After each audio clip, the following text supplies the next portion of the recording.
Amber, hey, thank you so much for the host.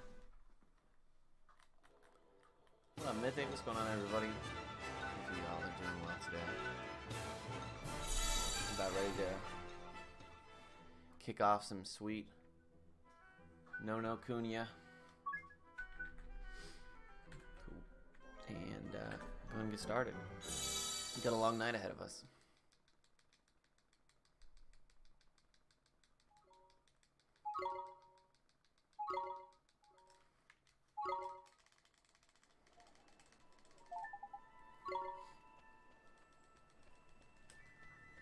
Thank you so much for the host, by the way, Amber. I appreciate it. Hopefully you're doing well today. Finally submitting that scholarship today. It's due in an hour. Damn! Well, good luck, homie. That's insane. That's a really big deal. So, you know, I hope that it goes exactly as you hope. And potentially even better. That's awesome.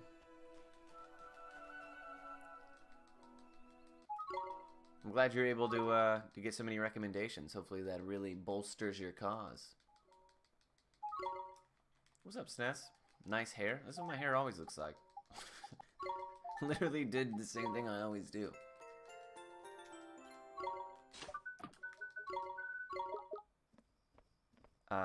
Yeah, Possum. As long as you don't, you can mute like the tab, but not the video, and it'll still count.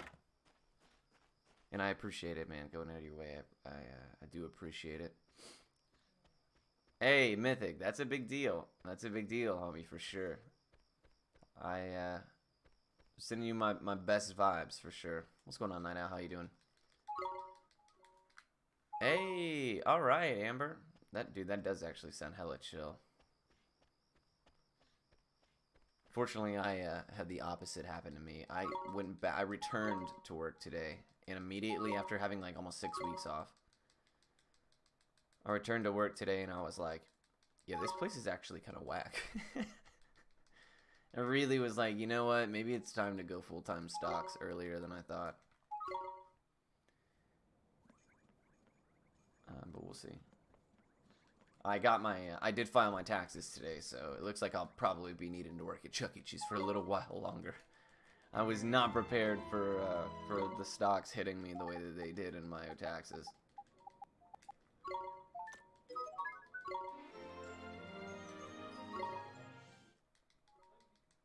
Tidy.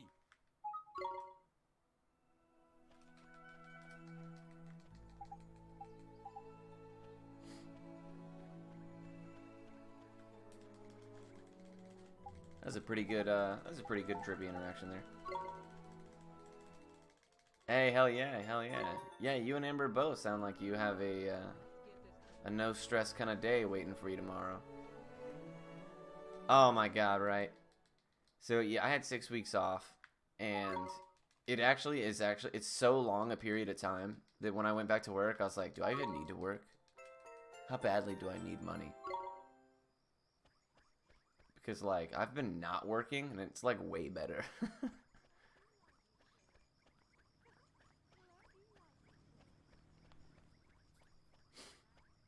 Do some laundry. Hey, you know, goals always.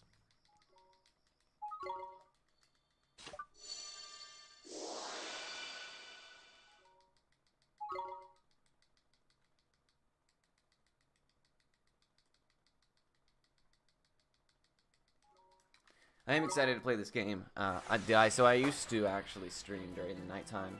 That was like, Let's do it. it was when I thrived, right? And I haven't done so in quite a while because I've had so many days off. I've been streaming during the day.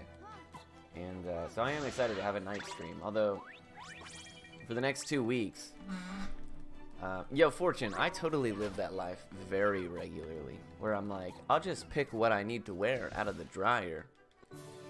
And then by the time that I actually am like, alright, I should get the clothes out of the dryer, there's like 3 things left in there. Because I've picked out of it the whole week or what have you.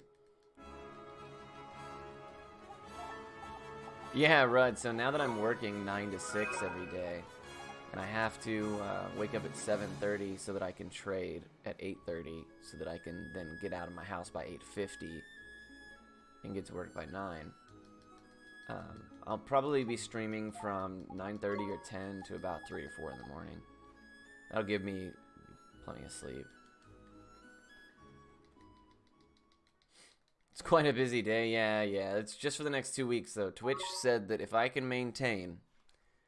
Twitch says if I can maintain my viewership for another 2 weeks, then I'm pretty sure the partner is guaranteed. That's essentially, you know, the wording was basically like, do it again for 2 weeks. You getting enough sleep? Yeah, that's like 4 hours of sleep or something like that a night. That's totally plenty. I've always been able to operate a little under capacity in the in the sleeping front. Yeah, I mean, dude, I used to sleep only a few hours a night.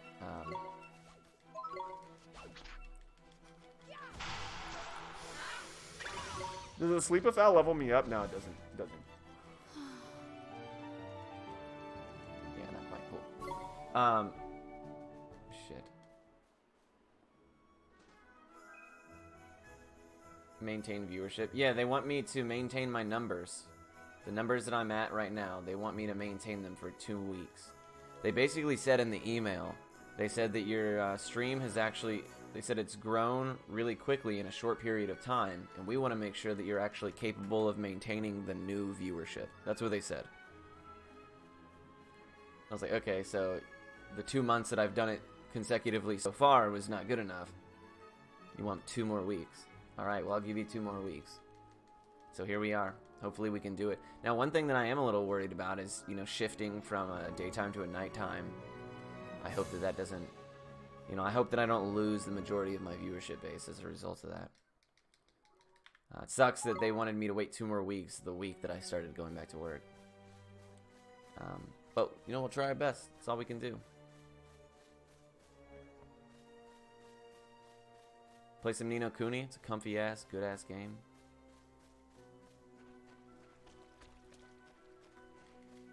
Hey, Fortune, thank you so much. All you guys, seriously, I do appreciate it. And once we grind it out, we'll have all the emotes, all the sub badges, all that good shit. We'll have made it. At this point, I don't even care about, like, the benefits. It's just a principle. Because I should have been accepted 2 months ago. And then I should have been accepted again a month ago. And then I should have been accepted again a week ago. So this is it. We're gonna do it. Mark my words. Hey, my man RJ, thank you so much for dispensing the foreplay, dude. Welcome to what are you working on right now? And thank you for the host as well. I saw that you guys... Omori seems like... I mean, correct me if I'm wrong, but it seems like there's going to be a point where you guys are going to be more or less tapped out. Just because that new glitch is... Well, you just have, like, the RNG and fights up until the first half of the run, and then... You know, and then it's, to the rotten milk, isn't it?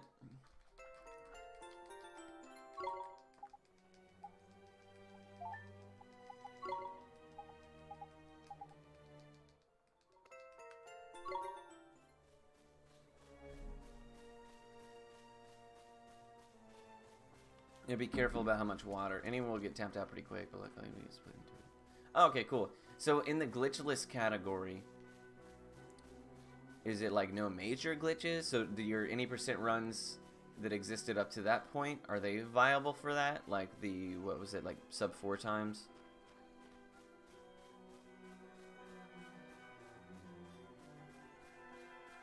Yeah, One Piece. Oh, there's a possum in the garage. Our first possum of the evening.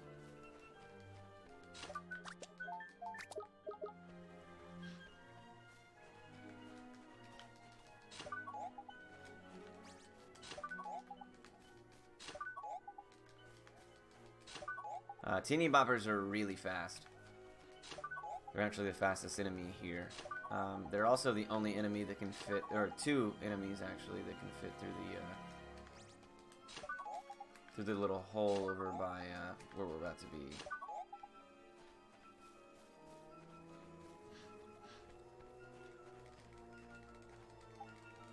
Yeah, that's true. That's actually that's a really good point.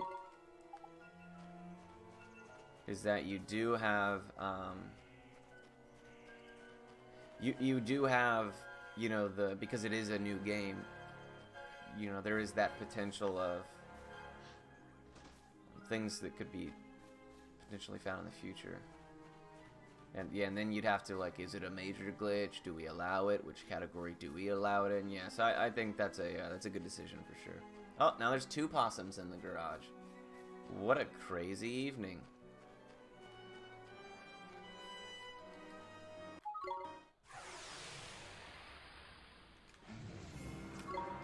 Whoops. Thankfully he gave me the slowest animation he had, so I was able to recover. Sequence breaks. Oh, yikes. That is crazy. That's a really big deal. Oh, the new possum likes the new rug, dude. That's funny. Hey, Flashlight Eyes, what's going on, homie? How you doing?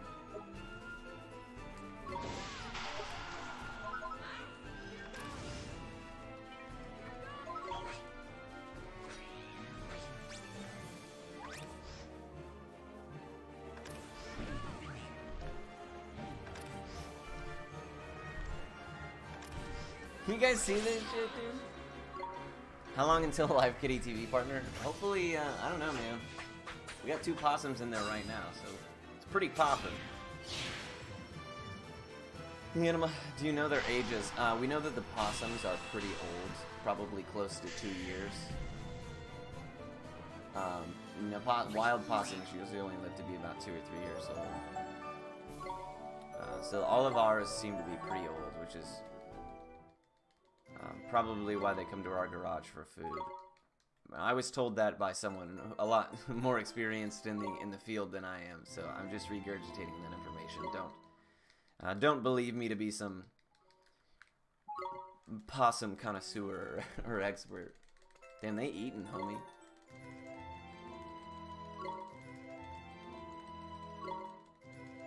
Turbo? Oh man, I love Turbo.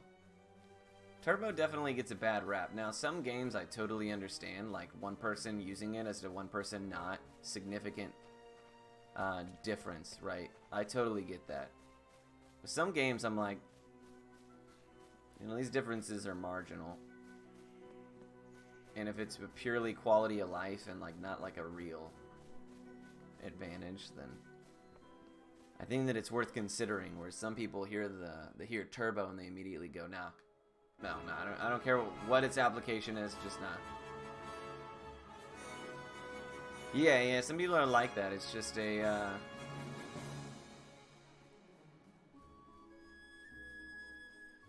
yeah, I mean, some games, like, I can totally understand the gripes from, like, the Final Fantasy communities and stuff like that, where one person mashing at a really high level for 9.5 hours shouldn't be playing against somebody who doesn't have to do that, because, you know, that's a very much, you know, that's actually a part of the run, you know.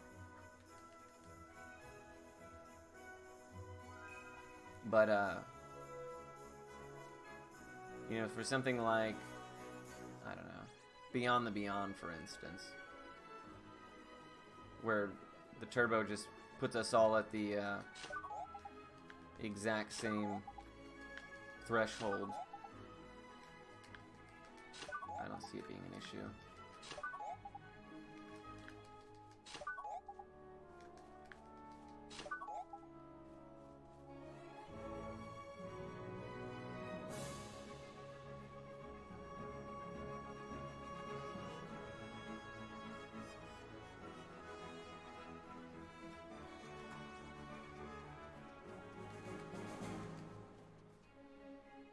What's different in Beyond the Beyond? So Beyond the Beyond has the... well, first of all, Beyond the Beyond, all the text displays all at once. And you can actually just, built into the game, you can actually just hold a button and it mashes for you. So the only thing that mashing would do in Beyond the Beyond would give you just the APS that you don't have to tear your hands up for. So it's just a quality of life thing more than anything. And I think that, like, if Final Fantasy IX, for instance, like, you held a button and it instantly mashed at the fastest pace, I think that that would definitely create a... I think people would be a little bit more open to it. Because the only thing that you would be gaining advantage on is being lazy in some sections.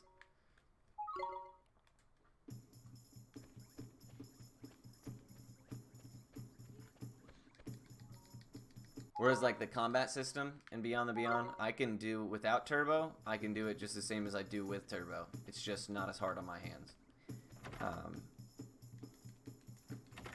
You know what I mean? So it's not, you know, if it came down to it and it's like everybody's still on the equal playing field, but the group using turbo's hands hurt less, you know, why not at that point?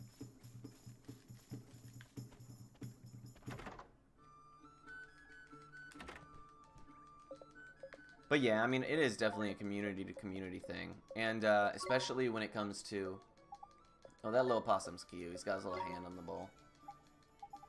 Hey, Del, thank you so much for the luck. I appreciate it.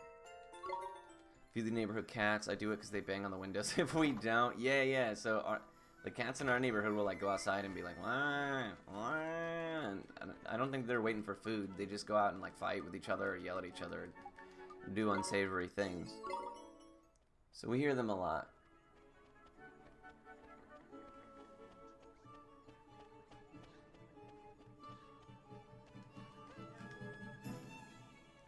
Yeah, that's true.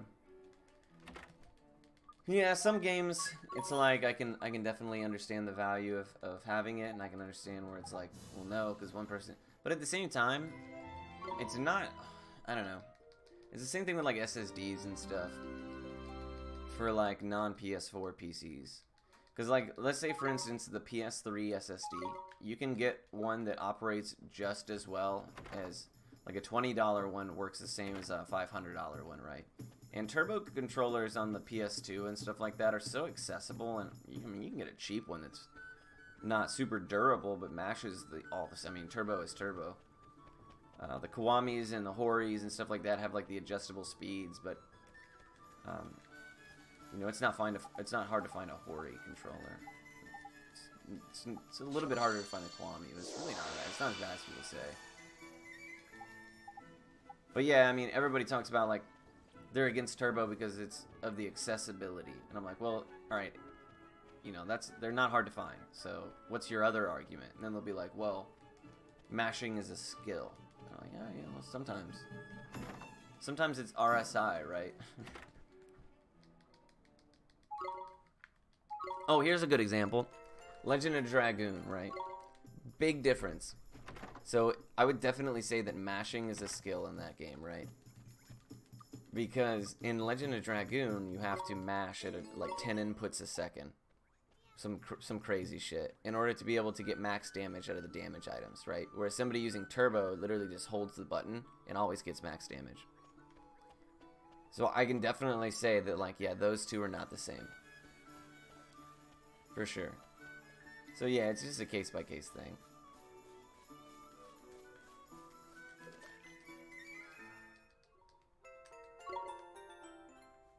Yeah, so I'm back to work, so I have to shift my streaming to a little bit of later time, unfortunately. I was really enjoying streaming throughout the day. The snail voiced by Ryan Reynolds. That's exactly what we're talking about. Yeah, it's a controller. So it's a controller that, well, you just, instead of mashing X, you just hold X and it mashes for you. Speedrunning communities, especially in RPGs, have, for forever, since the beginning of speedrunning, have been at ends with each other about, like, whether it should be allowed or shouldn't be allowed. I always like to antagonize it because I'm very pro-turbo. I'm also very pro, like, for some games, segregate the leaderboards. Turbo and non-turbo. And at that point, like, everybody wins, so there should be no complaints. But yet, there are still many complaints.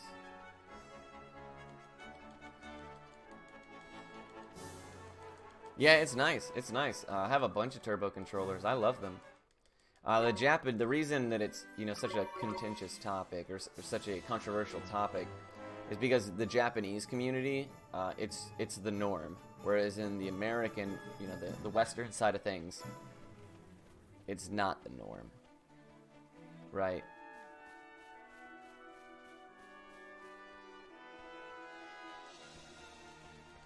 And I think that because in Japan it's just understood that you're allowed to use it, it creates a lot, you know, Western runners are always like, well, how come I can't use it? They do it in Japan, you know, and look at how successful their speedrunning communities are. But yeah, it really depends on the game. I totally agree. And I mean, nobody should be upset if you're like, here's turbo leaderboard, regular leaderboard, and they're like, well, I want to run against the people, you know, who are, let's say there's 50 runners on the regular one and only 10 on the turbo. I want to be compared to the biggest group. Okay, well then do it that way then, because you shouldn't be compared to people who are doing different things than you. I mean, that just didn't make sense, right? But because they're like, oh, it's just a controller. It's not like he's on PS2 and I'm on PS5, right? But if you think about it at its fundamental value, at its very base, it's still like differing equipment. Yeah, exactly. But people still do. That's, oh, I already talked to her. That's what's crazy about it. People still really care. They get really upset. I remember like probably 2 years ago, there was like this all-out war on Twitter. People screaming at each other and blocking each other over turbo. And I have a collection of turbo controllers. And I was like making necklaces out of them and putting pizza rolls in rocks glasses and like making a mockery of the whole ordeal and really just, you know, stirring the pot. It was a good time.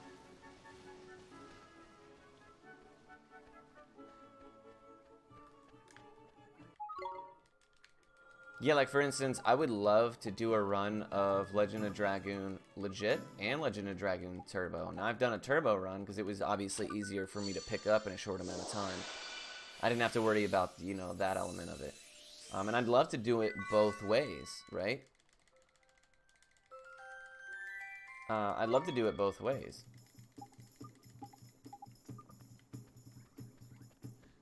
You know, there's nothing stopping you to do both if that's what you want to do.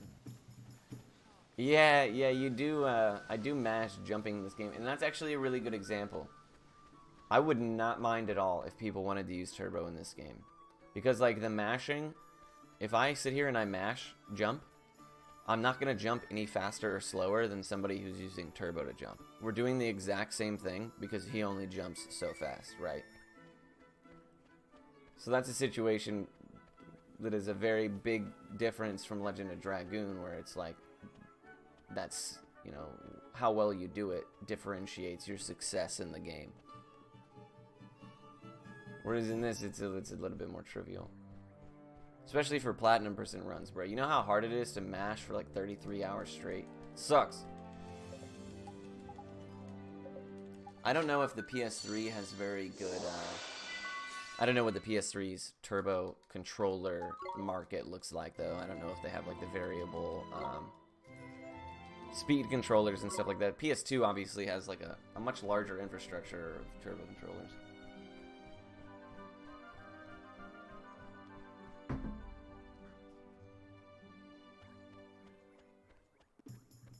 I don't know why I went this way. Part of me wanted to drink a coffee, but I was like, nah, because at the end of this, I'm gonna not be tired and I need to go to sleep. But then also at the end of this will be like 5 hours from now. So, damn it, the possums knocked over the food. Those hungry little bastards.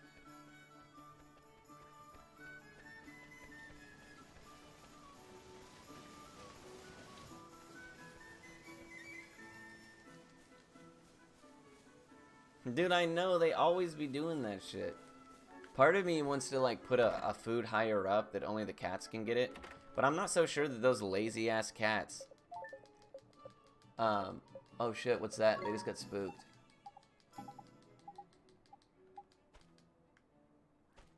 I'm not so sure those lazy ass cats would even find it. One of the possums bailed.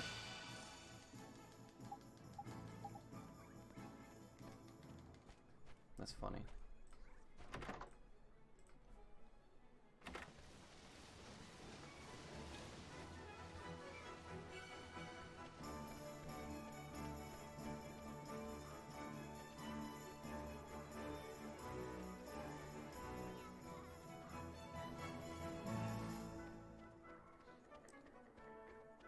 Switch is, oh yeah, for sure. The Switch is by far the slowest. PS4 might actually be the fastest.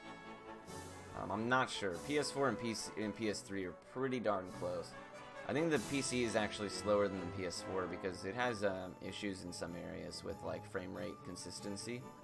Even if you have it like capped at 60, it still will like will dip, especially in like when you're on the boat. Another thing I noticed is like there's like a good second or so of lag in like when you start off combat, which as a speedrunner is important because I always position myself to like counter the first move.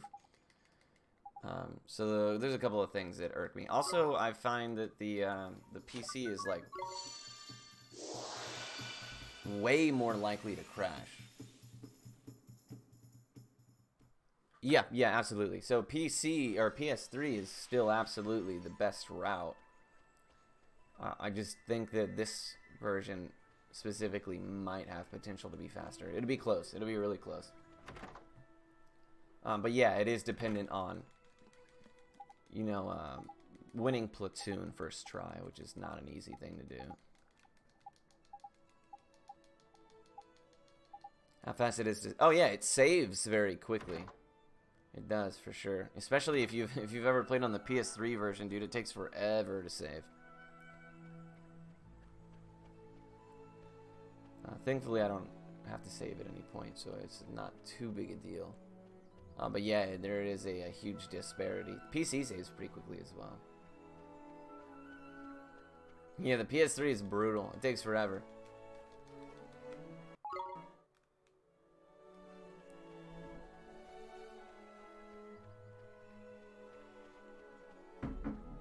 Let's dispense with the foreplay. Hey Mythic, thank you so much for dispensing the foreplay for 2 months, my friend. I appreciate that. When do you, Mythic, when do you find out about your scholarship thing? Is it something you'll find out, like, or you'll have an idea of the time frame of you'll have to wait, or is it just like a we hear back when we hear back type of thing?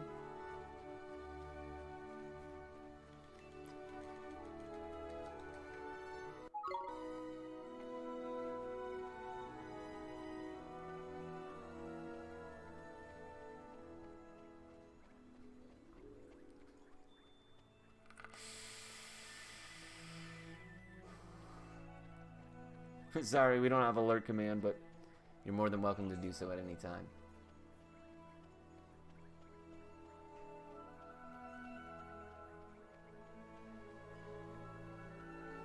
We're really behind on the global. Oh yeah, we're 30 seconds behind, that's why. I was wondering why our global cycle was so off, that car was that far delayed. Oh shit, yeah, oh my god, dude, that would be so brutal. That would be literally like the most unkind April Fool's joke.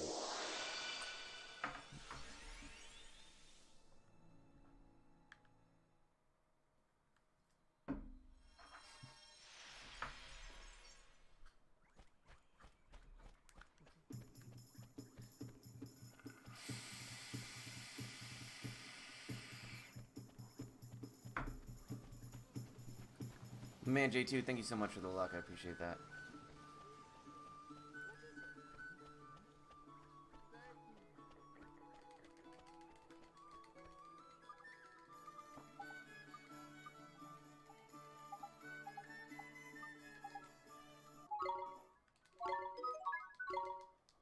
Alright, I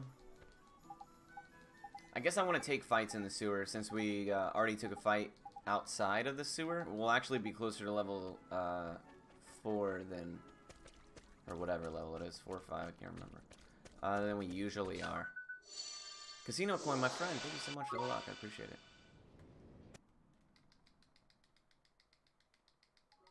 Well, Mythic, I appreciate that, man, I'm flattered, for sure. Yeah, but we're always happy to have you.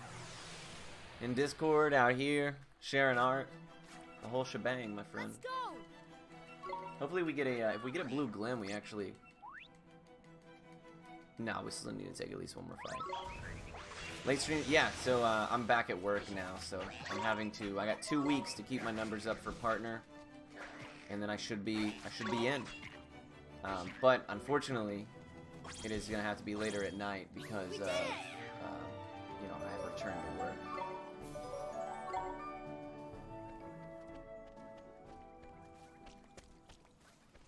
So for the next 2 weeks, we'll be doing some late streams, unless I decide to like take a day off or something. Chocobo Poop, I appreciate that. I hope so. I hope so.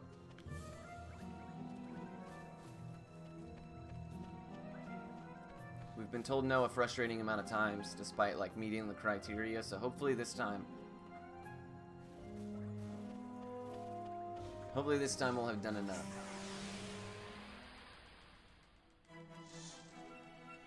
We can do this. Here goes. Yeah, exactly. You know, that's what I was like making my schedule, and Lauren was like, "So you're gonna sleep like what, 3 or 4 hours a night?" I'm like, "Yeah, I should be able to get 3 or 4 hours a night." She's like, "What's the matter with you?" It's like, I got priorities. That's what's the matter with me. Oh wow, we didn't get a blue glim at any point, did we? We're gonna have to take a fight here, which means we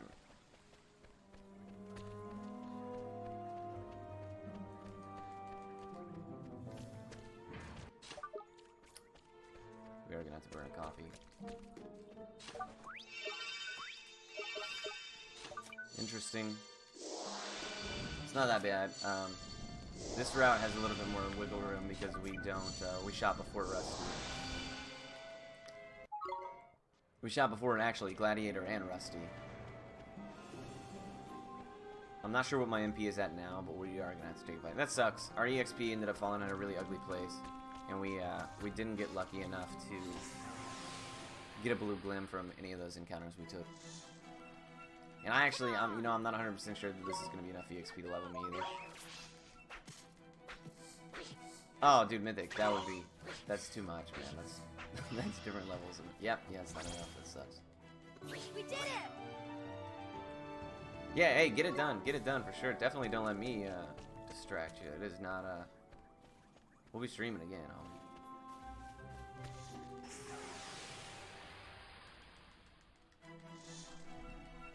Let's go. Here goes.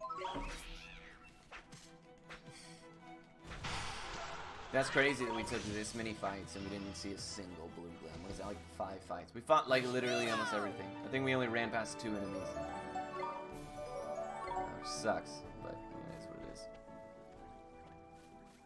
And actually, because the arrangement of the fights we took were 3 of them were single snakes, that actually means that the Sleep-a-Foul fight at the beginning didn't actually save us any time at all. Which is whack.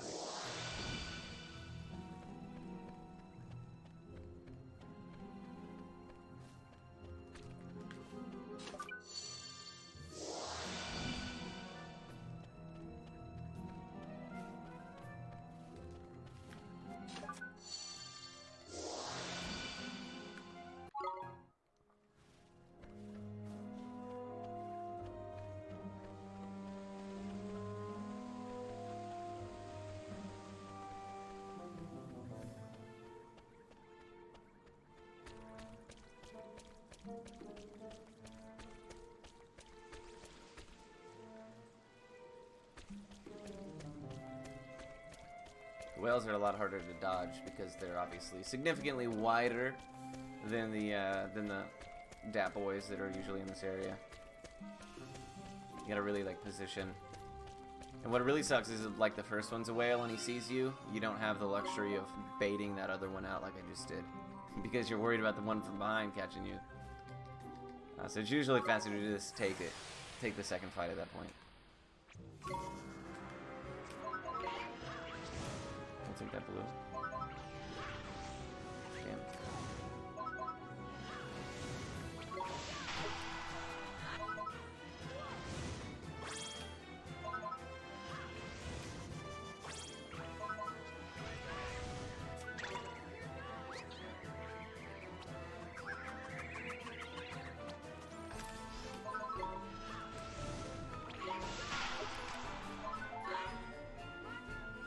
Give me some blues, or gold even. Nice.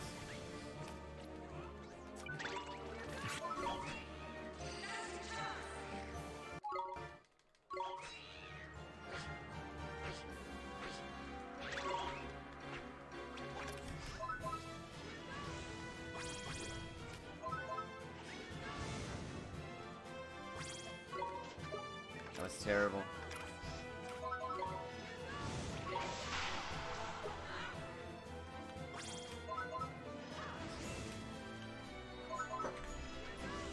Good fight. We did use two strong coffees technically because of the one in the well. But the golds are probably not accurate. These splits are relatively recent, or relatively new, so. But we did save time.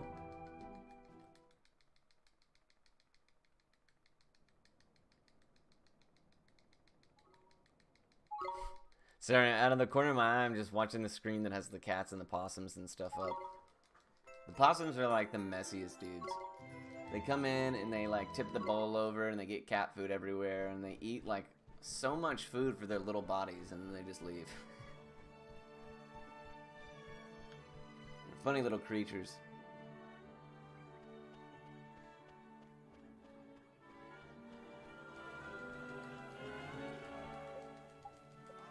Yeah, it is. It has been, well, it really has. The skunk seems to be showing up almost every single night as well, which is funny.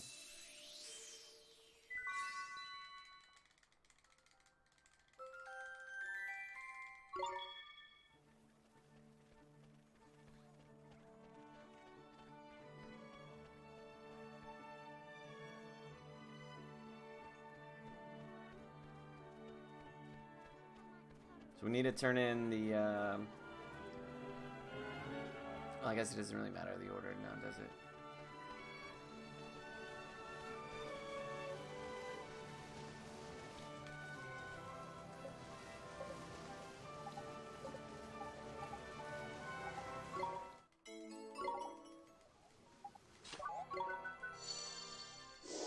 Yeah, okay, I don't know why in the past I was thinking that it would matter. Oh, well, yeah, it would matter. It would matter. Okay, now I realize why. I was like, I can just get the mom's stamps on the way out of Swift Solutions and hit her without, you know, veering from the path, but I actually need the stamps that she gives me. I you know, failed to remember that.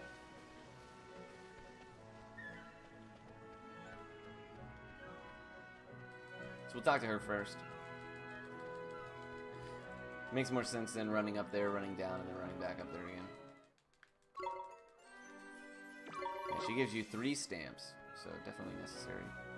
To get the all-important jump, the most important thing you can do in a speedrun is jump. Unless you're trying to do the switch money glitch, then it's probably the worst thing you can do.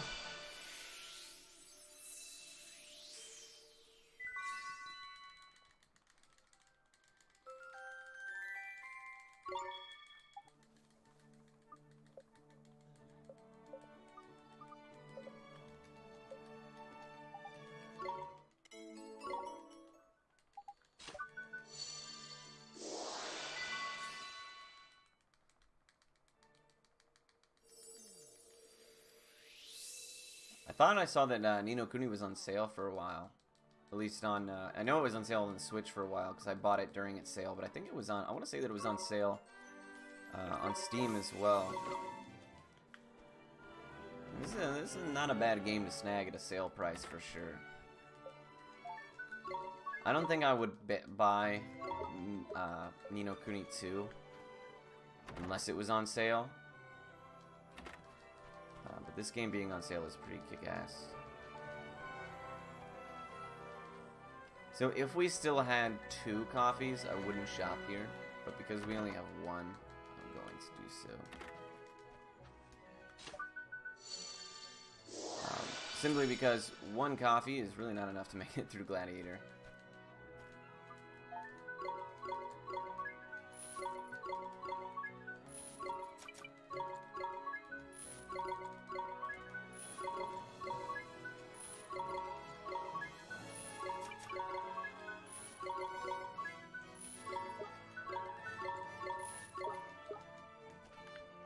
It's actually tended to buy. Oh yeah. I mean, dude, Ni no Kuni 2 85% off is a good deal. I mean, the game's not that bad. I mean, it's a decent game. Like it's worth it's worth a playthrough once, I would say. Now I don't know if I'd pay $60 for it. There's not a whole lot of games I'd pay $60 for, to be honest. I'm trying to remember the last one. Oh, Cyberpunk was the last one I paid $60 for. And we all know how that game turned out. I really enjoyed it, but a lot of people were not pleased with the way that they had spent their $60. Yeah, that's also a really good point. So, for instance, itch.io was doing this sale once during the old Black Lives Matter movement. And it was really, really kick-ass because a lot of indie developers basically put their games up to be a part of this package that you could pay anything you wanted for. $1, $5, what have you. And I'm talking like for $5 or $10 or something, you could get thousands of games. I want to say like 2,900 games or something like that. It was nuts. And I paid for it, and I still have yet to even open the file. There's just so many damn games, and I just don't know when I'll ever have the time to even look through the list. But for that price, like, it doesn't matter what's in there, you know? So at some point, I come to terms with, like, will I ever have time for this, depending on how cheap it is. If it's like $5 for a game, I'll be like, eh. Even if I don't have time for it, $5 is, I've spent $5 in worse ways, that's for sure. You know, Kuni 2 is garbage. I don't know if it's garbage, but it's definitely not as good. I will totally agree with you in that respect. It has, like, a couple of good qualities. I particularly don't like it, though. I'm in agreement with you there, Brazil, on that front. There's a couple of, like, the skirmish and the town building mechanics I was not crazy about. The combat is actually pretty cool, but it's really, like, the neat, cool combat system with, like, the zing effect and stuff like that was really, like, cheapened by how poor the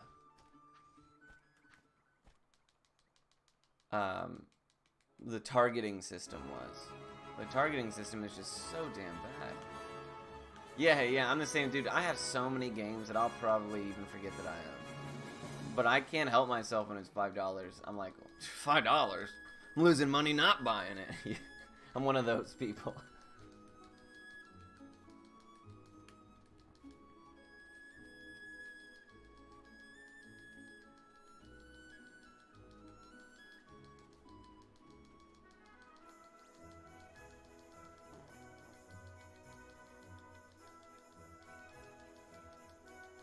No, yep, Ni no Kuni is my best viewership game.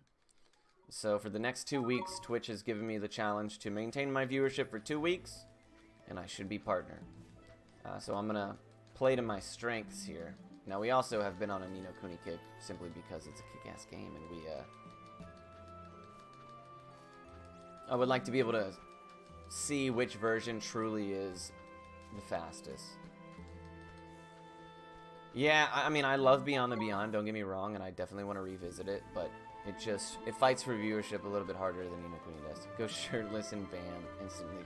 Yeah, that's really, believe it or not, it doesn't really work that way for me. Hypothetically speaking, of course.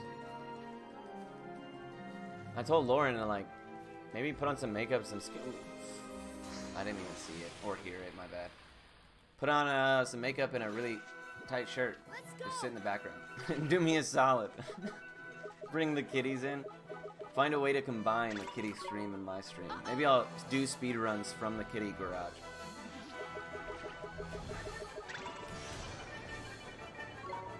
Come on!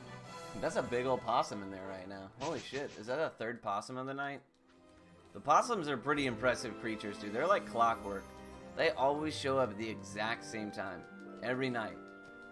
They're really consistent little guys.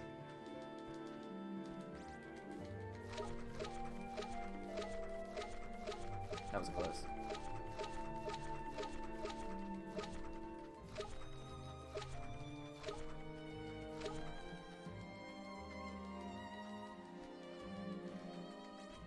I jumped right into him, dude. I couldn't see him, so I was waiting for his exclamation point to appear.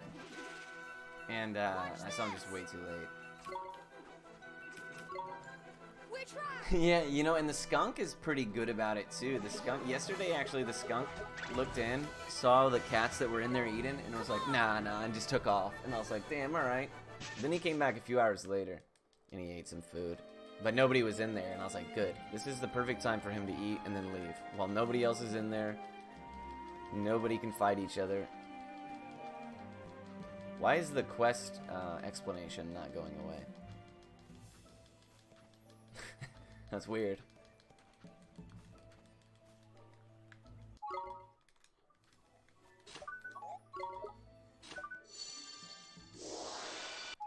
Do checkmark accounts count for more than one viewer? No, I don't believe so.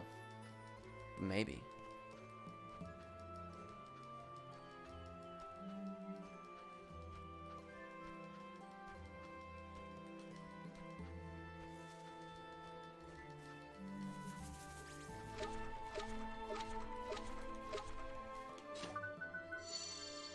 Alright, so I actually, believe it or not, did this on purpose for getting the Hoarfrost Harpoon. And the reason I did that was because I already knew that there was going to be no fight. Because I took the fight on accident. I ran into the guy. And I figured that if I came back and there was a faster enemy that was harder to get away from, I could utilize the time that the spring lock cutscene gives me to escape the fight. With the more viewers, the better. Yeah, of course, of course. Sugarbo Poop, thank you so much for dispensing the foreplay with the Bezos bucks, my friend. I appreciate it.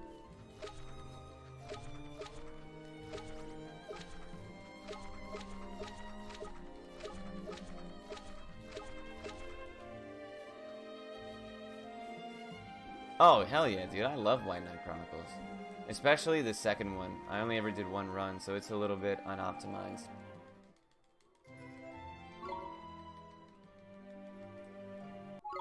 Hey, Chocobo, thank you so much. I really appreciate it. I'll be so happy to be done with the endless grinding. Then we can move to some like really creative or really awful, obscure RPGs. Beyond the Beyond, White Knight Chronicles, shit like that for sure. But I do love Ni no Kuni, don't get me wrong. This is one of my favorite games, if not my favorite game ever. To speedrun, at least. But I really do love speedrunning Beyond the Beyond, even if it is a shit show. It's just something about it is intoxicating. It's that damn sliding puzzle. I dream about it.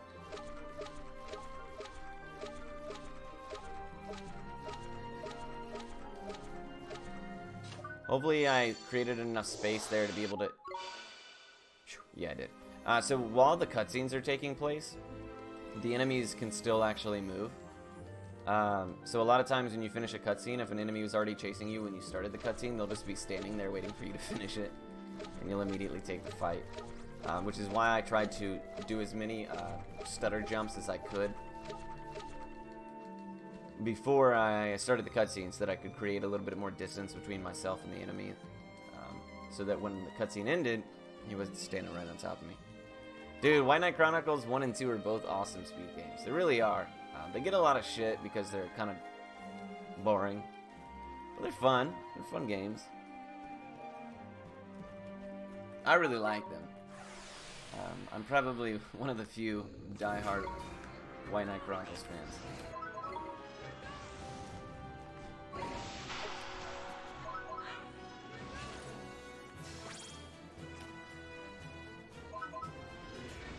Old Savage Swiper Everblade.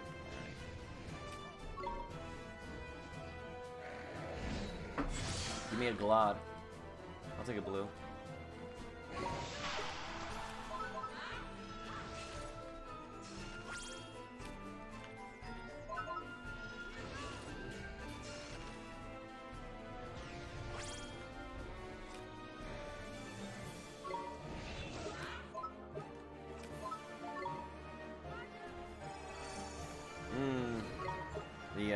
The lag from the item just took too darn long.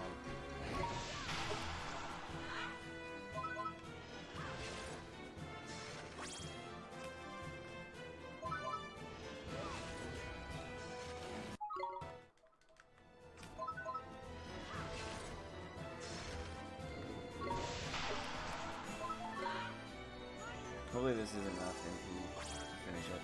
Oh, we're one short. That sucks, dude. That sucks!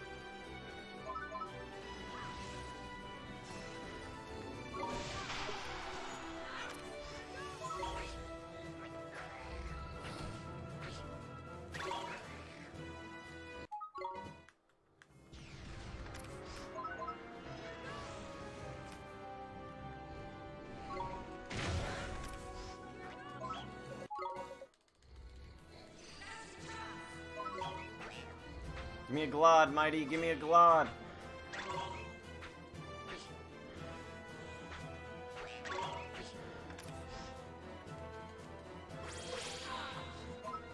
Got it.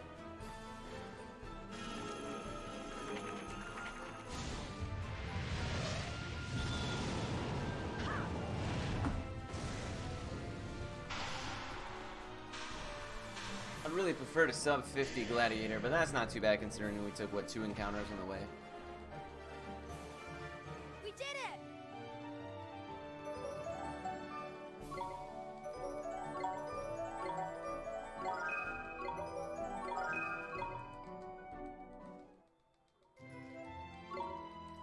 So Gladiator is in the Ni no Kuni DS version. Oh, I was actually thinking maybe like as a sub goal or something like that, we could do a King of Kuni marathon where I do all in one sitting Ni no Kuni DS, Ni no Kuni Wrath of the White Witch, and Ni no Kuni Revenant Kingdom, like all back to back to back. If I had to guess, I would say probably like it'd be like 18 hours, maybe 20 hours.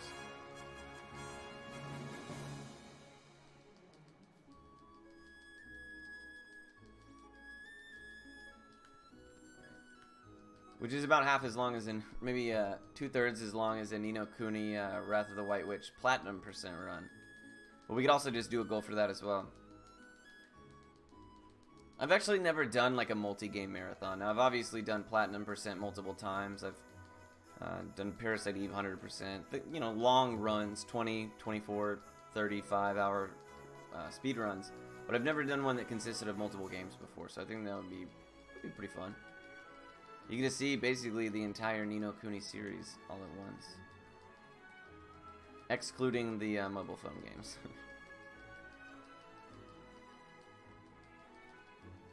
I thought about doing something with like that with Parasite Eve once. Like do Parasite Eve 1 and 2 and then the third birthday. But I was like, I played Parasite Eve 2 for like half an hour and I was like, I really don't like this game. I didn't even try the third birthday. But I have to imagine if I dislike Parasite Eve 2 that much, then boy, it's not even worth my time.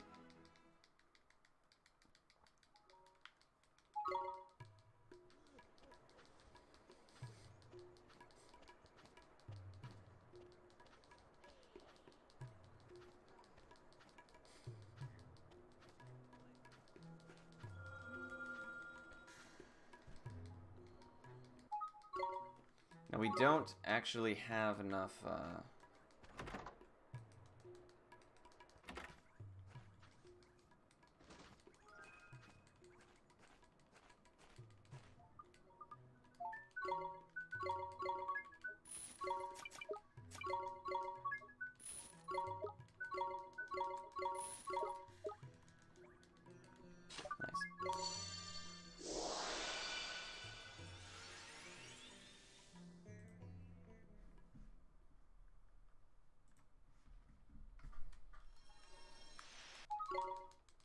I liked Parasite Eve 2 casually, but I haven't. Yeah, I don't really like tank control based games. Parasite Eve 2 is like a Silent Hill, Resident Evil style, tank control style game. I'm not really fond of that stuff. Not to mention that the RPG elements are literally non-existent. I mean, it's a survival horror game. And I thought that, like, after running Parasite Eve, that I was like, oh, I like survival horror games. But then I realized that I like Parasite Eve because it's an RPG, not because it's survival horror. Hey, Arton, thank you so much for the luck, man. I appreciate that.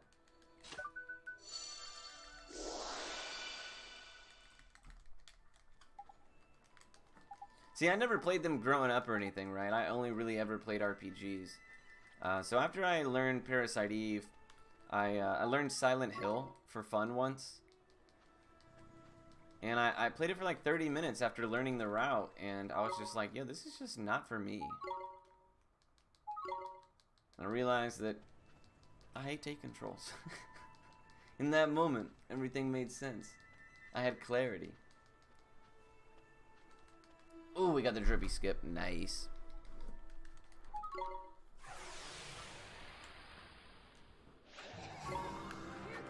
Hey, well, good luck to you, Mythic. For sure. Dude, I suck today. This is my 4th counter I missed. Oh, really?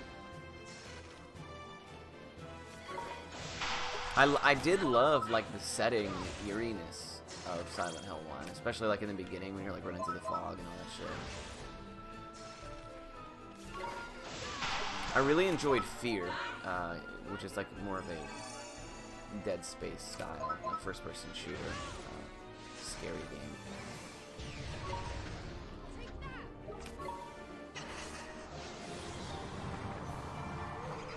I really enjoyed that one.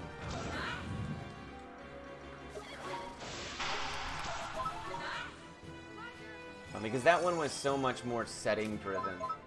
Obviously it came out significantly later, so it's not really fair to compare, but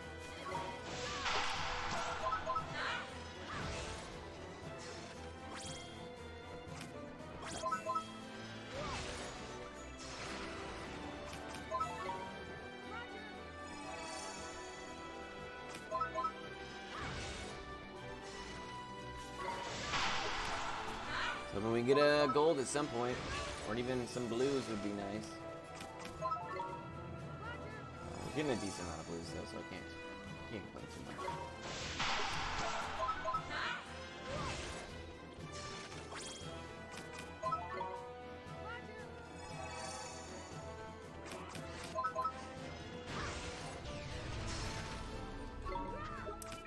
Damn, that sucks. I was right, I was dealing with spell cooldown there, so I didn't really get a good solid chance for chance.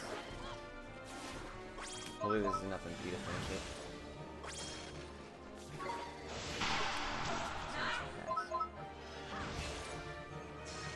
Really not sure I want to use any more coffees. I will, because it's just going to stall.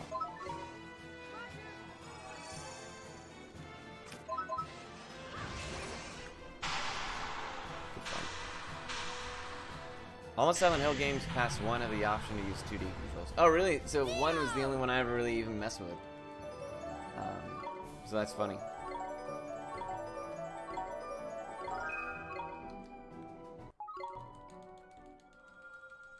I did do Dino Crisis just casually once, and Resident Evil, the first one, casually. I believe both of those were 10 controls as well. So maybe I just assumed that genre, that was really all it had to offer. Oh, I also played the other survival horror game, Dr. Hauser, which is 10 controls as well. So Dr. Hauser is actually was actually the first fully polygonal horror game released ever, and it was on the 3DO, and it was created by Akihiro Hino, who is the creator of Level 5, like long before he created Level 5. It was his first game he ever made. So it's interesting how that came to be when, you know, I had picked it up to speedrun it, not knowing that. What a coincidence, right?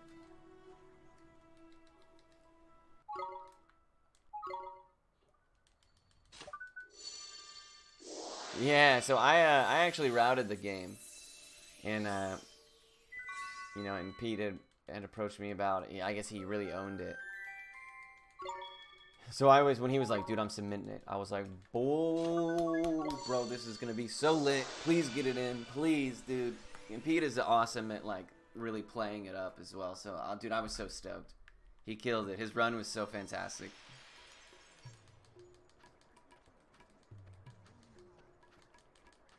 But it took me a while to route because you go around and you pick up all of these items that you like, you know, a key and this and that and the other, and you actually only need like 4 of them to make it through the game. So I remember I went through like basically how the game intended for you to, and then I get to the end and I'm like, dude, I only used like 5 of these. So then I had to basically start over, and I was like, all right, let me just pick up as little shit as possible. It only took like 2 or 3 passes. You know, to figure out exactly like what was necessary and what wasn't, but playing that game for 2 to 3 times over is hard enough in and of itself. Hey Zero, thank you so much. Zane, what's going on? It's good to see both of you guys. Yeah, hopefully we can do some good viewership, have a good ass run. Maybe we'll do a no reset regardless of how the casino smashes us. I'm not sure yet. Because I'd hate to, like, you know, fail the casino and be like, well, I don't have time to do another. You know what I mean?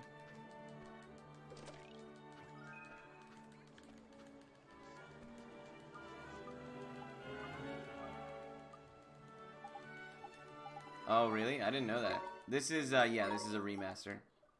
This is, PS4.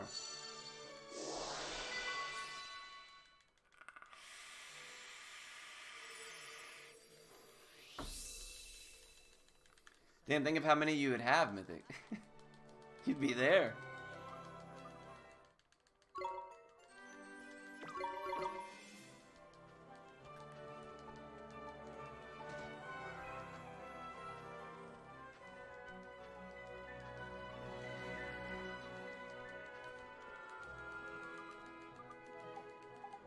Yeah, yeah, exactly. I can actually probably, you know, it might be wise to do PS3's runs. Simply because, you know, they're obviously more consistent. My time is a lot less forgiving in that run, though, so it would be a lot harder to PB. But, you know, we wouldn't really have time to reset, so we would just do full runs and hope that they went well, which is always fun. Especially, like, if you play well enough in this game, you can always, like, have a chance. Because there's so many different boss fights in the game that take, like, various amounts of time, depending on, like, you know, gold glims or chance and stuff like that.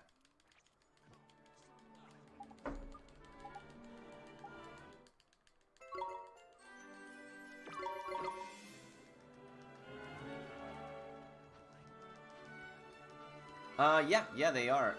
On speedrun.com / actually, I don't know if it's Ni no Kuni all one word or ni_no. Just go to speedrun.com and type in Ni no Kuni in the search bar. Find Wrath of the White Witch. And then in the guide section, we actually have multiple platinum routes, I think.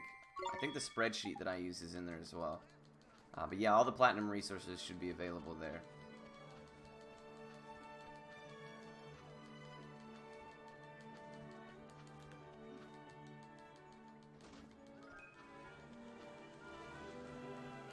Yeah, no problem, no problem.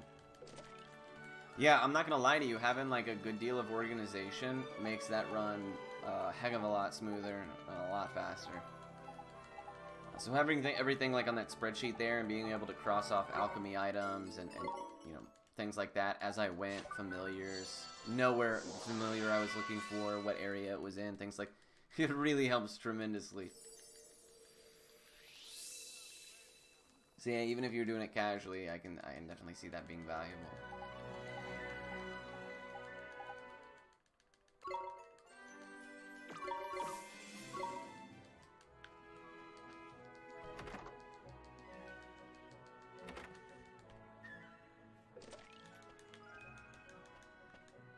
Ooh. Sing Oliver Hop. Yeah, you know, it's funny, I'm curious what, like, if I had to guess how many people who play Ni no Kuni use, you know, obviously if you're getting plat, you have to get all of them. But I'm curious how many people who play Ni no Kuni casually actually get jump from the Swift Solutions. Probably not many.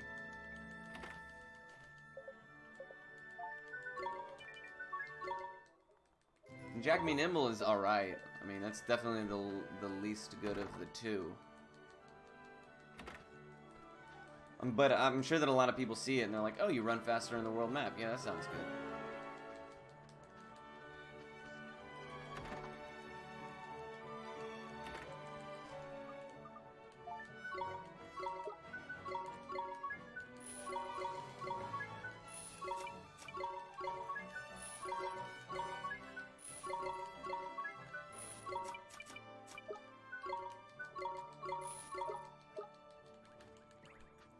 Oh, really? Did you? Oh, yeah, and one little thing, though, is, like, so if you're ever poisoned in combat and you're running around, whenever you take the tick of poison damage, your character goes into, like, a quarter second of hit stun, where they kind of, like, lose their momentum and stop in place before they can move again. And if you just mash jump, you're not, it won't stop your movement, the poison tick. It's not super important, but it is nice on fights like Vile Heart and stuff like that. some of the nightmares like Kulon who poison you and things. Because it helps you create distance. You know, if they're chasing after you and you get stopped by the poison tick or whatever, it can be just enough for them to catch up to you. So it is helpful, at least to some degree. But yeah, it is fun in combat when you're mashing it and it's like ding ding ding ding ding ding. Like after you fail to run away or something.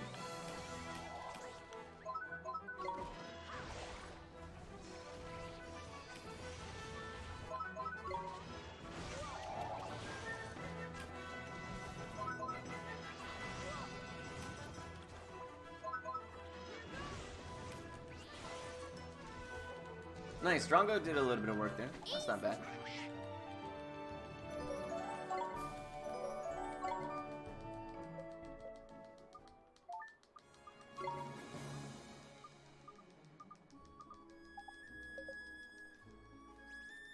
The only enemies we actually have to jump mash away from are cheetahs and turbandits now. Now that we have Jack be nimble, we actually just straight up outspeed everything while we jump. And we don't look like we see either one, so that's nice. Yo, what's going on? Good to see you at this hour. Hopefully you're doing well.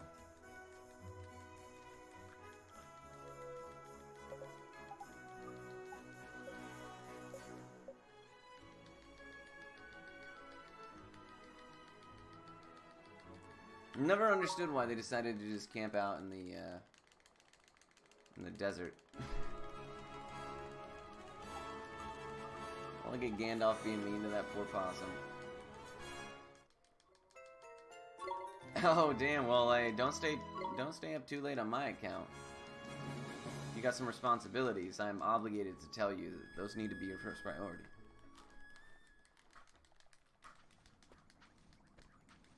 Physiology, yeah, that's above my head for sure.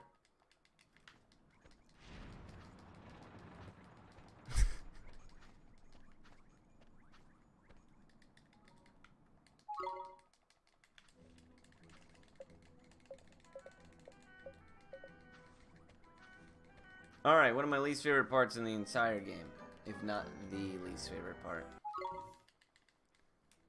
Dumb old Temple of Trials with a test of friendship. Especially because like my PS4 sticks have like different sensitivities because the left one gets used obviously like significantly more.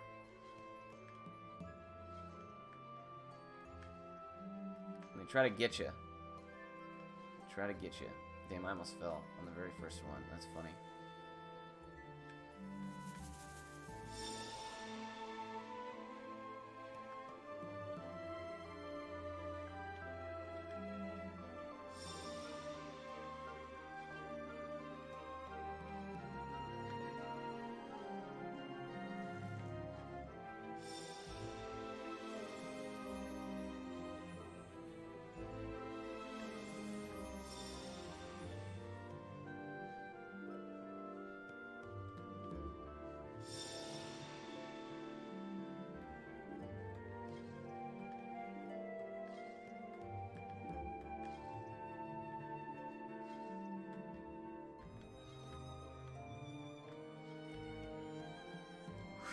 That was pretty forgiving. I probably should have fell.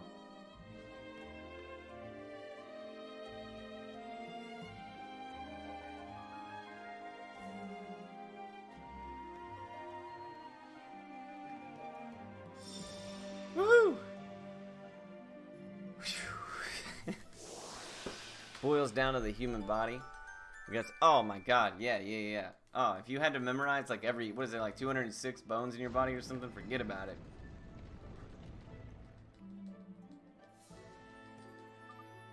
I like forget to eat lunch and stuff, you know, so.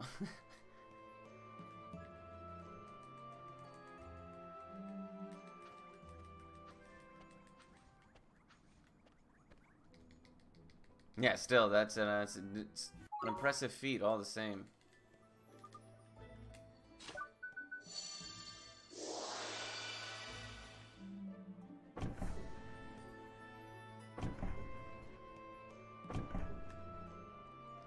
Weird. So in the PC and PS4 versions, like if you hit left and right, it goes through the statues in a different order. It's weird. Yeah, you know, I fall into that trap all the time. Especially, like, if I'm at work and stuff and I'm busy and I'm like, I want to get this done first. Just let me, you know, I don't want to have to come back out and revisit this. Let me just get this done. It'll be like 2 o'clock and I'm like, well, now it's too late to eat. Because if I do, I won't be hungry for dinner. And then I'll just, like, gorge myself at dinner and be like, I'm tired, I'm sleepy.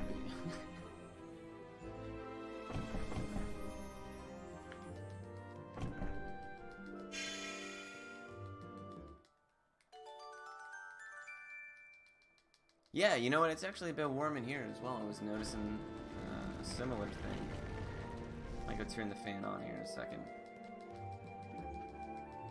It has gotten a lot hotter outside as well.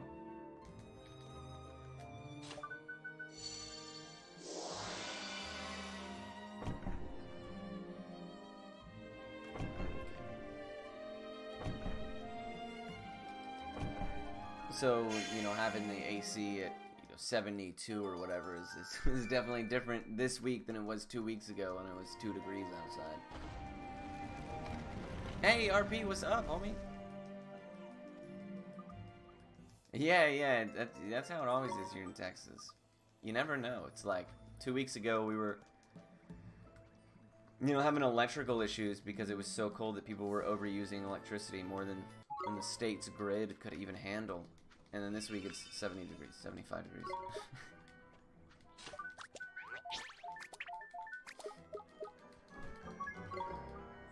Hey, I always appreciated RP, always. Hey, did you see the cat emotes got approved? I was super stoked to see that.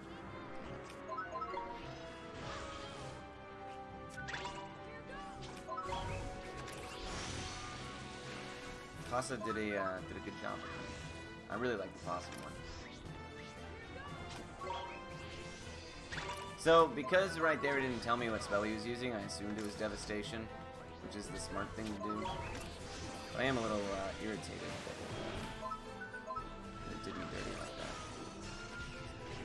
Here's Devastation.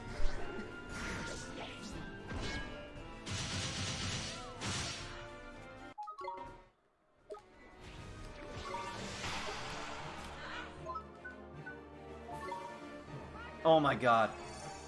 Yes! You're the fucking man, Drongo. You're the man. Use it!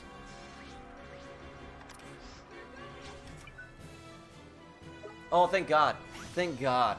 Because he was about to get knocked down, which would have canceled it. I did get past DDD entry. It was a good day. It was a good day today. What's going on, Orson? How you doing, homie? Yikes. Yeah, that's true. Casa did his best at that one, I think. It's close enough. I got a handsome boy emote coming and a skunk-related one as well. That's all I'll say about the next two. But yeah, we're really close to having all 5 be free allowed emotes, so that's nice.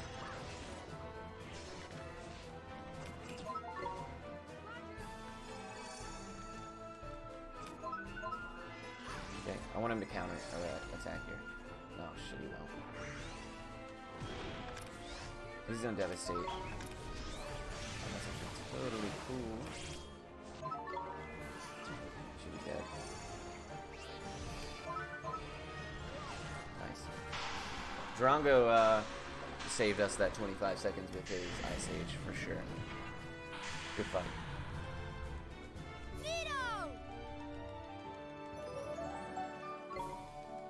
I don't even really have to use the bathroom, but I guess I should.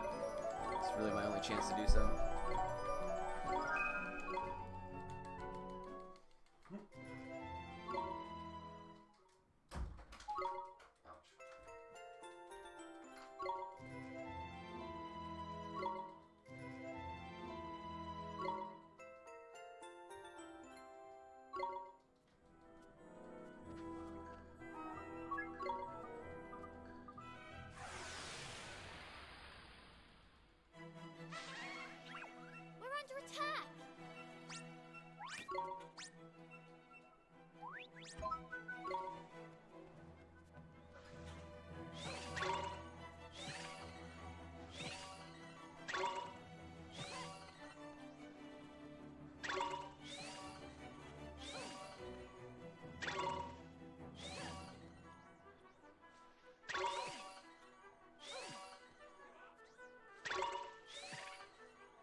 Sometimes we accidentally get the Shonky Honker right there. We'd have to just continue with the run and see how it goes.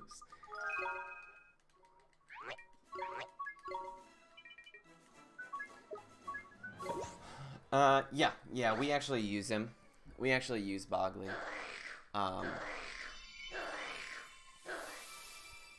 We use Bogley for Porco specifically. We use Enlighten to do a little bit more damage with Drongo during the Porco fight. And then also, after the Porco fight, Bogley learns Fling Flame, which is really good against Apep, Captain Crossbones, and Cerberus. And then after that, he doesn't do a ton of damage, he just contributes a little bit, but that's more than the other two. One of them's a healer, and one of them does dark-based magic or whatever else, so... he's definitely the most versatile and the most useful of the three options.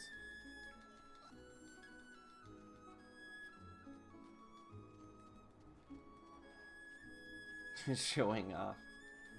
Yeah. It's one of those skills that, you know, everybody wishes they could have. To mash the X button while they play Ni no Kuni from the toilet. True. Truly masterful. I will be releasing my masterclass. You guys can all join and I will teach you similar tricks.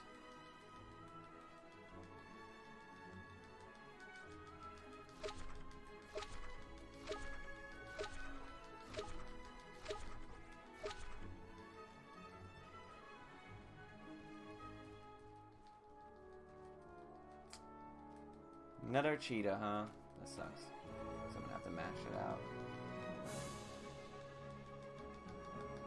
Oh, he turned perfect time. Hey, no problem. No problem. You are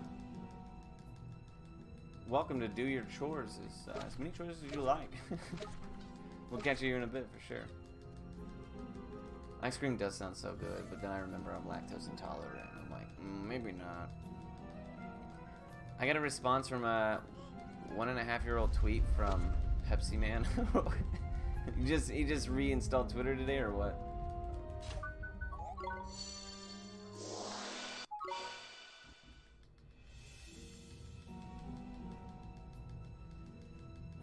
You know, I don't know if I told you guys this, but I emailed Meow Mix to see if they wanted to sponsor our cat stream. And believe it or not, they replied. And they were super nice about it, man. I was like, wow. Totino's was not this nice. They basically told me to eat shit and die. And I was like, I already eat your pizza rolls, so I guess I'm halfway there. I really wanted pizza roll sponsorship, man. But yeah, Meowmix is like, sorry, I mean, we actually do like a charitable donation thing. You can sign up for it. And I was like, nah, we don't want your money.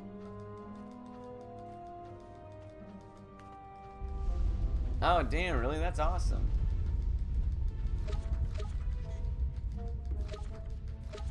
I mean, Pepsi Man has really become like a speedrunning legend. I knew that I was going to get out of that. He saw me from the worst potential spot. Yeah, I mean, even if they said, hey, you know, you can sign up for, you know, to be considered for our charitable thing or whatever, I was like, you know what? That's really cool of y'all. I mean, no thanks, but thanks for even replying, right?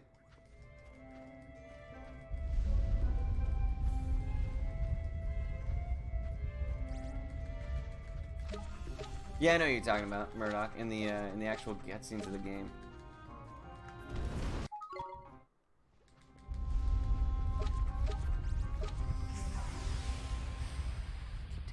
Keep it together. Let's go. All right, all we need is for Esther to live a really long time in this Multan fight. Oh, did he really? That's awesome.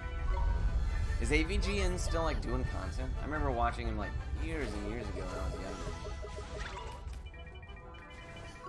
Except he was the angry Nintendo nerd then. I guess he branched out. Dude, we might really die here and go all the way back to the beginning. Because the ruffians can ear splitter, which is not good. Alright, cool. Let's get out of here. Yes, that makes more sense though. I mean, oh yeah, the Earthbound. That was a long time ago, wasn't it? The Earthbound take.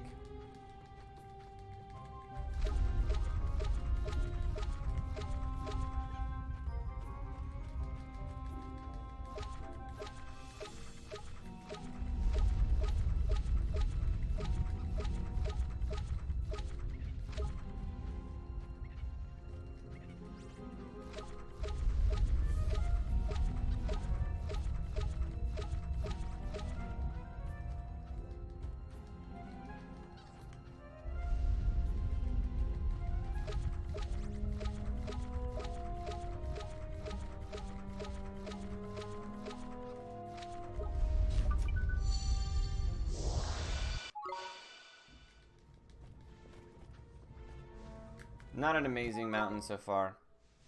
Hopefully we have a good Multan fight. It's a non-issue, but we've taken 2 encounters, which is pretty bad. 2 encounters, we only halfway up the mountain.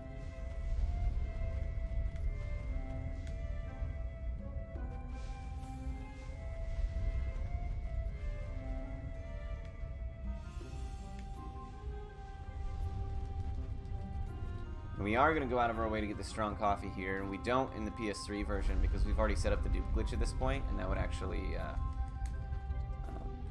alter it a tad. Oh, perfect. Sometimes I have to bait that monster out, but because he turned around at the perfect time, I didn't have to waste time doing that. You love seeing Boglies because they are not very quick and they don't have great vision.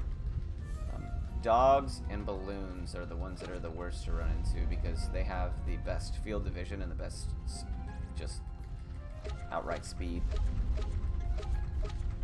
And dogs usually are not that big a deal because they only run in a straight line, but the pathway of Old Smoky is so narrow that it's very difficult. Like if a dog sees you, it's very hard to like get around him because they just move so darn quick. So right there, because he saw us from a distance, very easy to dodge, right? We can totally gauge where he's going to end up. Like right here. Oh, that was close. Such a short distance to be able to create space.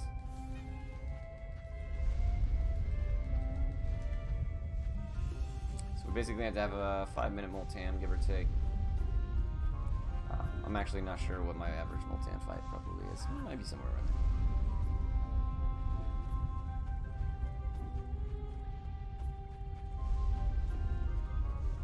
So when it comes to these fire things, if they've just started, you want to run into them because it's slow. It's faster to do so.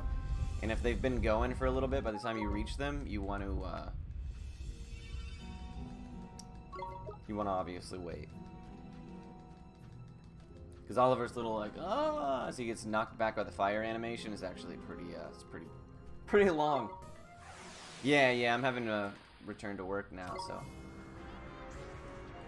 having to stream the Degen hours back like old Palmer days, you know what I'm saying? He's gonna fire both in my direction, yeah. Sid would have gotten tagged right there. Would have been not excellent.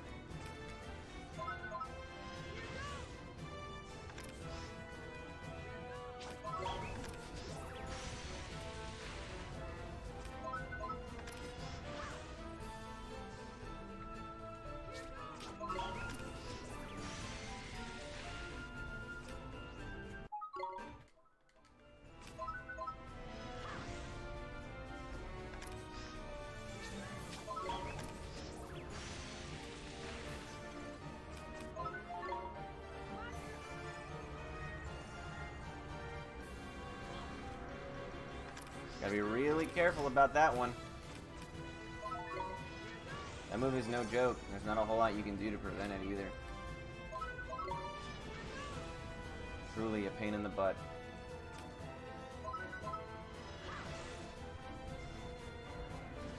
Generally, if you panda his right, he's less likely to do it than he is if you panda his left, but if he's moving towards you and you're already kind of on one side of him, it's easier to just...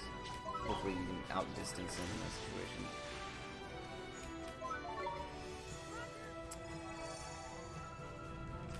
So Esther manages to stay alive. she's doing not a bad job of that. She's kind of in a bad spot, unfortunately. So I figured Roar was coming soon. It's not worth changing her tactics every time he roars. We just hope that she's done enough to do for herself. Generally speaking, blue glims will pop as we defend Roar, and she can go. Gravel.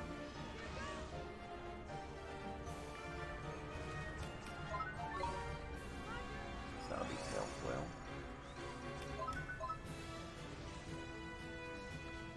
There's Roar. As he goes down. That sucks. That's pretty early in the fight. That's about how it is. But still, it sucks. We like her as a distraction. Not to mention, did you guys see that? She was like still alive for a second. That was funny.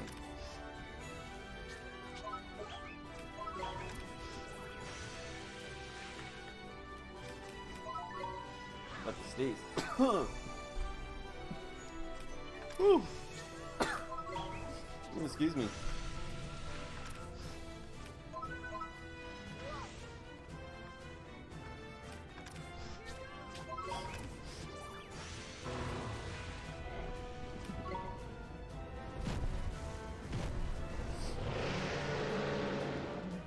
How much time we can save or lose in this fight is going to be dependent on how many times he decides he wants to do that cutscene move there. We're about to have to use coffees too, which will slow us down a little bit, as opposed to strong coffees.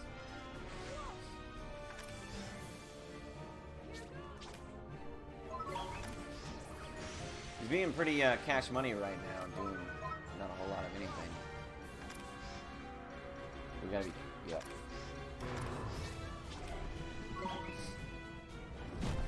You gotta be really careful throwing Sid out there. We want to make sure that you see Blazing Breath.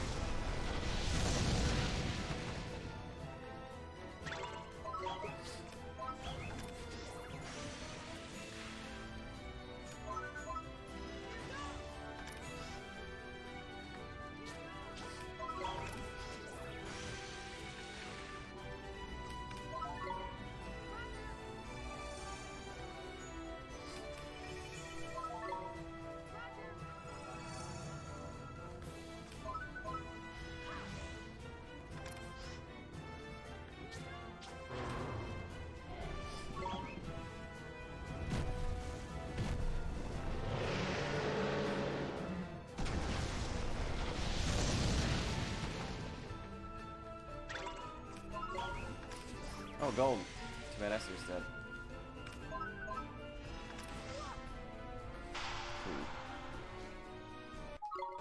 We won! Not a bad fight. Had Esther lived a bit longer, we would have saved a bit more time. Just because Drongo... No, I don't think I've ever seen Drongo use a gold glim in that fight. But I imagine it does just a whole poop ton of damage.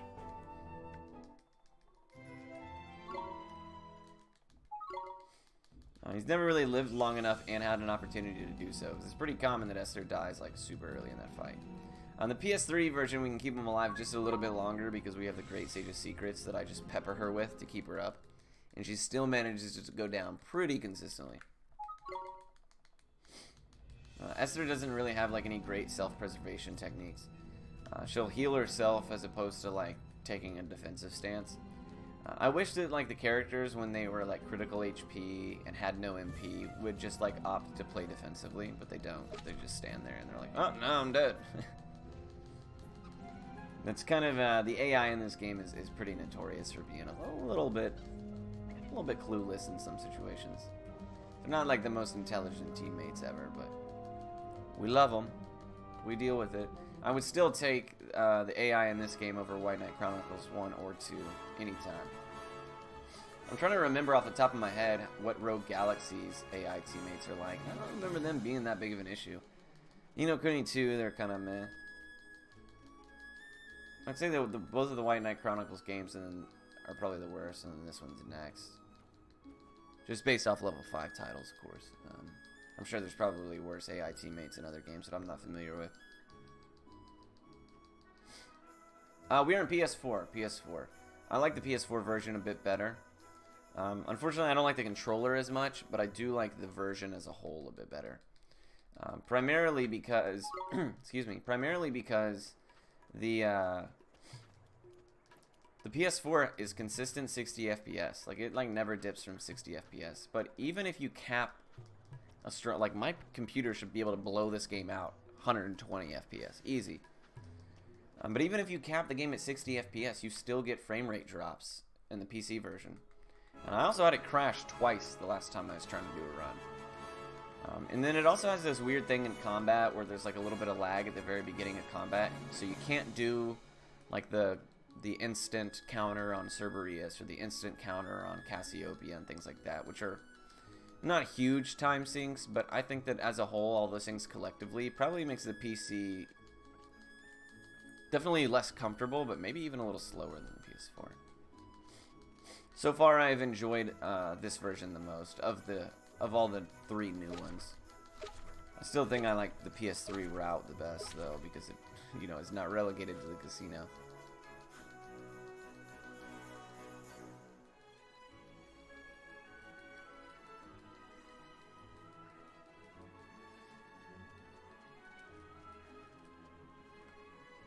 The Switch route is pretty dope. It just sucks that the Switch itself is so slow. Because the money route on the Switch is hilarious and a ton of fun to do.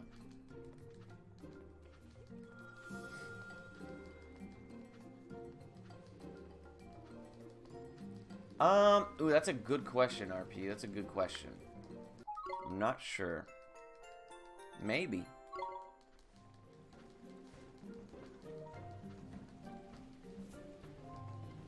I'm not sure how the PS4 would do heat-wise over that period of time. That would be like my only curiosity, is like the longevity of it. Like how would that affect the system? Probably not a whole lot. It's a PS4 Pro. It's got decent ventilation or whatever, but I'm not sure. That's a good question. I'd have to definitely think about it. Damn it. I did this every time.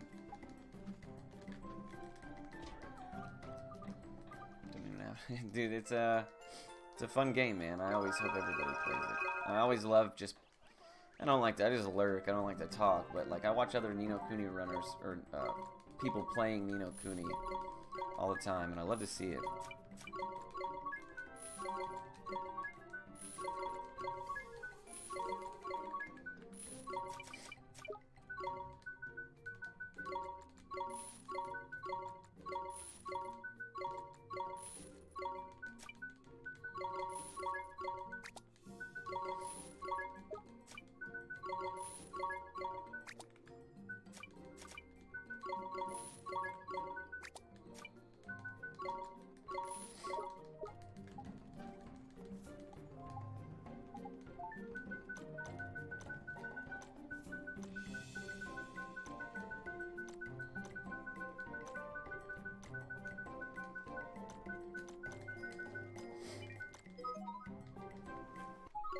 Five minutes to beat Alchemy. That's not super bad.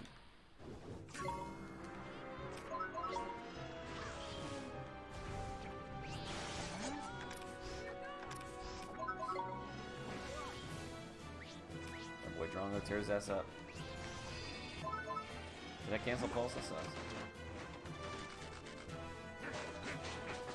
This is such a fun fight. Unfortunately, though, because you do so little damage, this fight actually burns through more coffees than most of the fights.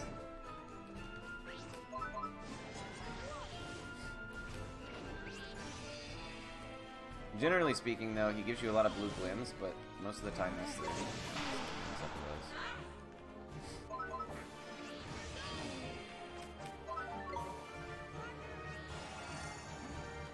those? Damn, Essler's pulling a lot of heat.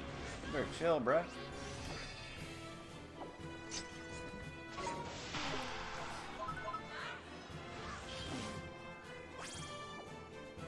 Also, I'm not sure I understand why the AI in this game keeps their familiars out until they expire.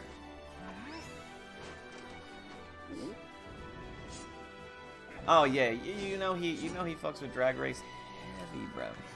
He's got a watermelon in there too, so you know he's padding.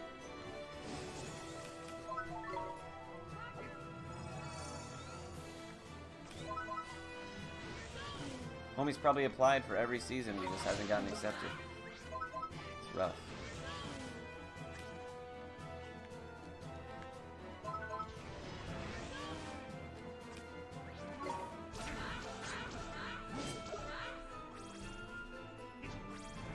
Ah, bummer. I was hoping I can get enough to not pop up.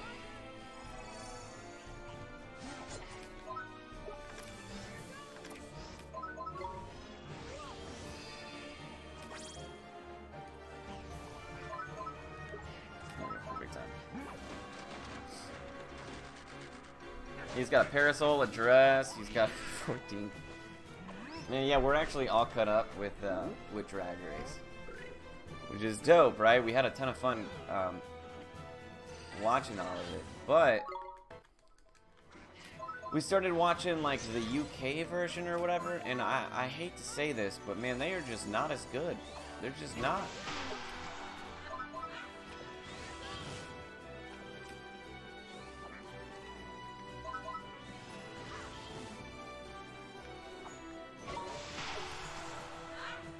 Like, they're still great, obviously, but, I mean, it's just, like, the level of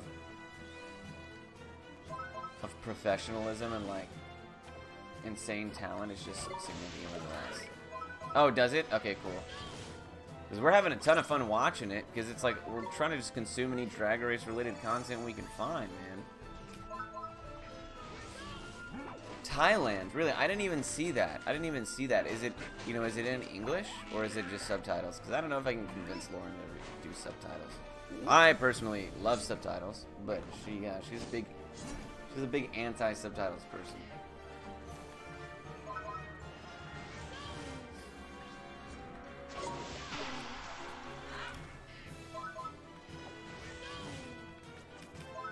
Is it? I'll have to check it out then. What about Canada? Is that out yet?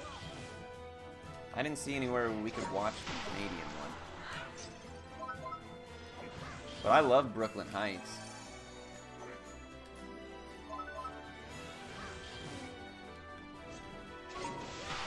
What's going on, Gar? How you doing tonight? So we almost used 10 fucking goggles in this fight.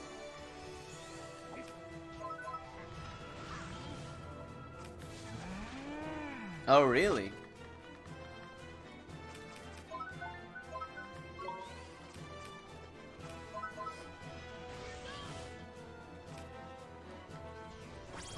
Esther defended, hooray! Oh, you haven't seen it? Okay, okay.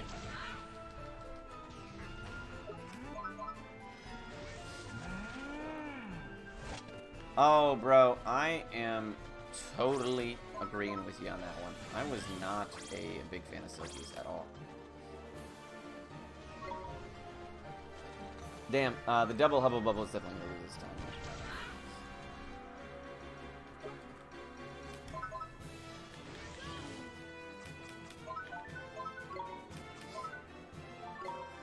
She chirpy tuned herself.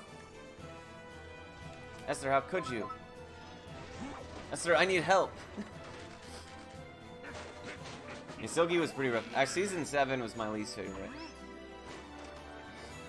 I totally agree, Mythic. Totally agree. You were preaching to the choir, my friend.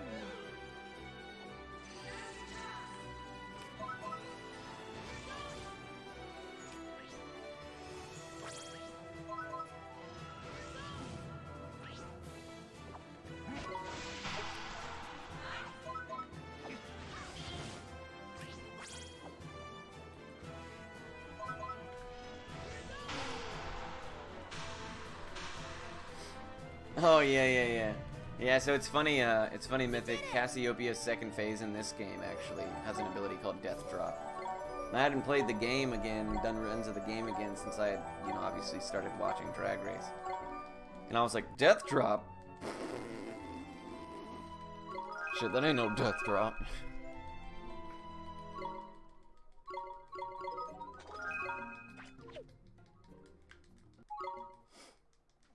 Sometimes I think they hit their heads when they do that. I'm like, damn, you guys are really, that looks like it hurts. See, that was my issue with Season 7, was I just didn't find anybody that likable. I was like, Pearl was immediately, like, irritating to me. Because they were like, alright, wake up Wake up, wake up. And after 4 seasons of them being like, okay, next week, you really better wake up. I was like, dude, there's so many people that you could have sent her home 4 different times. Why did you drag her to the finale? That irritated me. Felt a little, they gave her so many chances, but I've seen like better people in other seasons not be given but a single chance, and they were cut. I actually think I prefer All Stars. I wish that the voting, I really liked the last season of All Stars. I really preferred that method of voting. And you got to see like some kick-ass queens from, you know, other seasons or whatever show up. And some of them really showed up. Yeah, that was my favorite All-Star season. My favorite season altogether would probably be 4 or 5. I don't know. There's a lot of them. A lot of them. Yeah, she was like dead inside. Like she was on Xanax or something.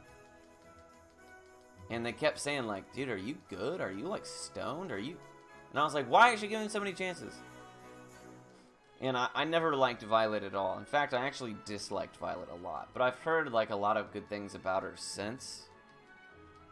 But like since leaving Drag Race, she's done a lot of good or whatever. So that's pretty cool. Alaska talks. So we're Alaska is me and Lauren's probably favorite all-time queen, just period. But she's not like a performer. She's like a personality, right? And we really like that. I did not like Roxy. Never liked Roxy. Never have. Probably never will. And I really did like Jinx. So I was kind of happy that she won. Especially because Alaska came back in All Stars. And, you know, all was right with the world.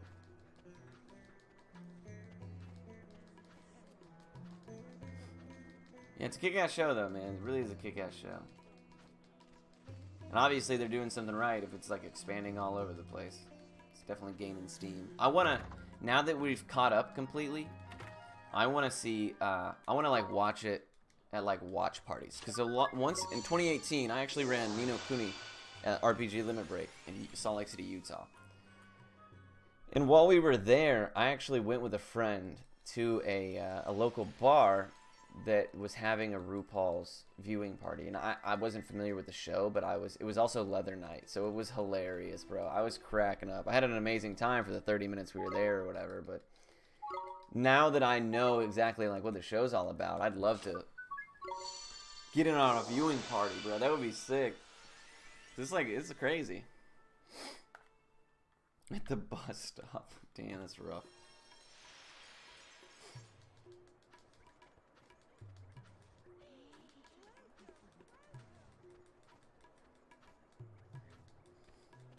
So I'm excited to catch the next season live, but, you know, COVID has definitely slowed things down. Oh, you know, I saw there was a Tom and Jerry movie, so I work at Chuck E. Cheese, obviously, and I guess we're doing a promotion right now for a Tom and Jerry movie. I had no idea there was a Tom and Jerry movie, but people are like, dude, it's been out for a while. Have any of you guys seen it or familiar with it? Know what the hell I'm talking about?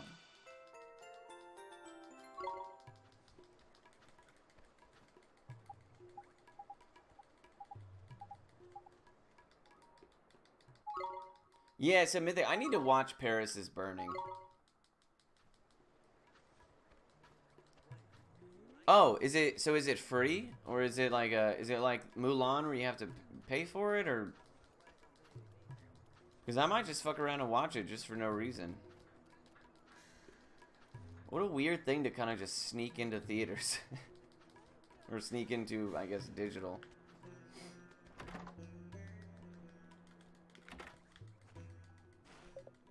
Body made wrong. Dude, Jiggly was a mess, bro. I had like no teeth. Wait. Is it really live action? Bro, I didn't know that. No way. Is it really live action?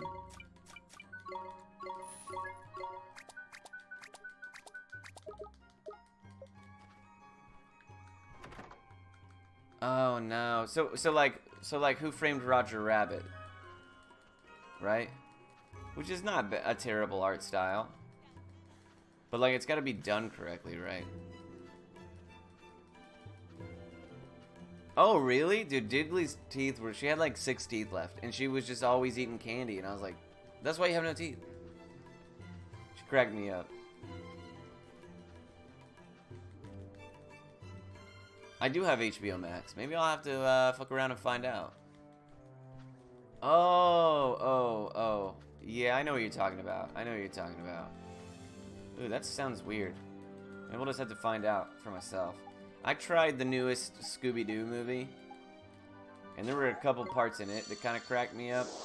Let me welcome you to my More or less, it was really just about the same as I expected, which was not a lot. Hey, thank you so much for the raid.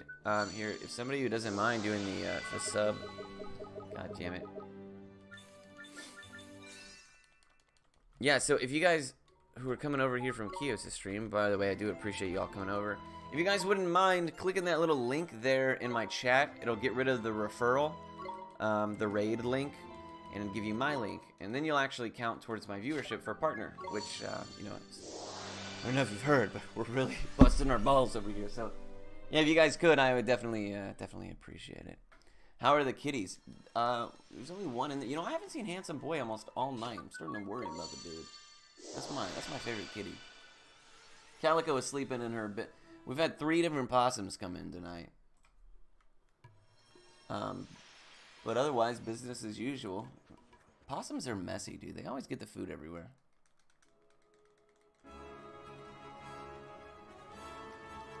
What were you up to, Ben? What were you working on tonight?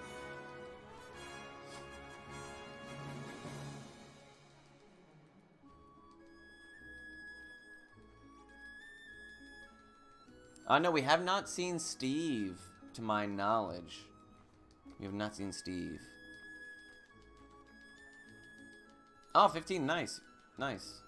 Yeah, so what is your, what category are you running right now? Are you back to any % no ring, or are you still doing Omega stuff?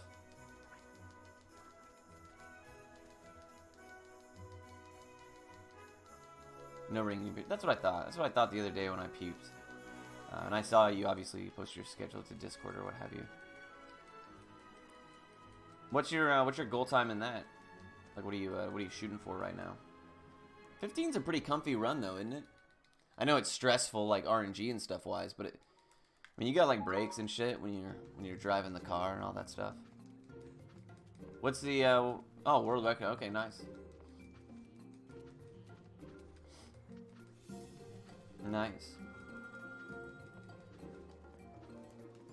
Well, I mean, you keep grinding it out, dude. It's gotta happen eventually, right? That's how speedrunning works.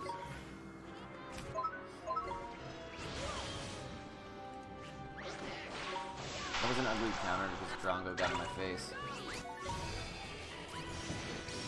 Oh, you guys managed to optimize out your brakes? Dude, that's the worst, man.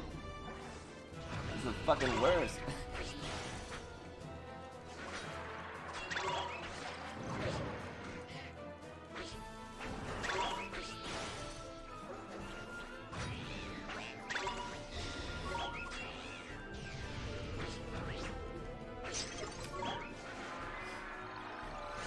Oh, wow, really? That's surprising. Dude, are you fucking kidding me?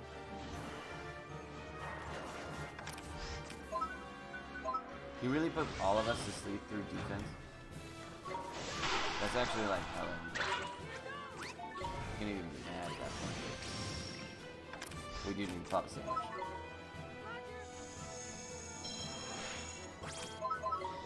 We're gonna lose time here until Esther wakes up.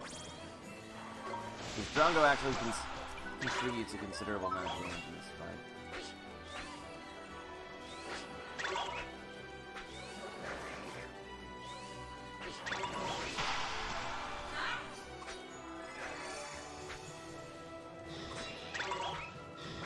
Oh, yeah, basically have a better line. I get that,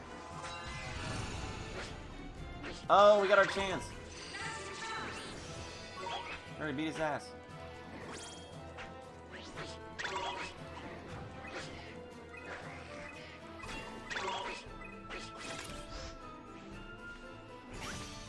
I'm not sure how much Ice Age will do, but Fireball will definitely do some work here. That's not bad, actually. Okay. Nice, so we'll actually end up saving time here, I think, if he dies to this. Burning Heart takes a little bit for his animation to go off, though. Nice. Good fight. 2 gold glimpses at the end is pretty clutch.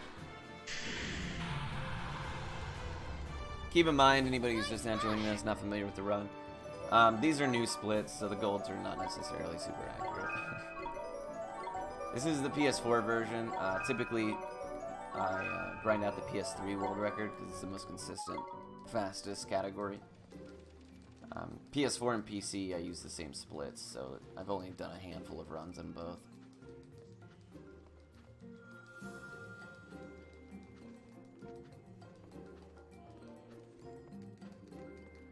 You need to play. Oh, dude, this game is great. This game is one of those games that if somebody's like, give me one game that I have to play that you wish everybody could play, this is it. This is it for me, man.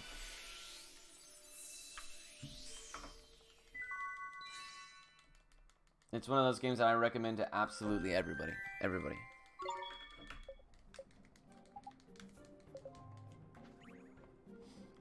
You never finished it, really? It's a, you know, I hate to say this because I am such a big fan of the game, but there is a different experience doing it speedrunning as opposed to casually, because casually you put such an emphasis on like the familiar catching and things like that. And I really enjoy the speedrun because it is so, like, we have a few familiars, but we do a lot of magic damage. So, you know, it's a little bit different, but it's so much fun. It's so much fun. Hey, Osmondek, how are you liking Default 2? You know, I've heard a couple of complaints. I've heard, like, a lot of good things, and then, like, a couple of gripes. I guess about the weight system. Does that make sense to you? I heard that the weight system is irritating people.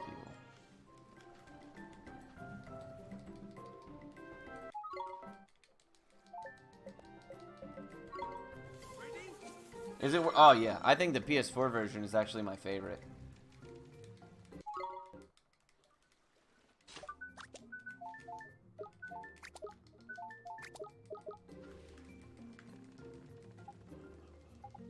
Oh, does it?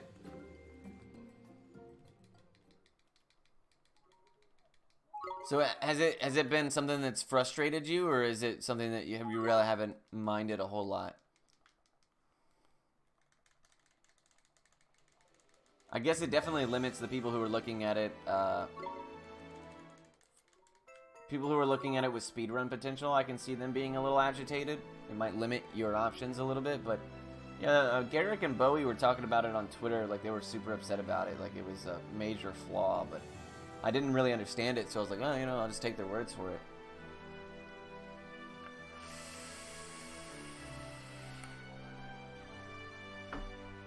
Absolutely, Kay. I would love to do so. We have I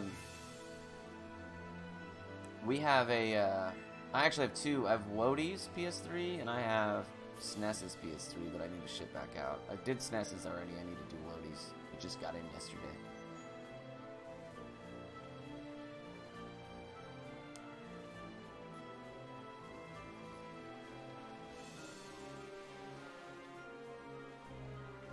I love doing PS3 work. They're my favorite. Yeah, late stream tonight. Yeah, I'm back to work every day, 9 to 6. And then I trade stocks from about 8:30 to 9. 8 to 9.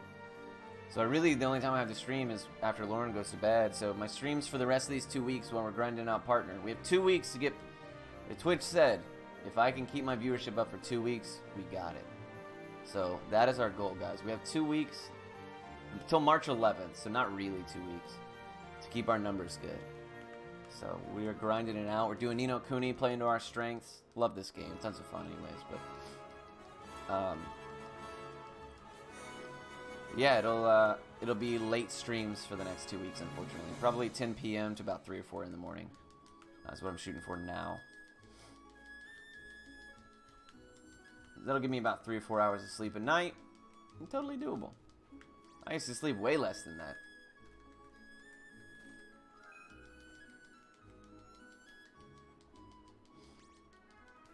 Oh, hell yeah, those are my favorite.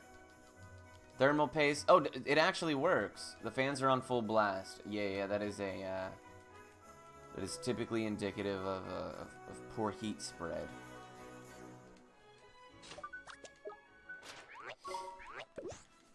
My girlfriend is the same way, dude. She'll go to bed at 9 and then wake up at 9. If you let her.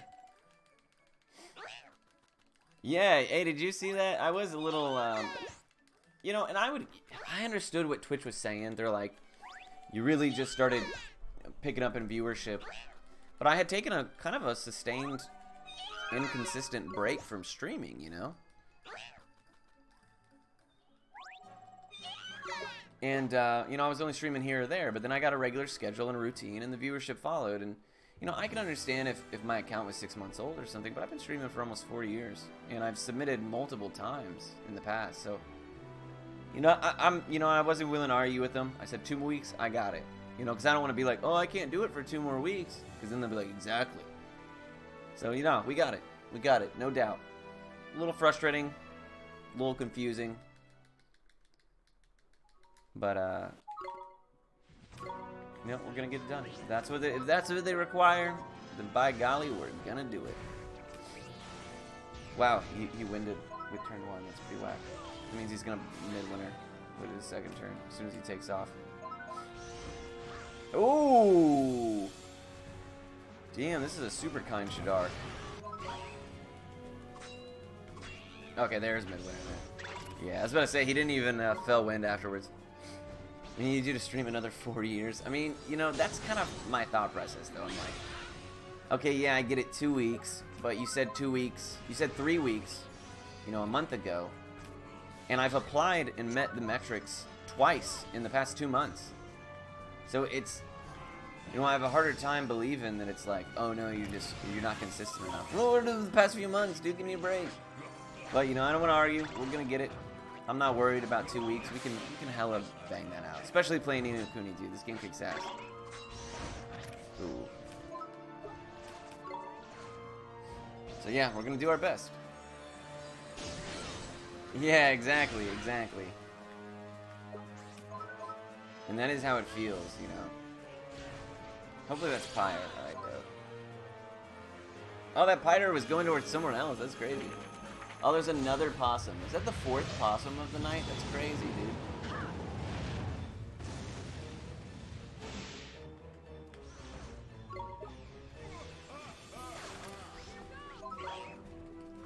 Good fight.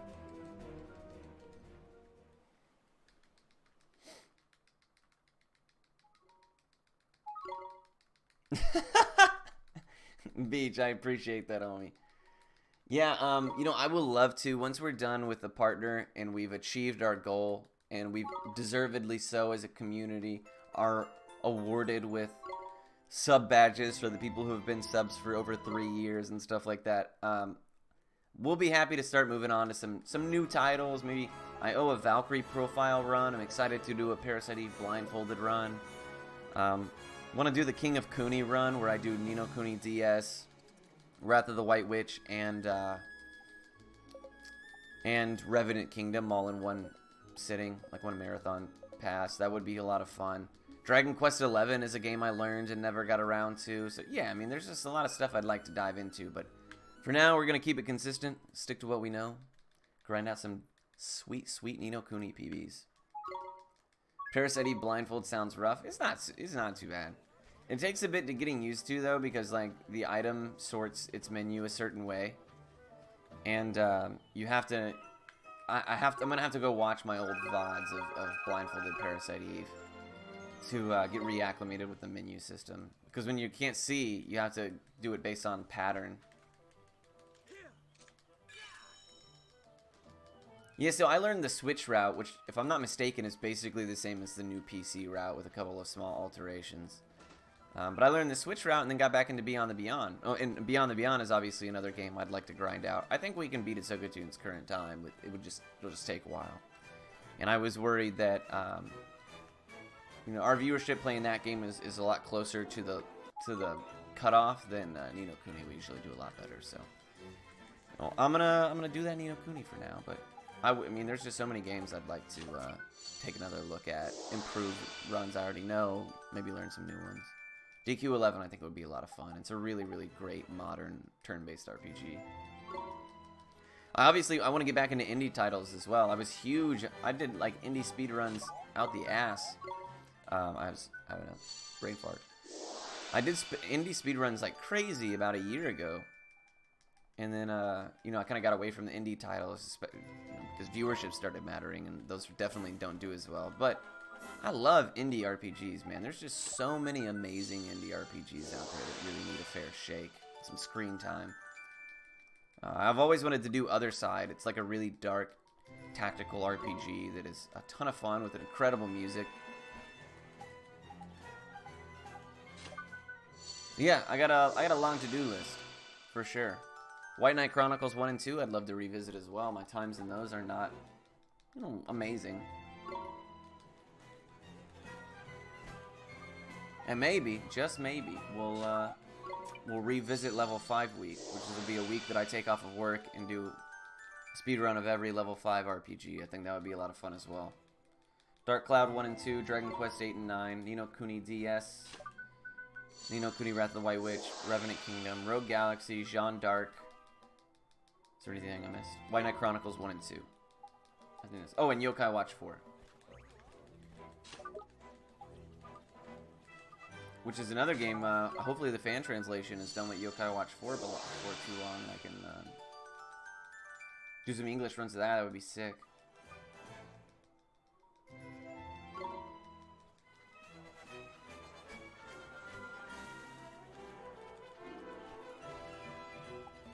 Yeah, that's true. Jeez Louise. Yeah, DC2 actually got a bit faster. And I really don't like the Dark Cloud games. I really don't like them. But with the new Dark Cloud 2 menu, and if I cheat and learn Dark Cloud 1 any %, I can really probably get it done a lot faster.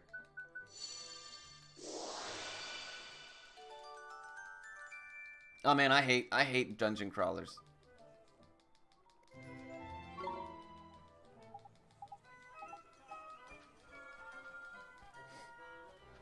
Wait, is that's a real thing, Ark? Or are you bullshitting me right now?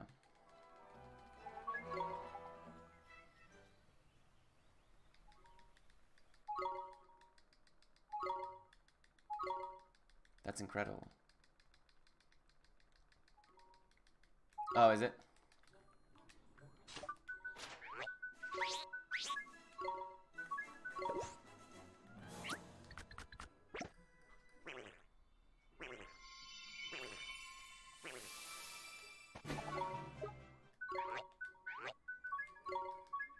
Hey, Mythic, you have a great night, and good luck. If absolutely keep me posted, and I hope you hear great news about that.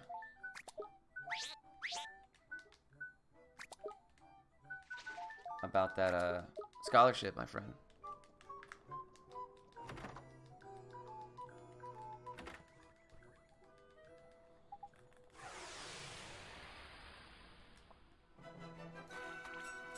Watch this.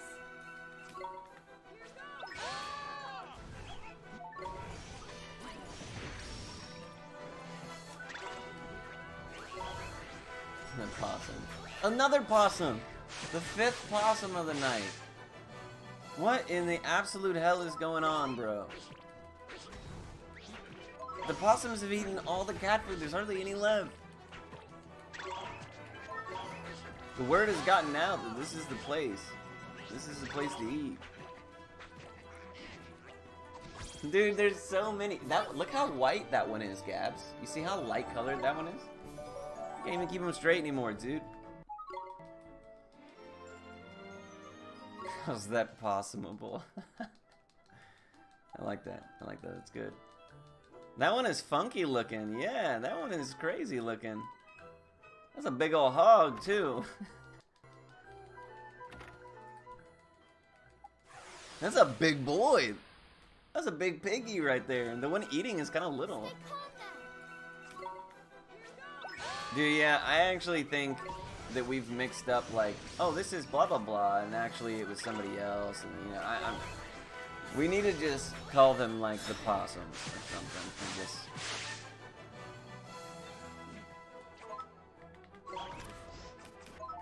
Oh shit, that's really not good. Okay, I got two options here.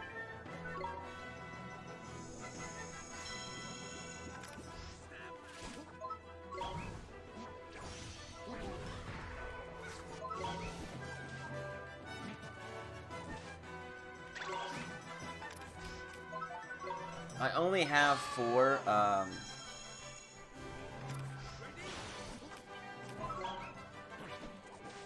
of the... Oh, we won, nice! Of the revive items. Yeah, Waffles is very easy to spot. Very easy to spot, but the rest of them, I'm like, that can be fucking anybody, dude, I don't know. But I'm actually super impressed that all the possums, all the cats, the skunks, everybody gets along with each other super well, which is really nice because, you know, I literally live in constant fear of the day that skunk comes in on a bad mood and really just everybody loses. Nobody wins a skunk fight. Nobody.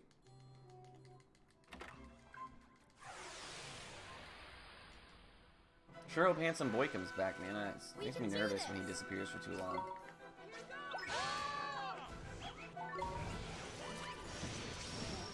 Alright, no belly buster yet. Calico comes back all the time. She'd be sleeping like hell lately.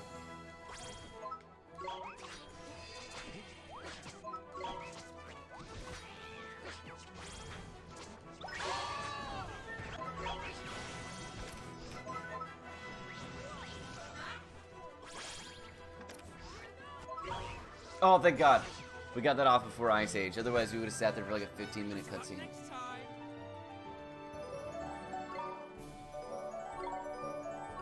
Yeah, exactly. Dude, I'm always like, oh, Skunk, please, bro. Don't be in a bad mood. That would be not very cash money of you.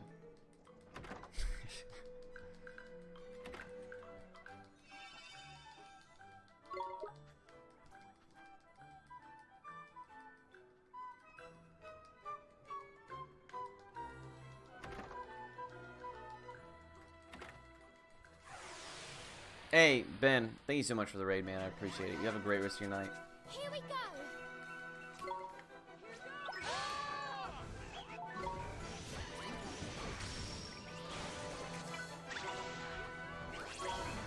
If Sparky got messed up, he might die to this cut loose.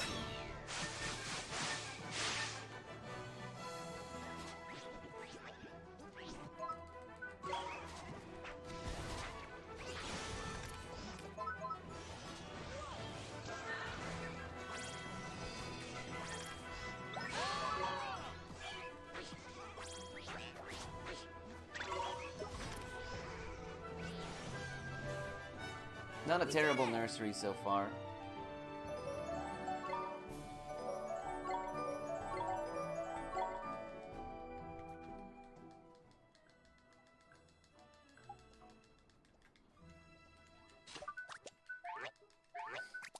So for this last fight, we're gonna do the rock feather. I'm not 100% sure which one's best. If you keep the burning blade equipped, you have a better go at getting rid of the hoorays. But the rock feather is better against the whale. I'm always constantly like changing my mind on who's the bigger threat of this group here. Because like Belly Buster really sucks, but the hoorays usually die pretty quick.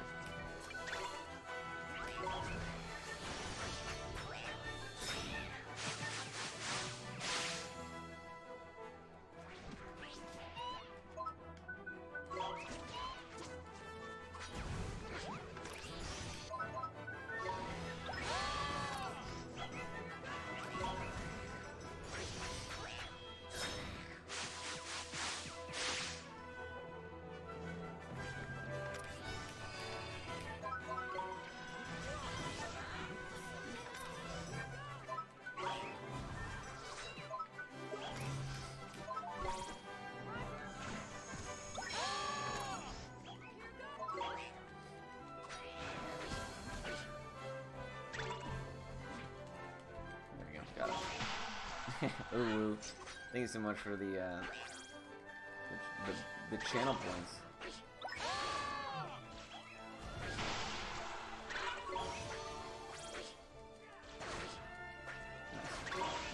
Not a terrible little scrap there. What can I say? How much time do we have left? Oh, that's a decent amount of time for Royal Jelly. That means we went through the nursery pretty well.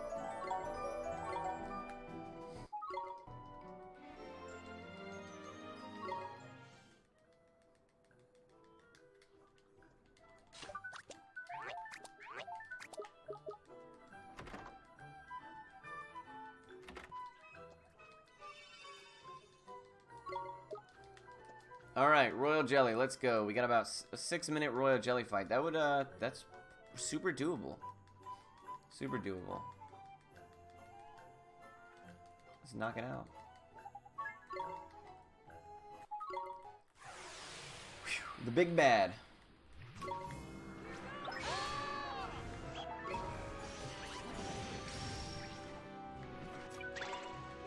I see stars will probably come out. At least I hope that's what comes out first.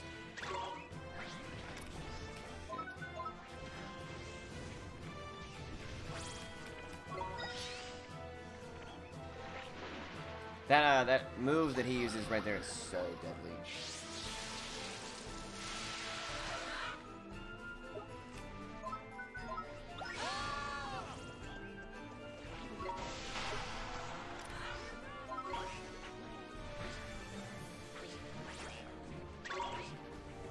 Damn, he is not being kind right now.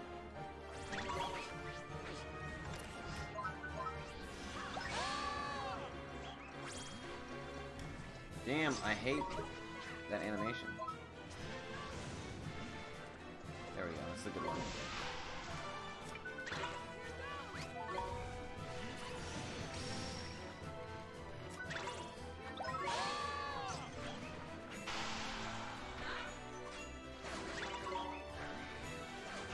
Cancel that.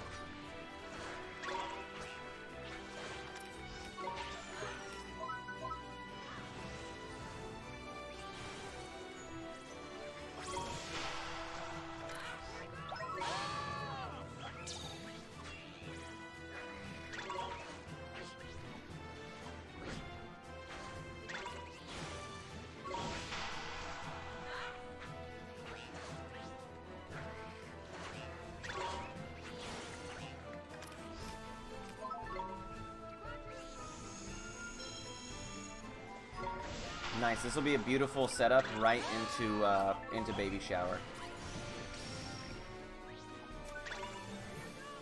You should baby shower real soon.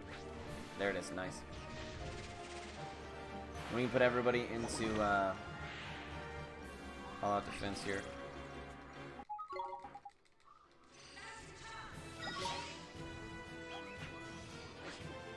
It's not even far. Oh my god, there's multiple.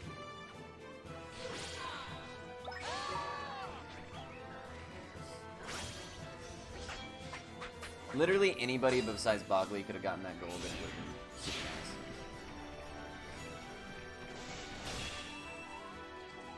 nice. That's okay. We don't we just needed that one gold.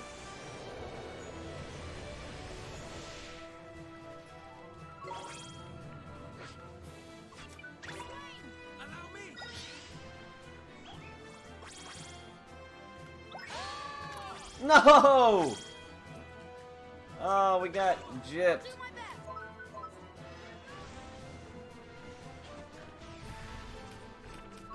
It's my fault. I didn't position well enough to hit him with a throw. That sucks.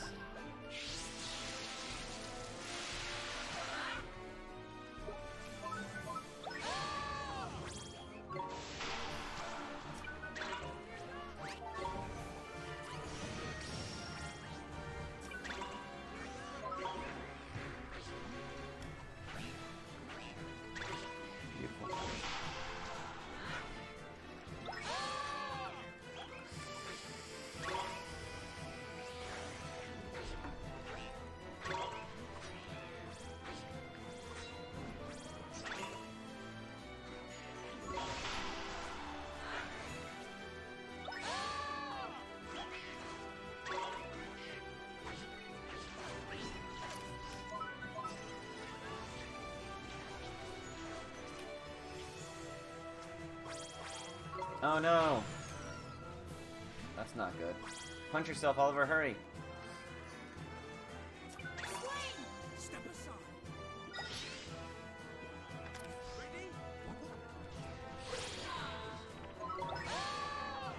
Phew, that was really close.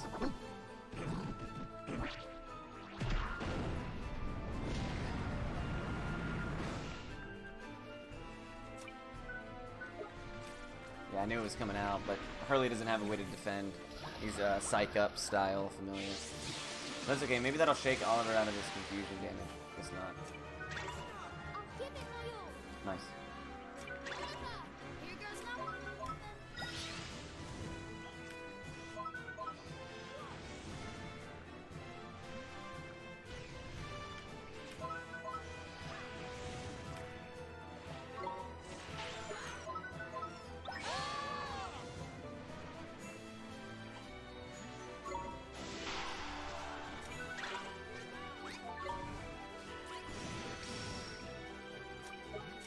Hurry, everybody beat his ass.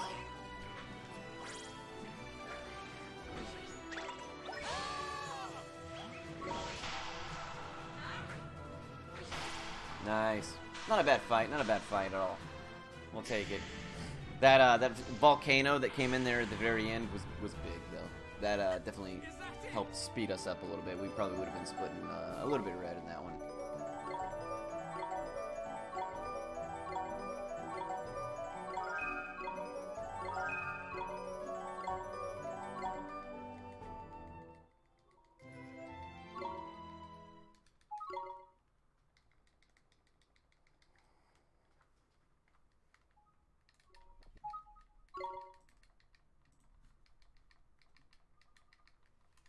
Dude, I hate the fucking option button, bro.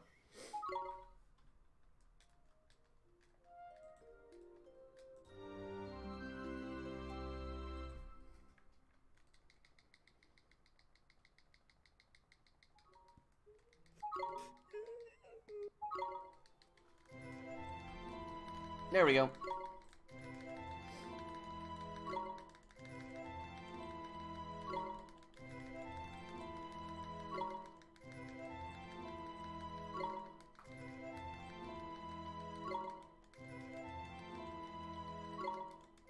Let's dispense with the foreplay.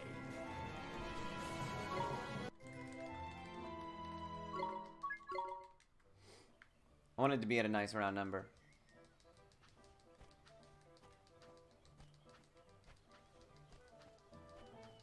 Again, if you guys are coming over from Kios's stream, I'll bother you guys with it one more time. But if you're still watching with the referral link from the raid, from Ben sending you guys over here, if you wouldn't mind clicking that link right there, it'll actually count you towards my viewership. We've been grinding our butts off for a partner for about 2.5 months now, so hopefully this will be our last little push here. So I do appreciate you all hanging out, especially at this hour. I know that most of you, or some of you at the very least, you're awake at Dijon hours just like I am.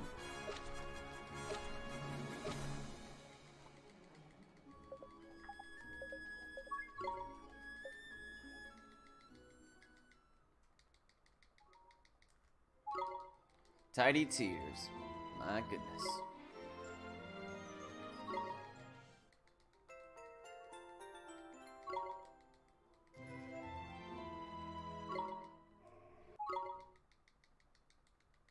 Oh, really? Yeah, that works as well. Even easier.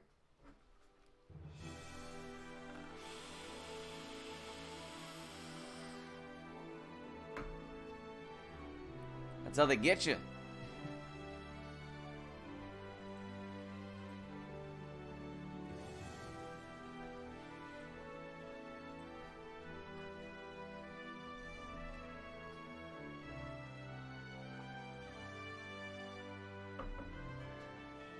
Hell yeah. Damn, that's a big old possum in there, man. He's one of the bigger boys. All the cat food is pretty much gone. The skunk's gonna show up and be like, dude, what the hell?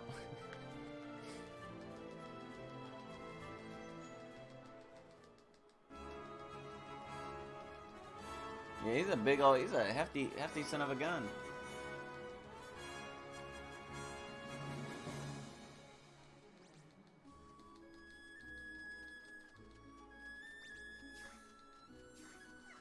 So if we were doing the switch route, we would actually go ahead and set up the money glitch now.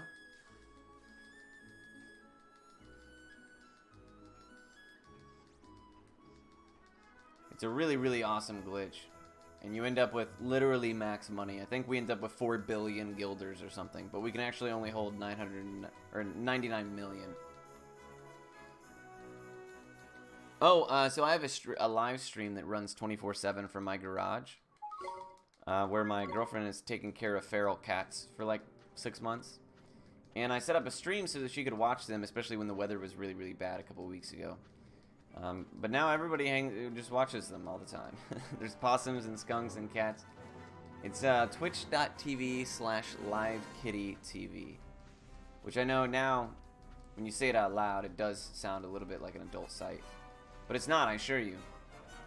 It's just, well, it's just one cat right now and a very large possum.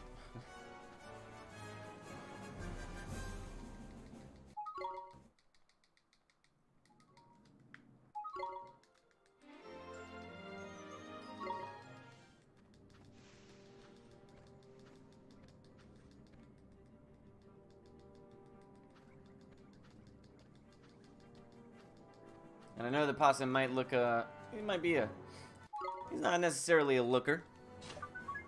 He looks a little rodent-like, but fun fact, possums are not actually rodents. They are America's only marsupial.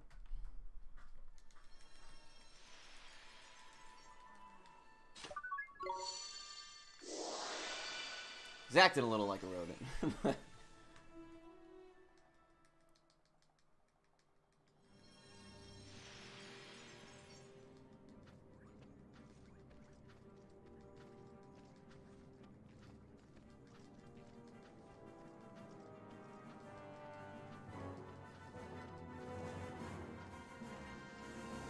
Yeah, it's pretty crazy. I think we've got like 14 or 15 different cats that kind of come and go. Maybe even 16. And what we thought was 3 possums, but very well maybe could be like half a dozen. And then we have 1 skunk, and he shows up pretty regularly, but I didn't see him tonight, so, you know, he might be out doing some skunk shit. I don't know what they do with their free time. He's usually a pretty punctual, in and out kind of guy. He comes in, he has a few bites. He goes on his way. Like, our house is just like a stop. It's not like his whole night. He's that type of skunk.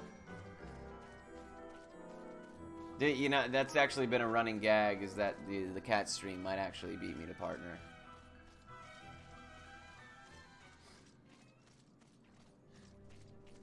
Wouldn't that be some shit?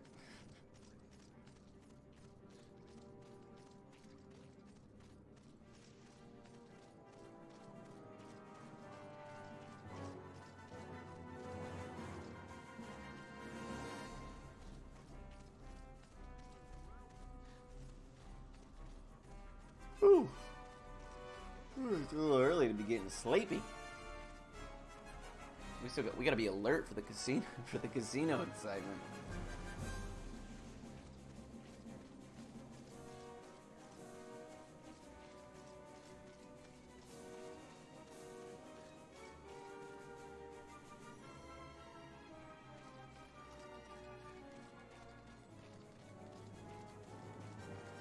Yeah, people have asked, like, when's a bear gonna show up? When's a raccoon gonna show up? When's a fox gonna show up? And I'm like, I think they were probably good with the skunk possum fiesta we got going on every night here.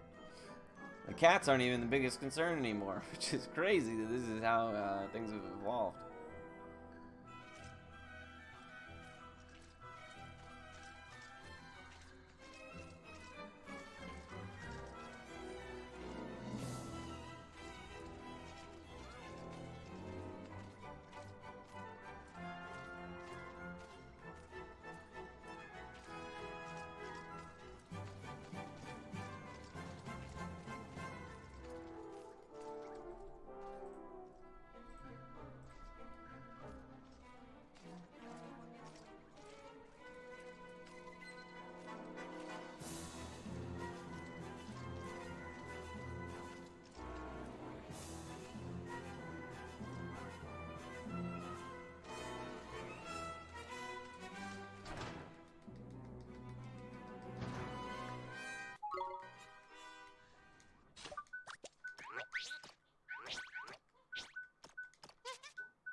Alright, let's do it.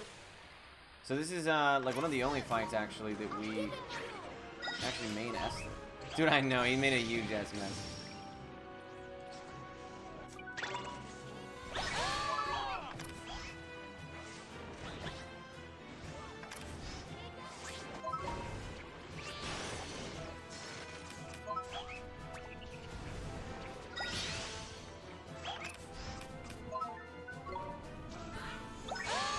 We want to try to stay behind Porco with Drongo here, just in case somebody does defend and trigger a gold win. He's really going on his way, just giving like all smackdown. Damn, you really.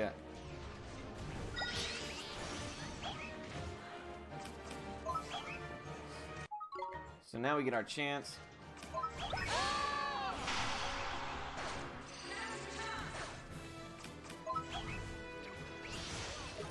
Oh, hooray!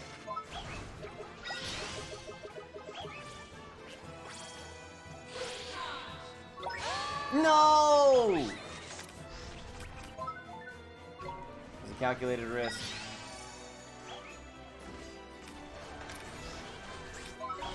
Homie, I literally just told him to heal, you know?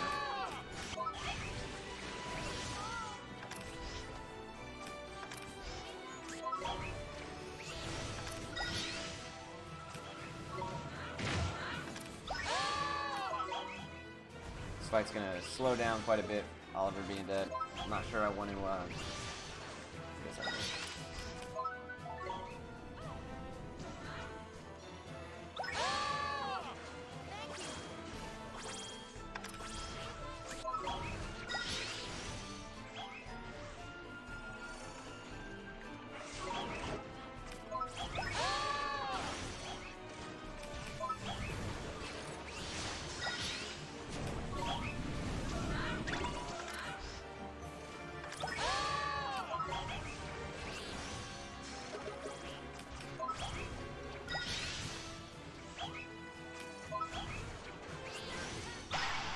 Cool.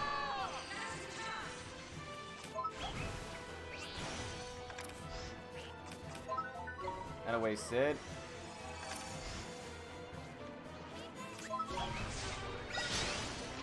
Thank God I got off of Drongo there. Oh, Swain's defending. Nice. Yeah, you're so welcome.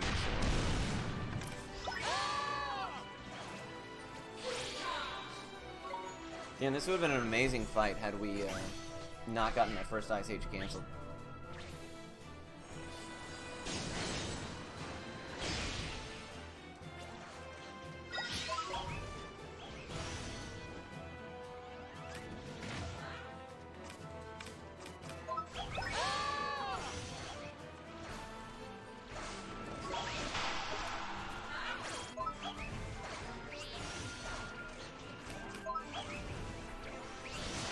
Good fight. Sub 230 Porco is pretty darn good. Nice work.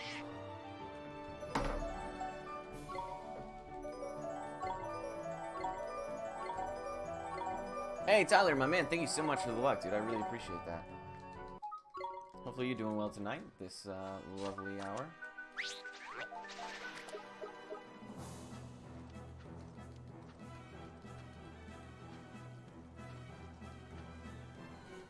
Just chilling, hey man. You can't ask for a whole lot more at this. You know, midnight on. If you can really get away with just chilling, boy, that's about all you can ask for. You know. How's work treating you, man? How's the roads? Yeah, how was your work impacted by the crazy cold that took place not too long ago? Did that really slow you guys down at all or anything like that?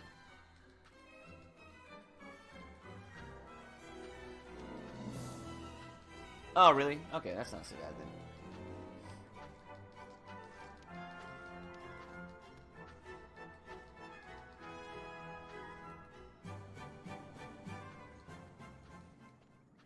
Oh, is that the possum that's busted up? It looks like it is.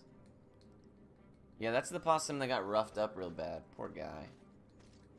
Wonder if he just got caught in a fence or a dog got him or something. That's very sad. Got down to the 20s and we didn't have too much snow. Oh, really? That's not so bad. What's your level of expertise in, like, you know, those kind of inclement weather conditions, though? Are you, is that something you guys drive pretty consistently, pretty regularly? Because, like, here in Texas, dude, if just cold is enough to scare people and have them drive terrible. Just rain. You know, once we started seeing snow, literally nobody has any idea how to deal with it. Everything just shuts down till it goes away.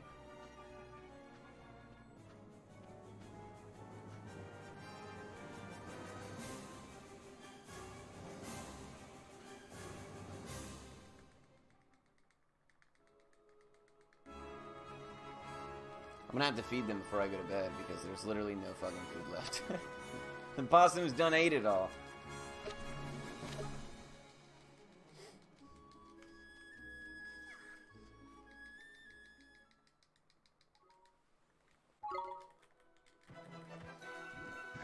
Come on, you guys!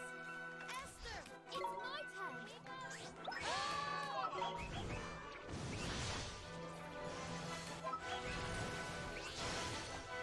Oh, really? That's crazy, man. That's crazy. So I'm not gonna lie, even I get a little, I'm like, if it starts to rain real hard and my, you know, field of view, my vision is getting a little bad, I'm like, okay, slow down, relax. I'm one of those people. I'm usually not so bad about the rain, but I don't ever want to be overconfident because that's when you start, not putting some respect on the weather's name, you know what I'm saying?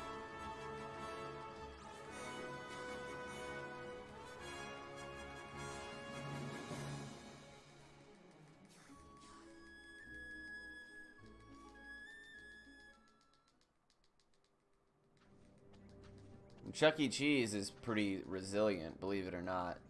Even the days where they didn't have power or they were part of rolling blackouts, they were still open. Isn't that insane? They were like, yeah, we had like 2 hours off, 1 hour on, so we were doing like a special. I was like, oh my god, you guys are so desperate for money, it's unreal. Yeah, and I was pissed off because I got there today, and they're like, this game is broken, and this game is broken, and this... And I'm like, how are all these games broken? They're like, I don't know. Well, then I find out that they're just, you know, letting shit get turned on and off constantly because of the power outages. I was like, that's not good for this equipment.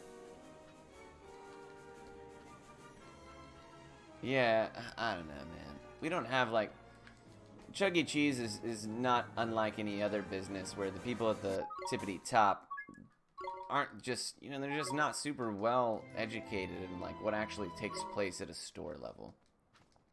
Corporate makes decisions for the store level to follow without any real understanding of, like, how store level operates. Which is not, you know, that's pretty much like any retail or restaurant or whatever you wanna... You got the suits and the executives and stuff that see numbers without really understanding, like, how things go. Like, if they would have just asked somebody in our position, one of the techs or one of the RTs or DTs or anything like that, we would have all been able to tell you that, yeah, I mean, it's just like a computer. You don't want that shit turning on and off.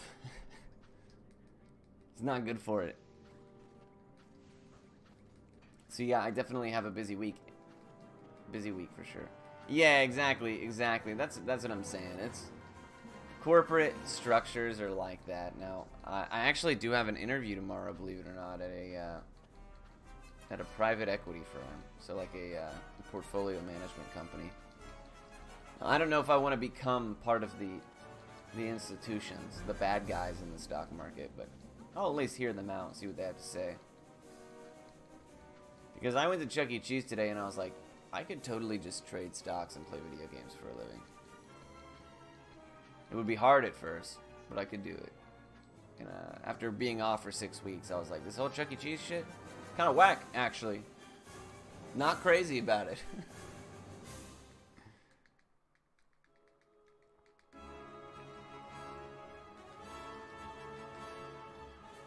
But then I saw my taxes.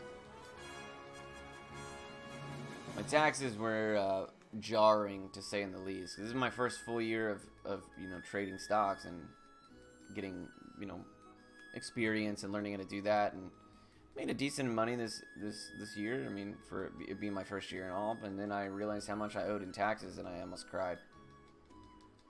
I was like, wow, that's a lot.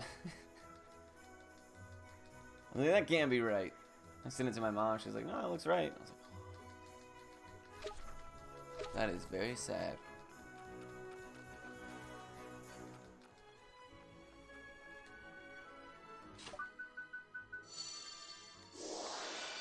Stocks are a curiosity that I never got into. I love stocks.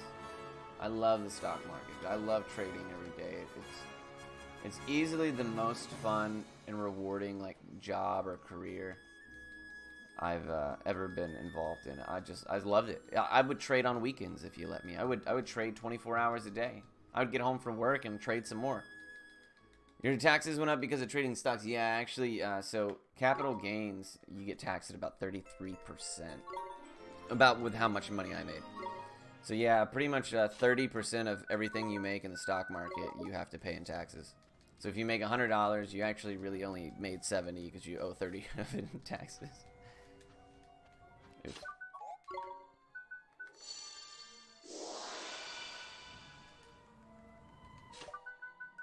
Yeah, so you know, I'm used to maybe owing a couple $100 at the end of the year, maybe getting a couple $100 at the end of the year. It usually goes different ways depending on like how much I withheld. So I don't know. I guess I just wasn't prepared for it to be like, you owe the government this much money, and I was like, oh wow, that sucks. That really sucks, dude.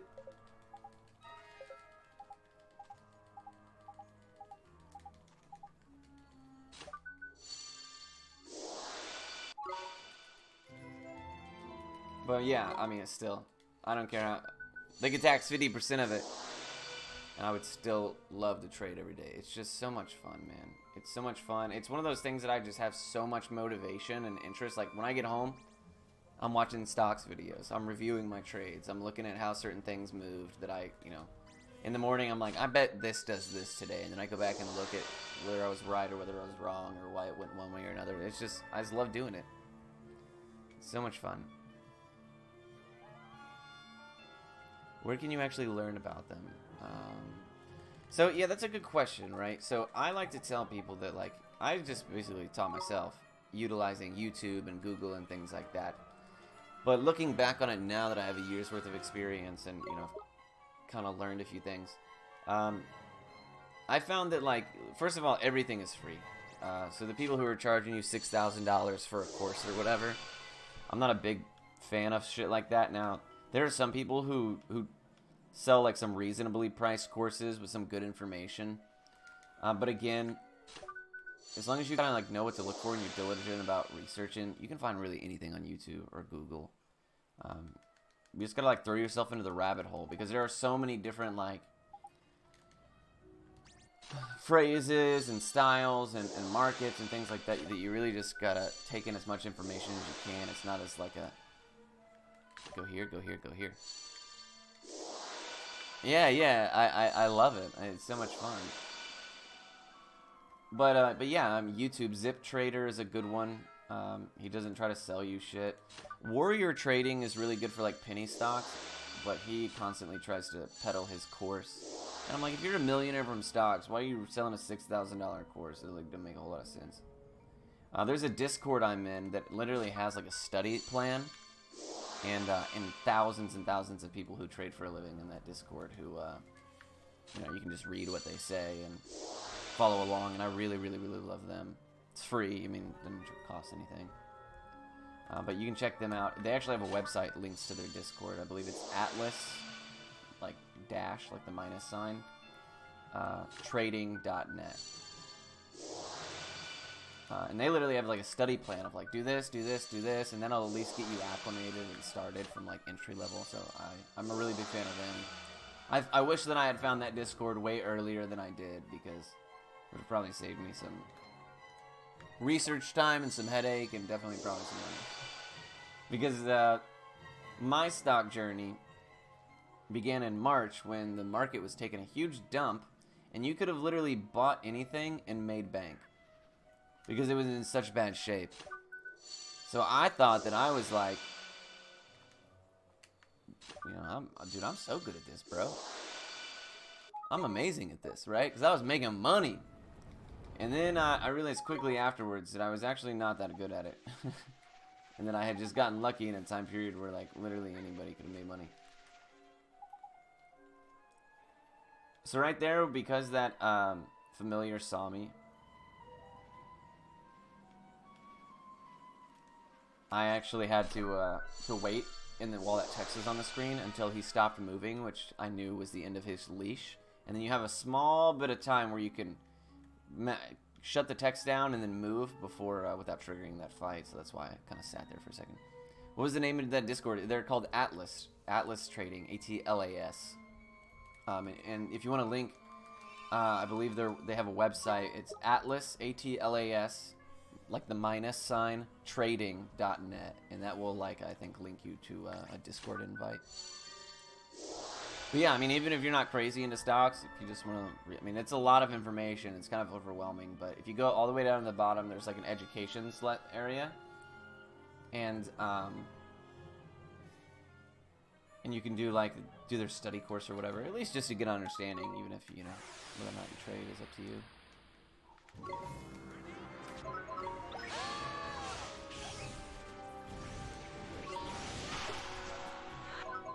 Yeah, no problem, no problem. Yeah, I really love those guys.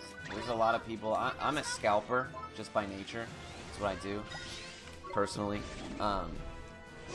So I spend a lot of time in the scalp room. But I mean, depending on like what style you end up liking and finding is the best fit for your personality and your risk tolerance and pain tolerance and stuff like that.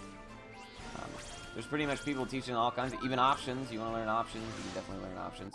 There's a guy in there named Ripster who's an options god. Fuck, I definitely misjudged that. I thought that we would get Arrow of Light out before me.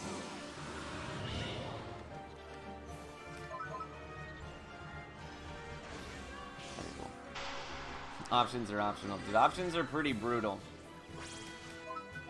They're definitely something I struggle with the most. They're very like, you win big or you lose everything. Very sports betty. I know that people who are like big into like DraftKings and shit like that are very big options fans usually. It's just how those correlate for some reason.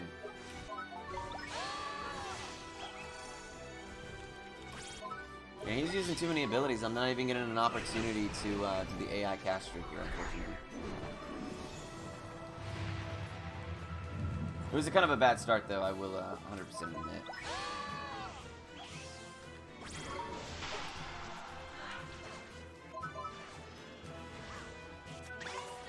Nice.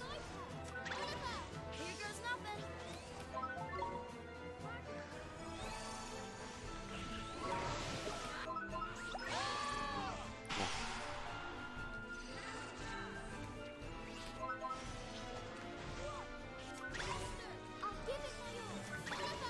Roger.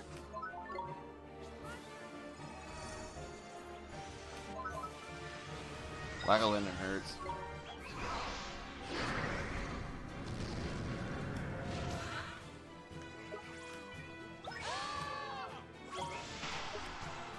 Nice, Drongo.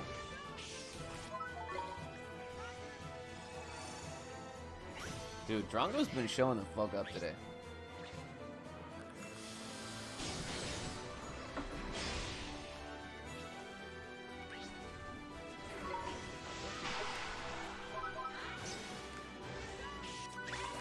I'll give it to you. Roger.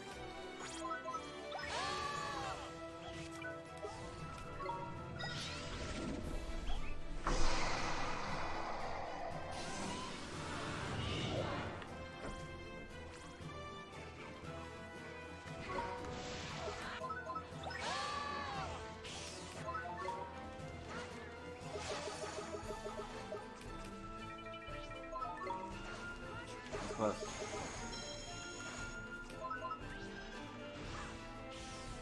Hey, very good.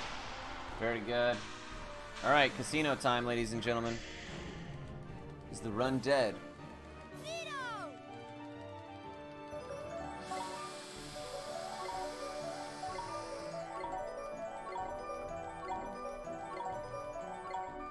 We're actually gonna do a no reset anyways, so Oh, have you seen them? Yeah, we've had 4 different possums today. It was really, really a show was being put on.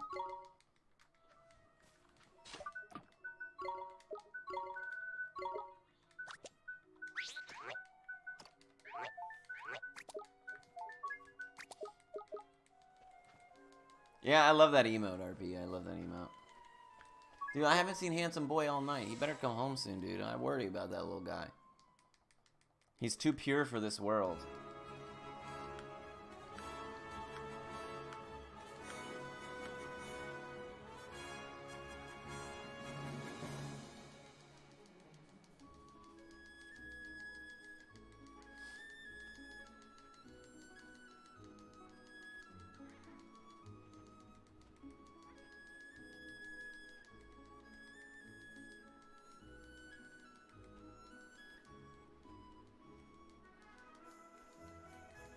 Alright, so first or second try platoon, we can still probably PB. Anything worse than that, probably not. Especially if it's like a first try platoon and we lose on the final hand, and then we lose like 6 or 7 minutes. So first try platoon is obviously the dream. However, if we can lose relatively quickly in the first hand, we can still do it with a second try platoon.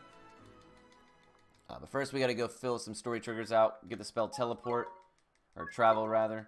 And then we'll start the casino. The casino is a ton of fun, man. I just wish it wasn't so damn hard. But we need to do the casino in order to be able to afford, or in order to have the funds to be able to finish the run. Now, even if it takes us forever, we'll try to continue with the run just for funsies, doing a reset.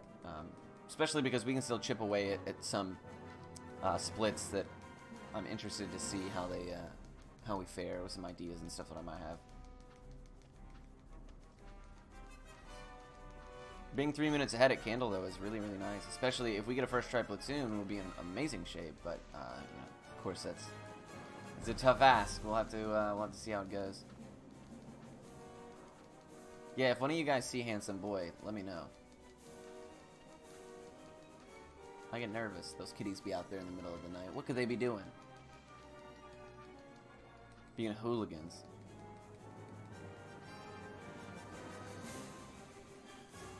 Cool, I appreciate it. Hey, thanks so much. I appreciate it. I do too. I do too. Yeah, can you believe that? It really does feel like you just have to submit and hope that someone who's having a good day reads your submission. But yeah, and I'm feeling good about it. We're gonna try our best, you know, that's all we can do. Play a game that I love, and hopefully people are interested in seeing it, and, you know, problem solve themselves. Persona 40, no. Yeah, or DQ 8 was a good one for a while. I remember talking to High Spirits, he's like, just run Dragon Quest 8, and I was like, nah, that sounds kind of shit.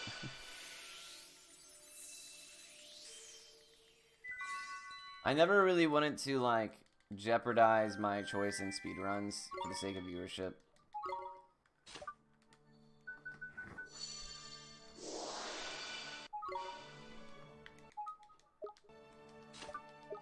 So if we can do it playing Beyond the Beyond and Ni no Kuni, dude, I'll be over the moon. Those are 2 kick-ass games. Well, Ni no Kuni is a kick-ass game. Beyond the Beyond is an alright game, though. I mean, it's not very good, actually. But it's fun to watch. Because somebody else suffers on your behalf, you know? That's really the beautiful thing about it.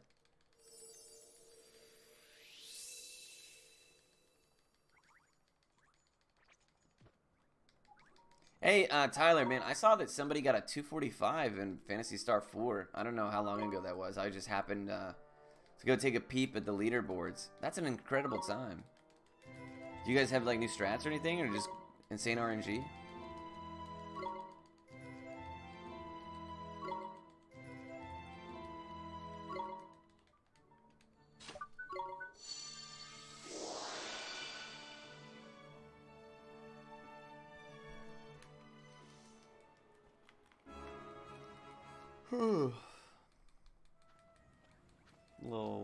we'll sleep us here at 12:38. We're only halfway done. Right. The moment everybody's waiting for. Ephemeral Fantasia. Yeah, maybe we can do speedruns of that. That would be dope as well.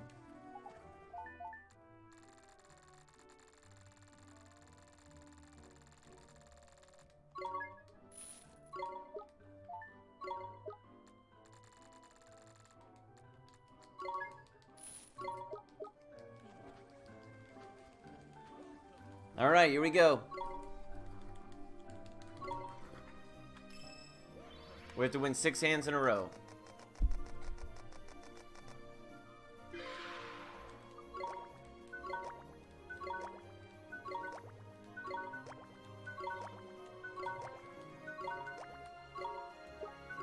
That's not terrible. Oh, really? That's pretty cool.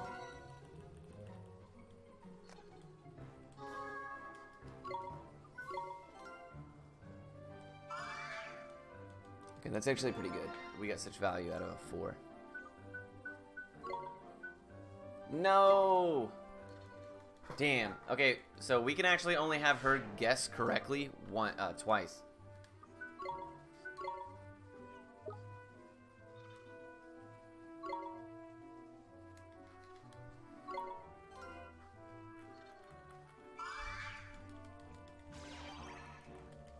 Alright, so we have to win these next 2 hands. I knew we'd win that one, because there's never face cards in that hand. There's no face cards in our other one either. We just have to hope that a 24 beats a potential 30. Oh, no, wow, a king. Holy shit, you know what? There was a face card. You're right. Alright, that one was actually such a fast loss that it really didn't lose us a whole lot. Wow, that was brutal. She had 2 kings, 2 aces, and a joker? That's insane. That's insane. And this is not a good hand.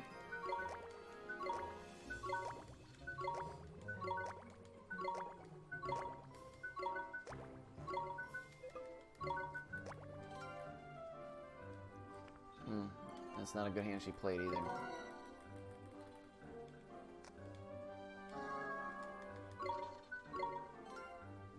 Okay. That one in the middle could be a king.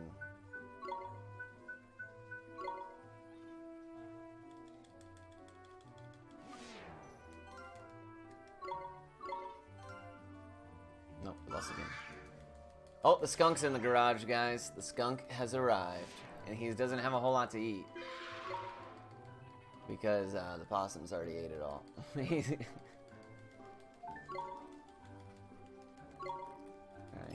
Damn, this has been a really, really terrible platoon so far. We're just really, really bad. Hopefully we start to get lucky. Oh my god, okay, now this is what I'm talking about.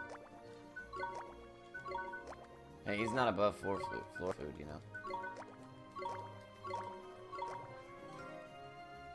Okay, excellent.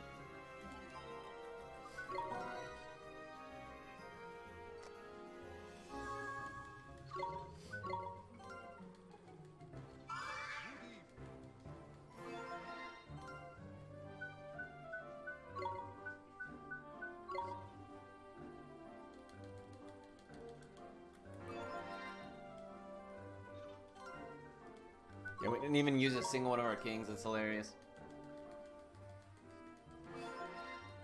And that's 1. 5 more hands to go. We already lost probably all of our time save in those first 2 failed hands. But we can still pull this out.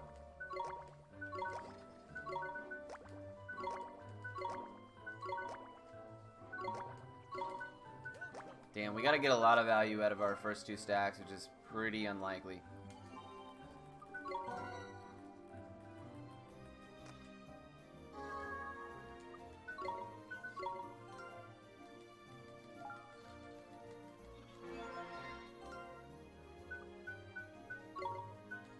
Okay, that's really good.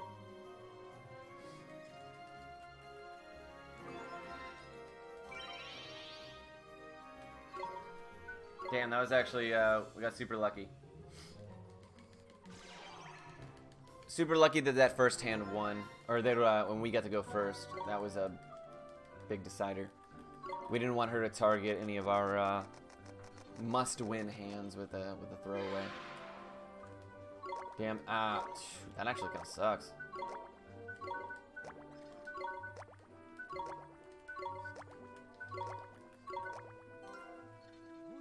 Ooh. Okay. Please go first. Damn. Don't target my king. That's fine. Hey, okay, cool, cool, cool. So now we can actually, ooh, I don't know. The AI manipulation won't work. What do I want to do here?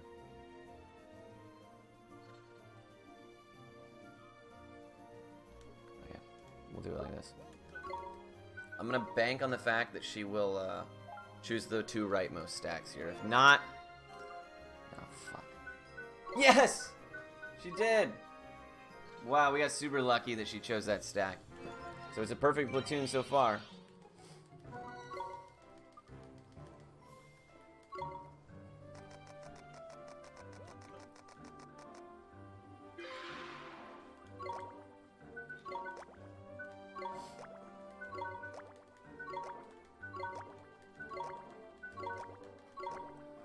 You know what? I should have actually reinforced one of the big stacks, but it's okay.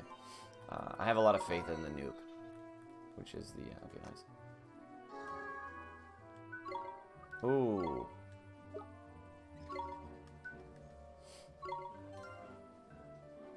Oh, wow. So she has no face cards. Wow, that's crazy.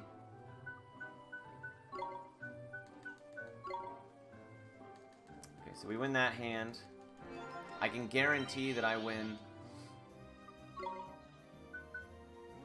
this hand, and I'm hoping she'll do double rights. She should, because there's only 2 stacks left. She should always choose the 2 rightmost ones at that point. Yep, perfect. So it's a perfect platoon so far. We had 2 more hands. 2 more hands to go.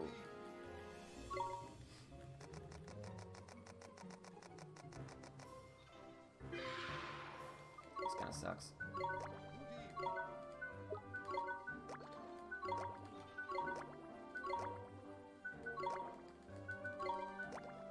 We gotta get a value out of our ace or our 16. That's gonna be hard to do.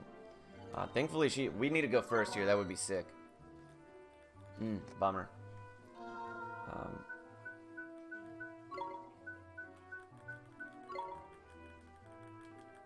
Okay, so she was wrong, but that's one of the hands we really needed to target.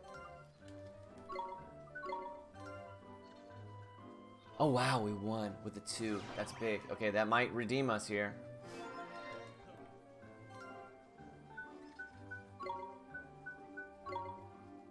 Okay, so we actually might still be perfect. The 2 came through. As long as that's not a draw. Nice! Nice, nice. Alright, we're still perfect. Last hand. Please give me just nothing but faces. Nothing but amazing face cards. Please. Oh boy, what the fuck?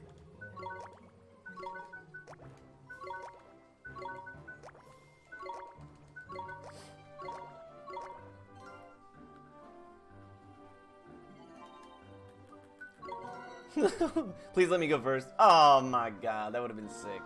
So those single cards she has right there might actually be kings. Nice. So we win that hand. She's wrong. I have to choose this one because I can't risk that she runs a king into my my pick stack.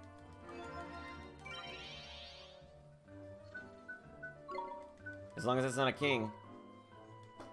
Perfect platoon, bro. Perfect platoon. A perfect platoon. Holy shit. It took us 2 quick losses, though. That's sick.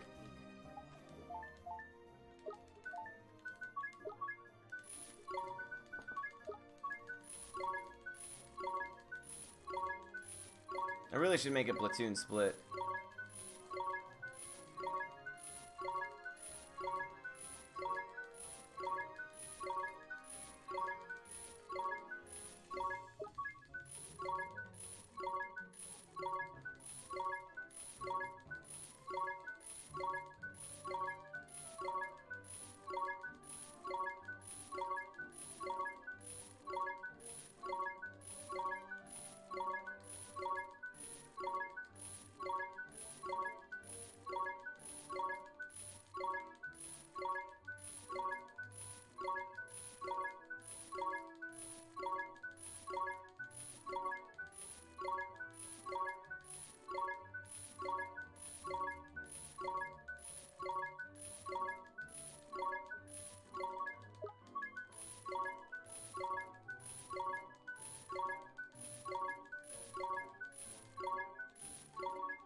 Yeah, the losses were instant on the very first hand. So, well, I think we can still manage to split at least green or small red, which we can definitely come back from.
Woo!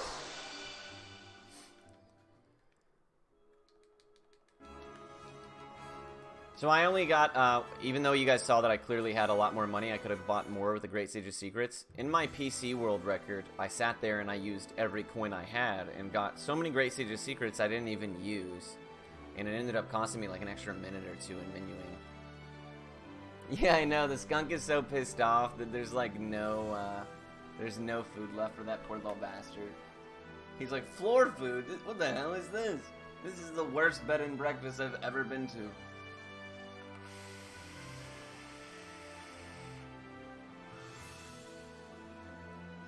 You know, when I go to bed in 2.5 hours, I'll refill the bowl, clean up a little bit. And what's going on, Mexican computer? Yeah, I'm actually back to work now, so I got 2 weeks to pad my partner number stats. And if we can maintain decent viewership, man, we can do it. We can finally do it. But unfortunately, I will have to be streaming at around this hour for the next 2 weeks. Only on weekdays still. I'm going to continue to take weekends off.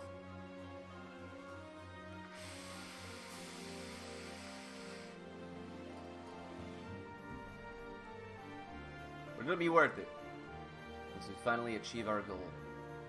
We've been grinding it out as a community for like two months. Daily for 2 months. That's close. Thank you so much, man. I appreciate the love. And I appreciate you guys hanging out and watching. A lot of you put up with Beyond the Beyond. Now we've moved on to a slightly better game, so that's at least reassuring.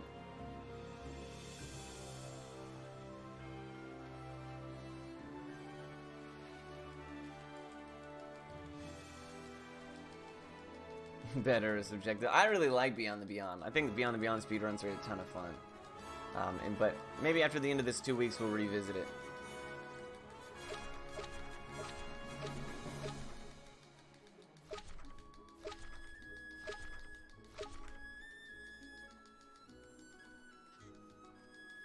Yeah, RP, we did it. We actually got a perfect, which is even more impressive. Need this guy to come out of that pathway there. He's blocking the road.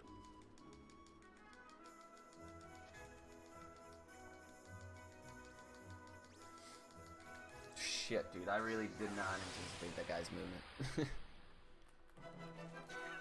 Yeah, it is so bullshit heavy. It is so bullshit heavy. That game actually like drives me up a wall sometimes.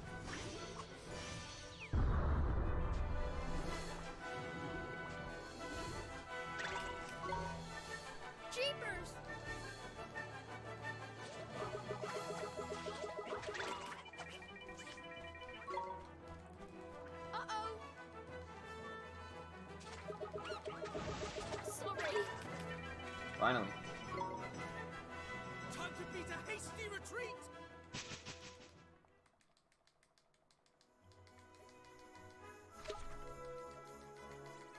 God damn it! I hate this path. It's the fastest enemies in the game, all in one area. And the pathing is so tight that it's really, really damn near impossible to make it through.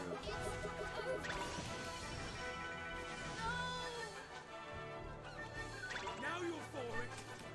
Oh, we're gonna die.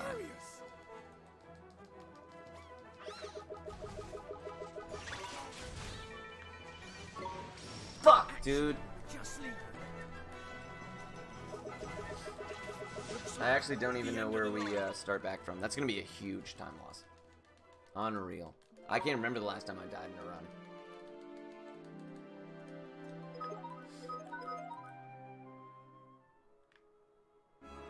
That's not so bad. It's better than it putting me back at Castaway Cove or something. I can't believe we took both of those encounters. One of them was my fault. I could have definitely dodged it, but I am a little frustrated with that. It's okay. It's okay. We have some decent time save locked into the remainder of the run, so hopefully we can have a really good dragon fight. Come out only mildly red.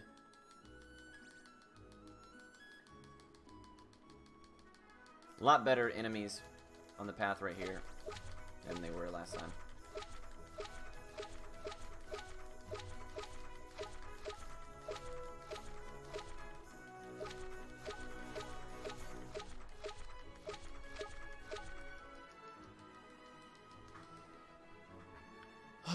Frustrating.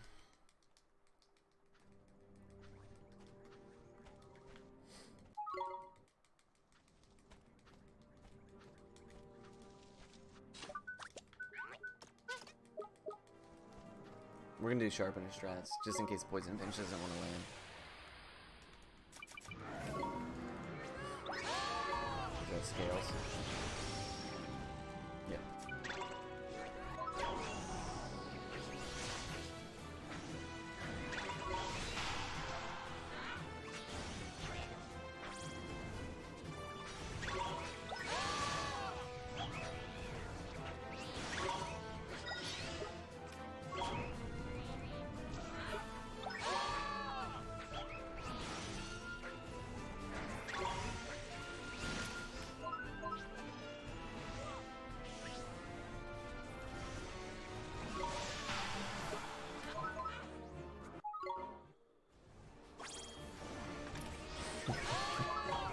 What's going on? What's going on, Panda? Dude, Steve is pissed, bro. He really just ate a bunch of floor food. He's like, dude, I'm too fucking good for this place. Shittiest bed and breakfast ever. 1 star.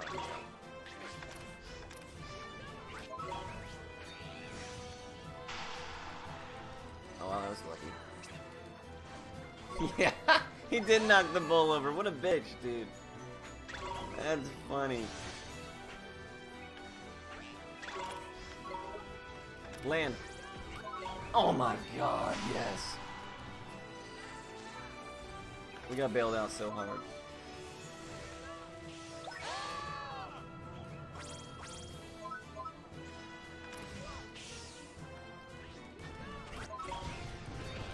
So yeah, we can just kick his butt for the last 20 HP. We're still green. After 2 failed casino hands and a death. Yeah. Is that it? She is. She's become a lazy bones the past week, man. She really, you know, it took them a while to get acclimated to those little cubbies, but now she like really fucks with them.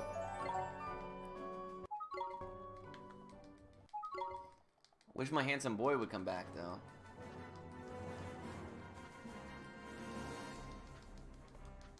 What's going on, Ryan? How you doing? Yeah, who knows? Who knows? The PS4 world record is actually like a 5:37:53. That would have been a really good run. A 5:37:50, I believe. So this is the PC world record we're going against, but sub 5:30 would be the PS3 world record, the fastest version. So that's what we're gunning for. Yeah, she really do.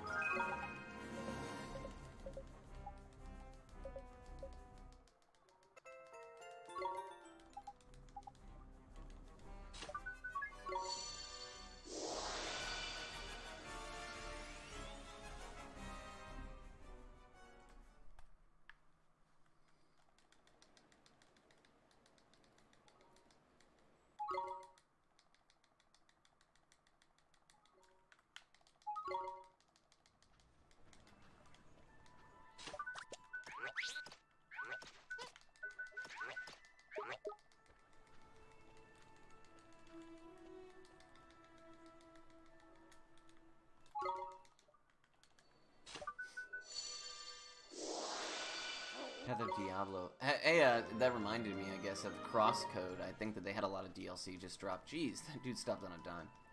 Any of you guys play Crosscode? Oh, something was supposed to come out the other night at midnight. What was it?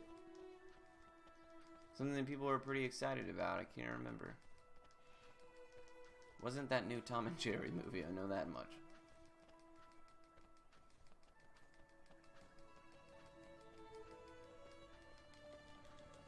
Yeah, I wasn't particularly wild about it either, Panda. Oh, Bravely Default. Bravely Default, yeah.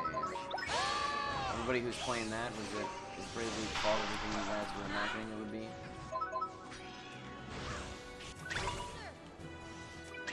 You're not under any obligation to do so, my friend, but definitely don't mind having you around.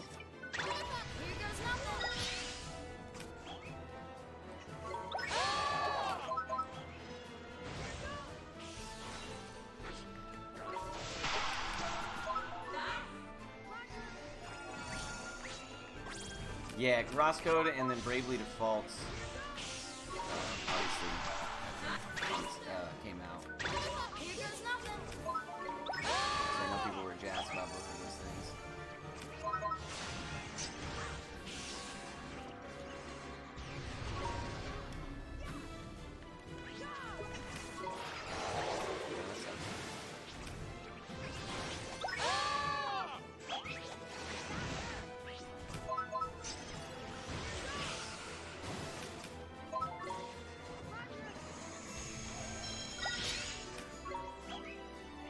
So that was a bad attempt there, but that's okay.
Yeah, Denny's Nightmare. I think we've all had a Denny's Nightmare at one point.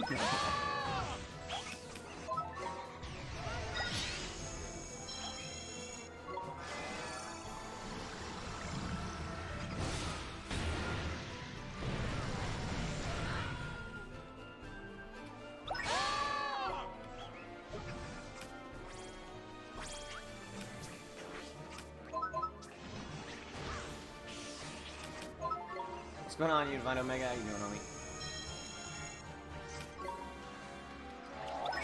This fight's kind of gotten away from me a little bit with the failed attempts at triggering chance. AI caster's not really doing me any favors either, casting fucking Fireball and Frostbite. I was a little too slow in the menu there. Not pretty bad.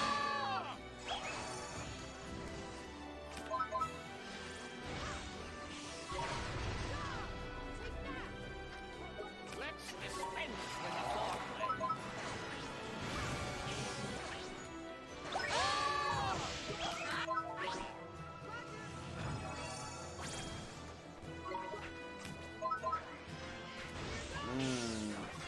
Attack was not too bad.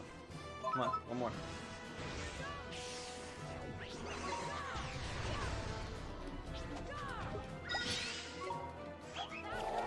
Somebody get that. Thank you. Thank you. Alright, he's dead. Hey, my man, thank you so much for dispensing the foreplay, dude. I really appreciate that. You beat this game? That's incredible. Post game and stuff too. That's a lot of game. Congratulations, man. How did you how did you feel about all of it collectively gathered together? 81056, thank you so much for the love, man. I appreciate that.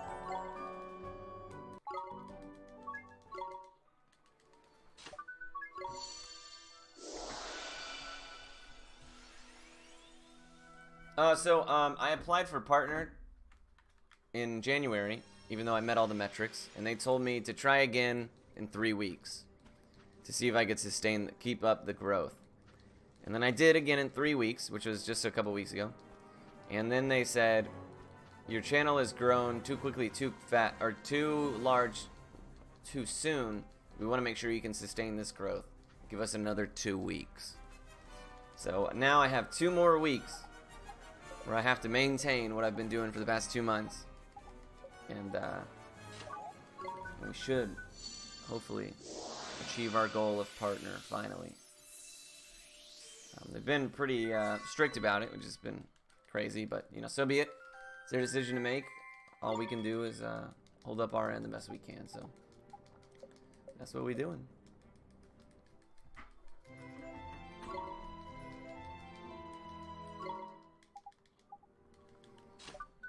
Stop, you know, and that's, like, I'd understand that, and they didn't exactly phrase it as, like, you're literally too good, bro, you know what I mean? But they essentially, you know, that's what the email said. I posted it on Twitter. They said that your channel has grown really quickly, and I was like, and to be fair, like, that's true. But I also, you know, was off of work for 6 weeks, and I was streaming every single day consistently at the same schedule, the same game. So, you know, that's going to happen. Because I was only streaming like once or twice a week before that. And it's not like I've been streaming for 6 months or whatever. I've been streaming for like 4 years. And this is like the 5th or 6th application I've submitted. So I was like, I mean, I understand what you guys are saying. But at the same time, like, come on. But alas, here we are. 2 more weeks. Actually, not even 2 weeks. Just March 11th, which is really just 1 week, I guess, right? Week and some change.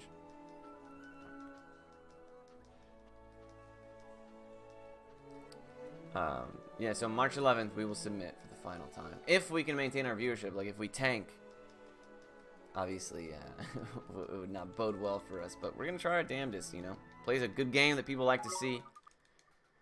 You know, try our best. That's all you can do. Hey, whoa. Absolutely. Have a great rest of your night. As always, I appreciate you hanging out. Be well, my friend.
Yeah, and I would almost wager that as a speedrunner, it's a little bit more difficult to... Handsome Boy is back! I hope. Is that Handsome Boy? Or is that shitty clone?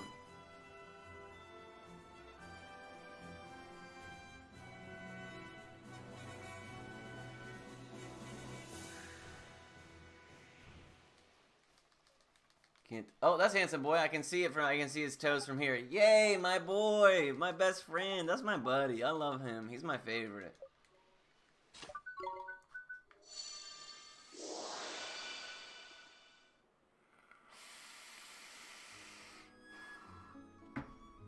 Yeah, you're totally right, RP, dude. That poor clone. I'm sure she's a cool cat. She's just always so timid. And now I know why. It's because she's constantly harassed, dude. Like, how shitty. The guy cats kind of pissed me off. Handsome Boy looked like he had been on a hard night drinking, bro. He looked confused. Dude, yeah, the guy cats are terrors. They're really ugly to everybody. Yeah, I exactly 1056, and that was actually more to my point. What I was gonna say is that as a speedrunner, you know, you're a bit more pigeonholed into like your potential exponential growth, revenue development. Like I only have 100 subs and stuff like that, right? So, you know, I'm obviously not shilling. I'm not, you know, it's never once been about revenue for me. But, you know, on their side of things, you know, that could be definitely a factor. And, you know, I understand that. But also as a speedrunner, your ability to, like, you know, because, like, if I stop playing the game that people want to watch, my viewership tanks, right? So you're almost forced to do just one thing and grind the shit out of it. And, you know, like, you know, there's a lot of really incredible, amazing speedrunners that once they switch off their main game, go from 1,000 viewers to 100. You know what I mean? And that's just the fact of the matter. I mean, a lot of people want to watch what they're familiar with, and I don't blame the viewers for that. As a speedrunner, I want to run what, you know, I'm currently having fun with, or what I'm motivated and interested in doing. And, you know, you can't blame the speedrunner for that. So it's just kind of an unfortunate relationship between the two, but it is what it is. Can you lose partner? I'm not sure. I know that you can, like, you know, do unfavorable things in Twitch's eyes and, like, you know, breach contract or get banned a lot, you know, nudity, sexual content, all that kind of stuff. TOS related reasons, I'm sure you can lose partner. But, like, if you dip below that, like, a lot of speedrunners, Let me welcome you to my eventually world. do dip below or don't maintain those requirements a little bit. I think they're pretty lenient about stuff like that, especially in speedrunners' cases. I had a heart attack for a second there. I was like, where are my medals?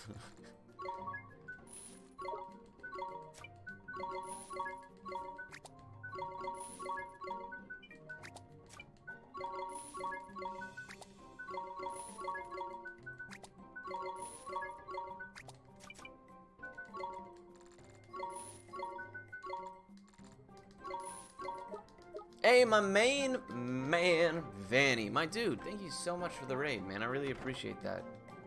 I hope you you had an incredible night of streaming yourself, man. If you don't mind my asking, what were you getting into? Was it potentially that game that Zelda ripped off? Or maybe that game that Zelda ripped off Dose? Oh, no, actual Zelda. you were playing actual Zelda, my bad. Damn, forget I said that then.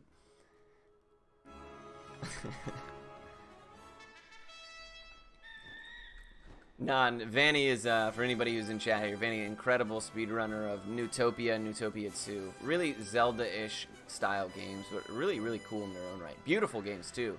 With, for the time period, they got some banging-ass tunes, I hate to admit. Yeah, Vanny, you got to throw him a bone every now and then, you know? It's a dying franchise, Zelda. And everybody who's coming over from Vanny's stream, I hate to pester you with this, but if you don't mind clicking that link right there in chat, or just my icon below the stream, it'll reset you to get rid of the referral link, so you'll count towards my viewership for partner, which we have been grinding out for a couple months now, so I do appreciate it. And that's kick-ass, though, Van. That's kick-ass. I guess, Vanny, you would be a good person to let know that I'm hoping. First of all, I think we're doing questing for glory around the time that Limit Break would usually take place, and then sometime between that, so that's like early May, mid-May usually. And then after that, in between Yeah. Oh, I don't know if I'm allowed to say that yet. Forget you heard it. You didn't hear it from me. But yeah, we are. Anyways, then. Oh wow, the snake was still on the stairs. That kind of sucks. Another thing is, and then from so that will be May, and then Limit Break takes place in October, if I'm not mistaken. So sometime in between that, depending on GDQ and other marathon dates and stuff, I'd like to do another full-length boss. So if you guys are interested in that, obviously, it's been a minute. Last year I wanted to do boss as well, but with everybody's changing of dates, I was like, well, if we reschedule now, we might be on top of GDQ's rescheduling or Limit Breaks rescheduling. It was just such a mess. But yeah, just figured I would at least put that in y'all's ear if anybody's interested in taking part in that. It was a hell of a fun time last time. The snakes, dude, they are, man, you know, and actually, as you go into later on in this run, the enemies become more and more dangerous, like just running into encounters. If you don't run away in the first or second try, they can kill you. Which we saw in the Red Dragon split, I actually died to an encounter. It was crazy. Hey, Squig, man, always appreciated, my friend, always appreciated. You have a great rest of your night, and I will I'll definitely be seeing you again soon, for sure. Dude, see, I love random marathons. The first marathon I ever ran was a marathon with like 8 viewers. We didn't even have like an overlay or anything. It was the first thing I'd ever done. I ran Parasite Eve, obviously, and man, it was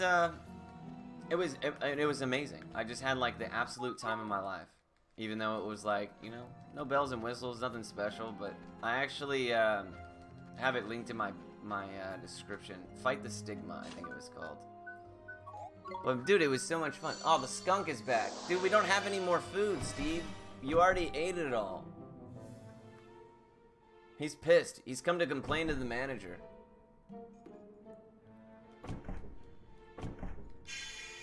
Look at him. He's like, I left a little food here. I came back to get it. Oh, dude, you know what? So yeah, I know Sloa and all them that run that event. And the no schedules allowed thing, I wish I had the time to submit Beyond the Beyond or something to that, because it sounds like a fun premise, right? A bit chaotic, I'm sure. Dude, actually, believe it or not, Vanny, the male cats collectively are the Karens of Live Kitty TV. Dude, they're just a nightmare. The male cats are just dicks. Like, no pun intended. They spray everything. Thankfully, now we have an amazing... this lady reached out to me and was like, listen, cat spray, this concoction, I found out, home remedy, gets rid of cat spray and cat urine and cat smell altogether instantly, as soon as you spray it. And I was like, alright, give it a try. Bro, this lady is a god. Changed my life. Changed my life. This lady is incredible. It really works. It's insane. But the male cats, they're always like harassing the women. We're gonna get them fixed, dude. We're gonna start getting them neutered one by one. Then we'll see who's aggressive. But yeah, other than that, all the female cats and the young boy cat, the black and white one, get along super well. The possums, the skunks, everybody has a good old time. It's actually a really entertaining stream, dude. I don't know why, but I'm like drawn to it. Like at night, I'm just laying in bed and I'm about to pass out. I'm like, oh my god, that cat just moved, dude. That's fucking crazy. That's what it feels like. We got like 30 people in chat and they're like, did you guys see that? Pretty sure he just moved his leg. That was fucking cute.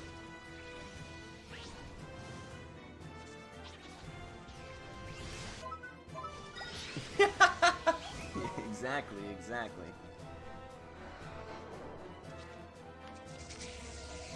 But now, like, the skunks and the possums are more punctual and consistent than the actual cats. They show up like clockwork, dude, every single night. I'm like, well, at least I can count on my skunk to show up when I need him.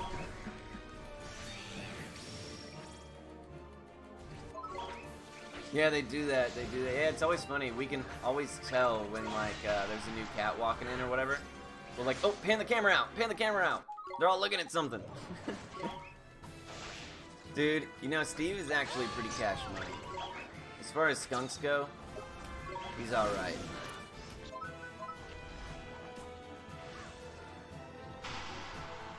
Because he, so I actually found out from a local lady who has like an exotic animal rehab. She's a vet, a longtime vet who used to deal with possums and skunks and stuff like that, right? Oh my god, look at all these gold glims. Everybody gets a gold glim. And she told me that skunks actually, it takes 10 days for them to be able to spray again. Up to 10 days. So they're actually not as crazy with it as people would imagine. She said that actually sometimes they end up dying in a situation that's dangerous because they are so stingy with it that they end up not using it. And I was like, well, I don't know if you're just lying to make me feel better, but that at least makes me feel a little bit better about that skunk living in my...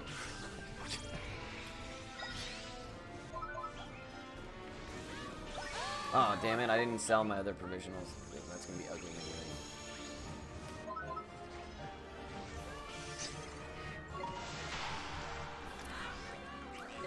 She also told me that I can tell the age of the possums by their coat, how long their teeth are, quality of their teeth, and I was like, well, believe it or not, I actually don't like, inspect their teeth close up. She said that the, what was another thing she told me?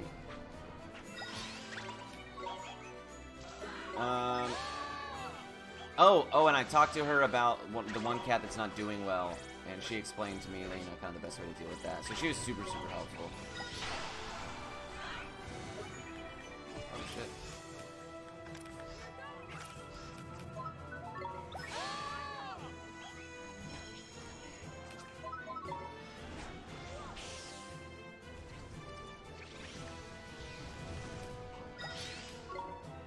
Yeah. So yeah, they say that if they're in life or death mode, oh shit. Oh, we got three or four boy cats in there now. Thank God the skunk's not in there anymore. Because those cats are mean to the skunk. Or those cats are mean in general, the boy cats.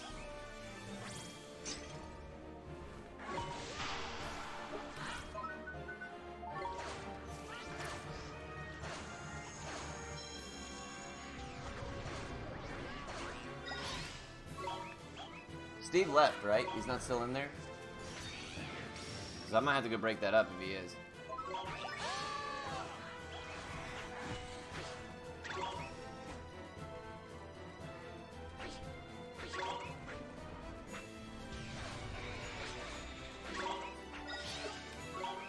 Yeah, my girlfriend said that she had a dog get sprayed once, and bro, it is not an easy thing. She's like, you might as well throw the whole dog away at that point.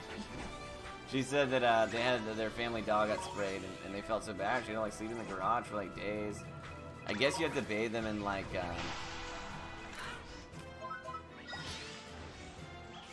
you have to bathe them in like ketchup or something.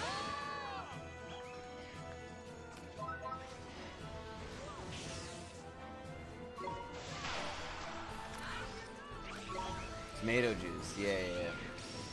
Oh yeah, Voidlock, I totally agree, my friend. I totally agree.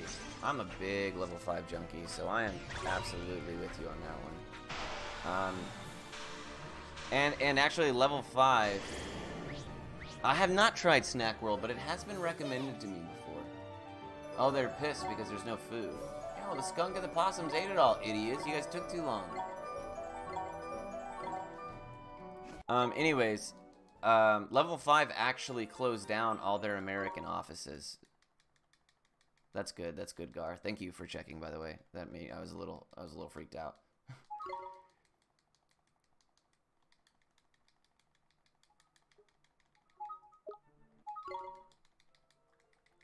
I have played Fantasy Life.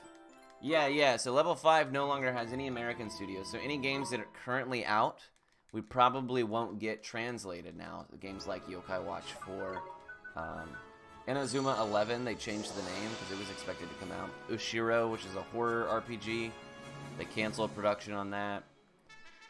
So yeah, kind of a bummer. The newest Ni no Kuni, Ni no Kuni 3, is a mobile phone MMO. So yeah, it's kind of a, it's a real bummer, man. There is actually though, yeah, I'm a big fan of Yokai Watch 4. It's more like a Ni no Kuni 2 than the actual Ni no Kuni 2 is. I really, really like it. But it's in Japanese, right? So when I do speedruns of it, I do it in Japanese. Which is obviously, you know, not ideal, because I don't know any Japanese. But there's an incredible group of people, I believe they go by World of Yokai on Twitter.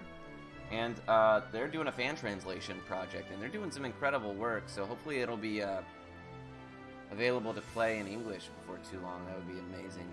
I'm sure there's so much I missed in the routing process, you know, obviously not being able to read the text.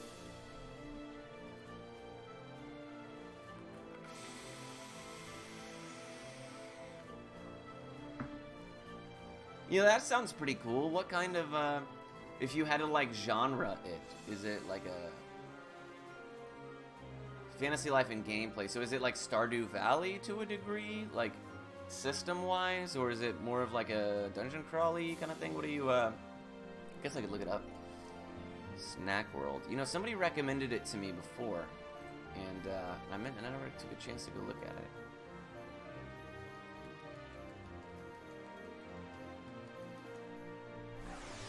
I'm gonna save that as a bookmark. Oh, okay, cool. Well, that's kick ass, man. That's really awesome.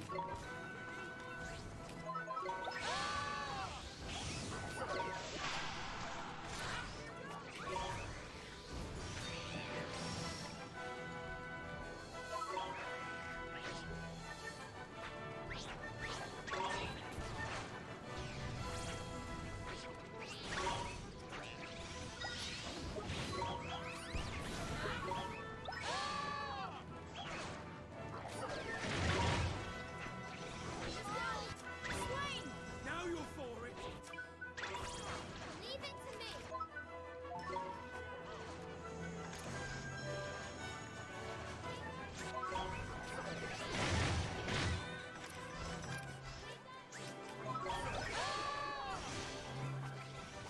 That was a really bad jet sim. It started off great with the instant counter, but Barrel Blast wasn't defended correctly by Esther. Can I say? And he just chained some moves together on me. So now I need to heal everybody up here.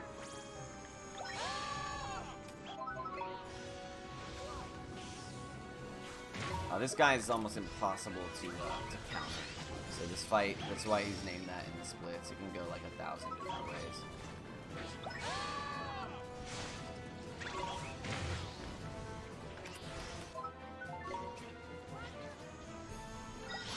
Hopefully that's not on me.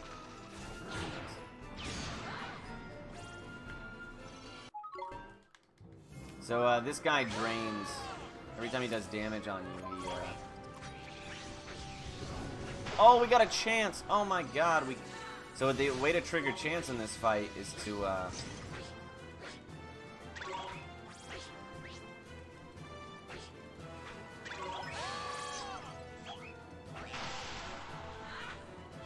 oh, Mighty's going ballistic, bro.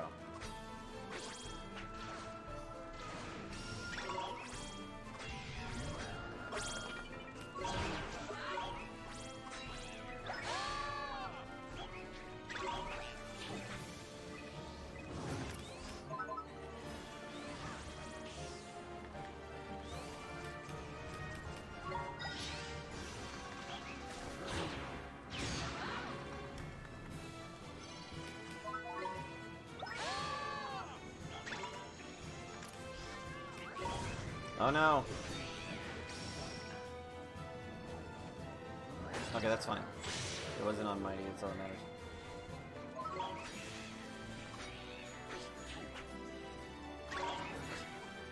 DPS race, go, go, go!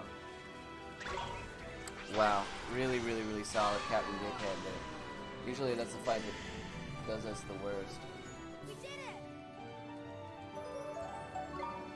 it. Woo. Yeah, the golds aren't worth it. Now, if Drongo were to pick them up, that would be worth it. They're not worth it on Mighty. So I was hoping that Drongo would, but he actually expired right at that moment, which is unfortunate, but it is what it is.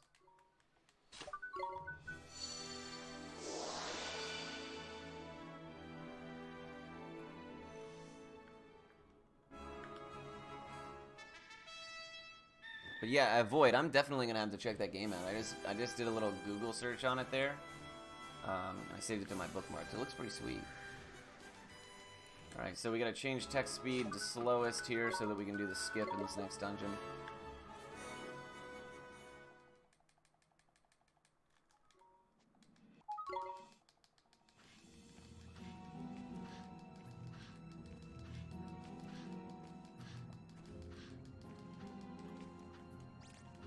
Looks like Gandalf's trying to start some trouble.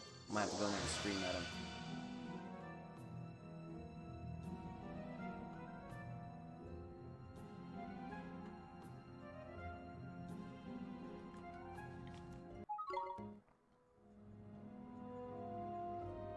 Yeah, that was a really good Captain Crossbones there. I didn't see Swain steal the Nightblade, which is not a big deal. We'll just use the Radiant Blade instead. I think I've only ever had 1 or 2 runs where we actually ended up using the Nightblade. It's a really kick-ass weapon. Which is not really good for King Tom. So the Nightblade is the strongest weapon we'll get without going to post-game. And it does damage. Like, it's got a really, really high base damage, and on top of that, it does a small portion of damage and drains the user's health as a result. So in King Tom, obviously, Esther's familiar is just beating on him with that sword, and, you know, it will put her at a low health HP threshold, which obviously puts her in range of Itchy Scratchy. So it's not great there, but every other fight is really, really solid because Esther does a pretty good job of keeping herself topped up. And we would put it on the familiar that that Marcuson comes with, that we switch on to Esther. We always put Marcuson with Drongo.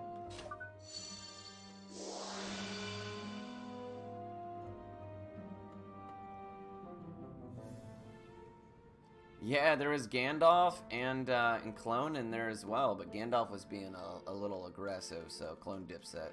That poor cat, dude, can't get a moment of peace. Same thing with Mustache Mama. Beautiful kitty, just can't get a moment of peace. Think everybody's in heat and everybody's horny on main. It's just a mess, dude. It's just a mess. Balls are about to get cut loose left and right. About to just go out there on a tear. Okay, so this fight is really important to land this. I think I got it. Nice, I did. Okay, cool. So it's very important to land that first counter because it, dude, I love her. She's so beautiful, but she just, that poor thing, can't even eat food without being bothered. There we go. Now, Cerberus is so dangerous because of Howling Blizzard that you really have to keep him locked down by countering. Oh shit. There it is. Howling Blizzard comes out super fast. Mighty's weak to ice. It'll shake you out of defense sometimes, which is obviously a huge pain in the ass.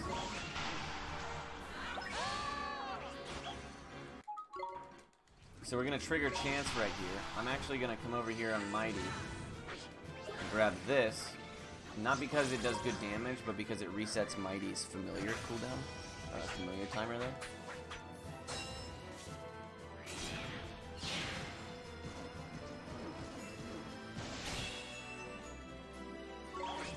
There's some, oh hell yeah. Get them, boys.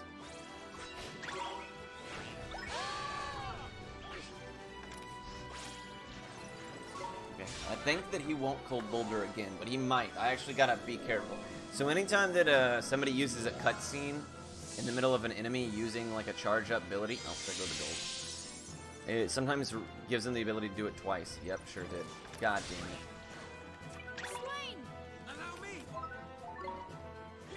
So we at least got that off, which is nice. His stun doesn't last very long, so I wasn't super worried about it, but he would have killed me with that move had I not swapped to Swain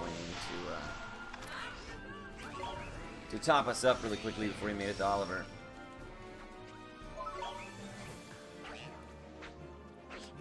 There we go. So we just gotta keep on landing really, really tightly precise counters. Now our second chance came a little earlier than I wanted it to, unfortunately. Warcry should still be up for the activation of it, though. It's not too bad. So right here, we're gonna, boom, counter it here. You gotta do that because it locks him in place for about 5 or 6 seconds. It's very, very important. Otherwise, he will beat your ass. You can't let him loose, man. He gets really, really out of pocket. Oh, did he guard? Yeah, he did.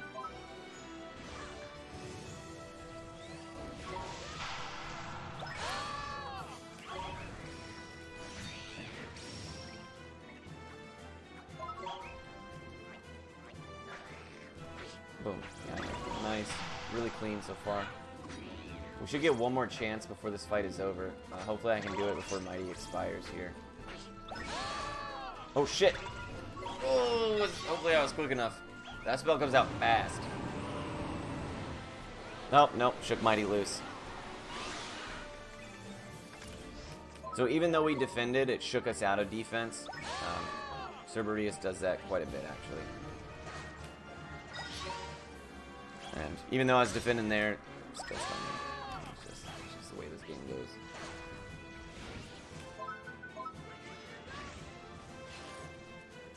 Ah, freak. What's going on, Simon? How you doing?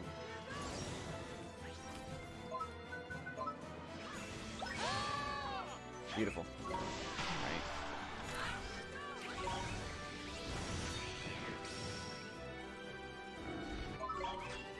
There's our third chance. If we get a gold glim now, we'll pick it up on Mighty. This is the top our HP off.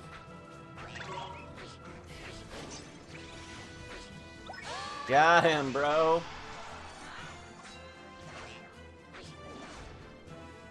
That was a beautiful counter. Got him! Damn, those are like, you have like maybe a half second to hit those. They're really difficult. Ooh, weep! Oh, fucking blaze it, bro. It was meant to be.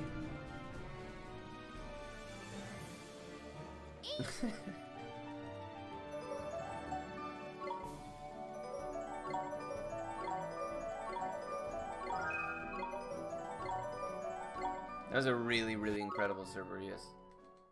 Just about every... Dude, an 8-minute Cerberus? That's actually insane. That's the fastest I've ever done it. That's an actual goal split. Even with, what, 2 Howling Blizzards? That's crazy. Just really clean fights, a lot of good counters.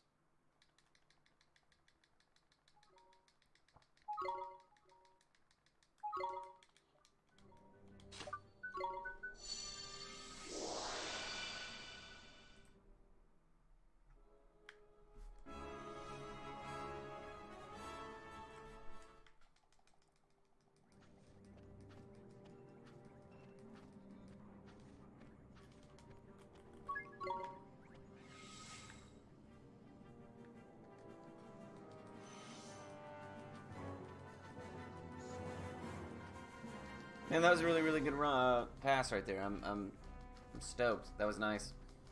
The rest of the fights, we should be able to save just a little bit of time here and there. Obviously, we stand to lose a little bit of time if the nightmares are really, really... if Kulan and Philip both are cutscene heavy, Philip is usually pretty agreeable.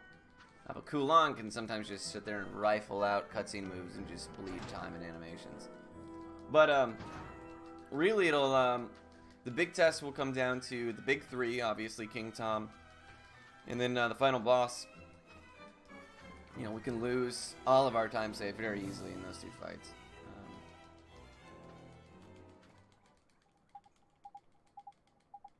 Hey, Dragonwar, thank you so much, man. It's good to see you.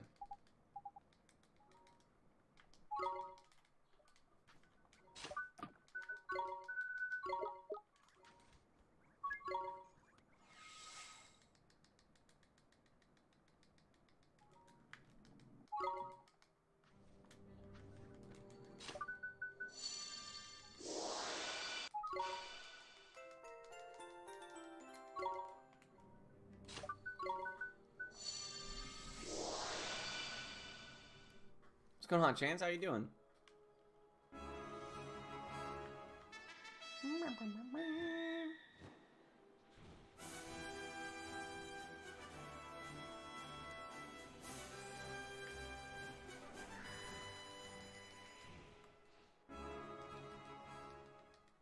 So here we're gonna get our last bit of equipment for everybody.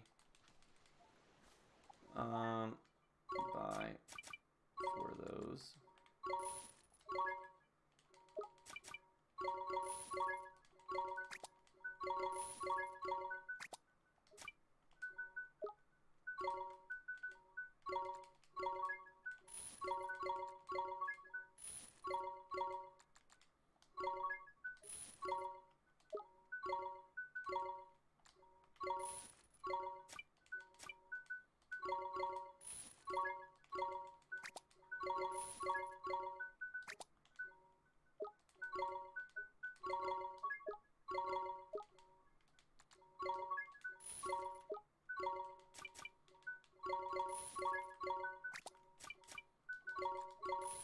Cool.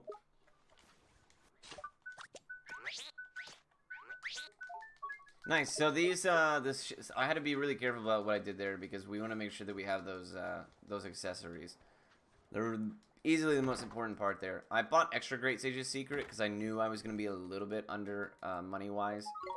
And I had forgotten actually to purchase Phoenix Feathers when we were in Yule. So it's a good thing we didn't have a bunch of people dying like crazy. Oh, chance opportunity. Now's your chance! Yeah.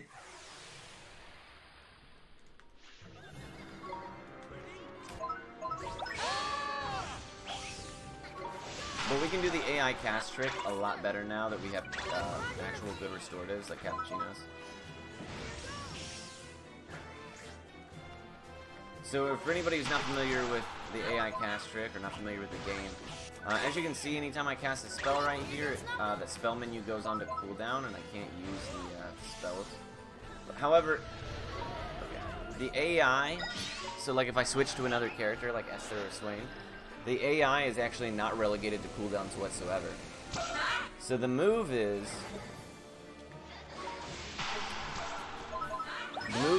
to cast a spell. Oh shit. Let's do it myself.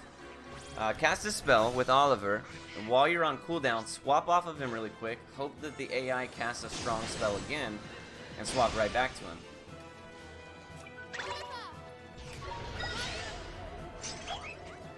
And that way you can actually like machine gun out spells, even while you're waiting for the spell cooldown to wear off. It's a really, really awesome trick. It lets you squeeze in a whole poop ton of damage. If the AI is agreeable, though, you see him using Pulse is actually like one of the worst spells you can use.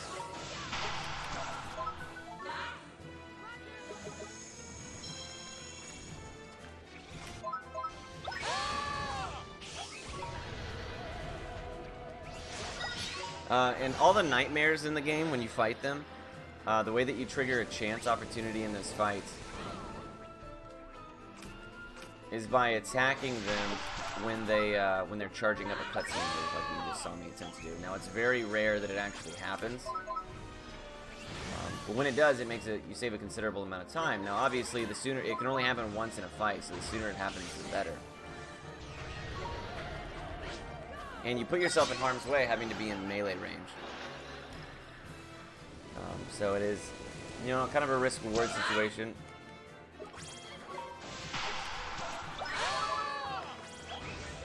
There we go. See him use all of Arrow of Light. We're still waiting on the cooldown. We've squeezed in twice as many spells as we should.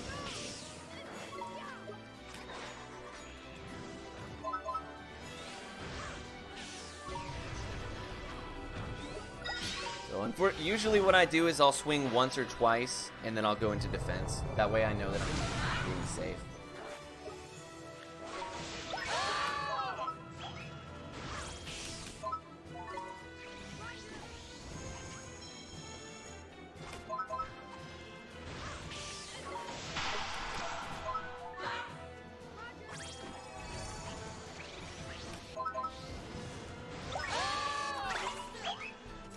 I was a little too slow on the draw there. I'm actually just gonna defend this one because my attack is still on cooldown. Hey, what's going on, Keon? How you doing, homie? Don't know this game well, so yeah, dude. You guys have any questions about this game? I freaking love talking about it. You guys are more than welcome to ask me. There's no stupid question, that's for sure. Except for like, who's the best character? Because it's obviously King Tom, the goat. Hey, my man. Hey, you know those are those simple luxuries in life. Those small things. You know, you take as a net win. You know what I'm saying?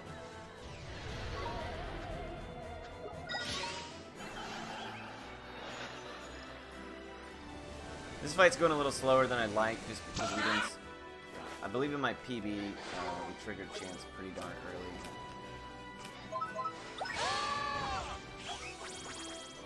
Oh, I've missed my last 2 counters to the bozo. We're actually just going to defend here. Who's the best boss? King Tom is probably my favorite, but I really love the White Witch. I really think the White Witch is kick-ass. Oops, that was the wrong item. Woohoo! Now, poison can't kill your teammates, but if they step in one of those little poison areas, it can. We're definitely losing a lot of time here, unfortunately.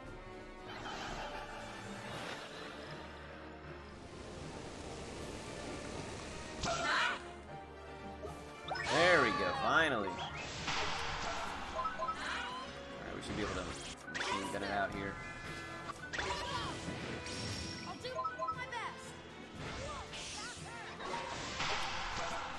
Esther! Roger it to me. Lost about a minute. Not a big deal. Let me welcome you to my world. The tank boss is the worst. The tank boss. Oh, you mean Porco Grosso? He's pretty brutal. He is pretty brutal because it definitely throws you a curveball because he's immune to physical damage.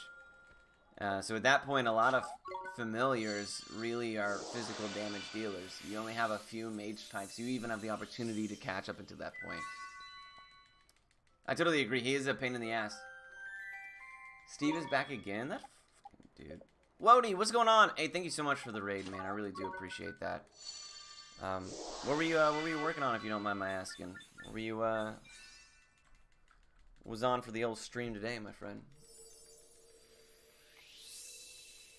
Maybe it's different skunks. Maybe it's 3 different skunks that have showed up, and each one gets less food than the last.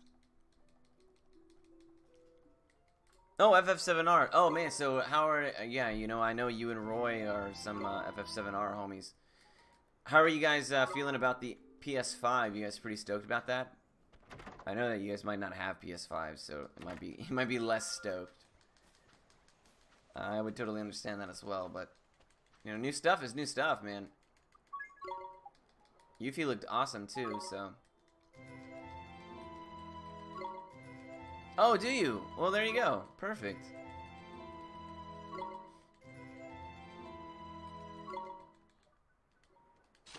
That's awesome. Oh, by the way, I got your PS3 actually just came in. I want to say it, not yesterday, but the day before. My girlfriend's like, hey, did you get that box? I was like, 'cause she gets so much stuff delivered. And I was like, something's for me? Oh my god. And I went and saw it and I was like, oh yeah, shit. That's right.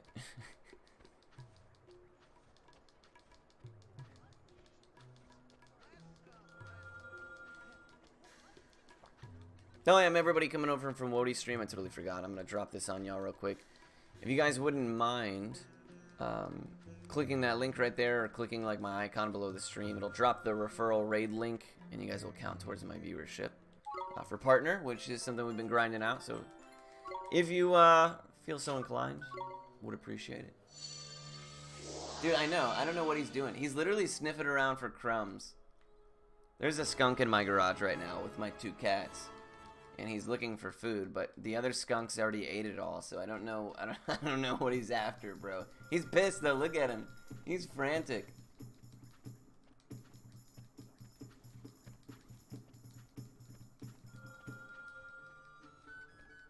Please don't spray, handsome boy.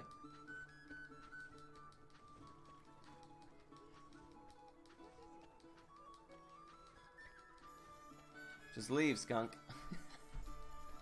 Just go away, please. Please don't sleep in the bed. Going great at first, made a rookie mistake. Hey man, that's how it goes. That's how it goes. I feel you on that. Almost salvaged it though. Damn, alright. Dude, he is literally checking every crevice. He's like, where the hell? I knew there's always cat food here. What the hell? Dude, the cat food did expire earlier than usual, I will admit, to the poor skunk. Poor guy.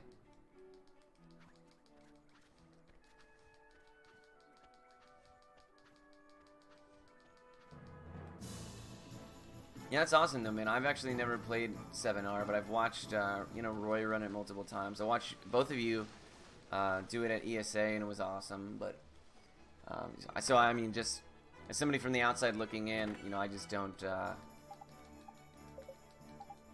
You know, obviously, I can't comprehend the potential speed advantages that the new PS5 stuff might, you know, bring forward. So that's pretty kick-ass, though. Obviously, new stuff is new stuff. Oh no.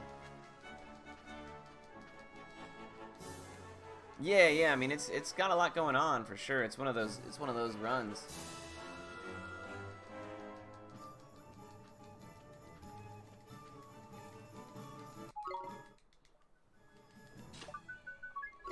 It's a pretty precise run, but it's a kick-ass run, dude. I enjoyed watching it every single time I've seen it. Which I can't even say that for a lot of my own speed runs.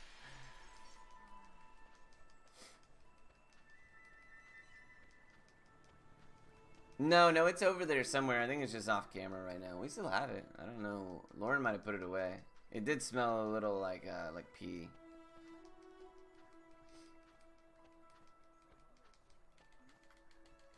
I'll have to ask Lauren. She might have done something with it. She like puts a different like 3 or 4 toys out at a time, and then puts the others up, and then.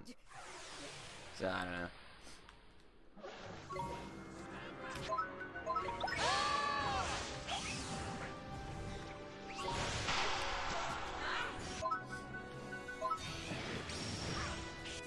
Beautiful.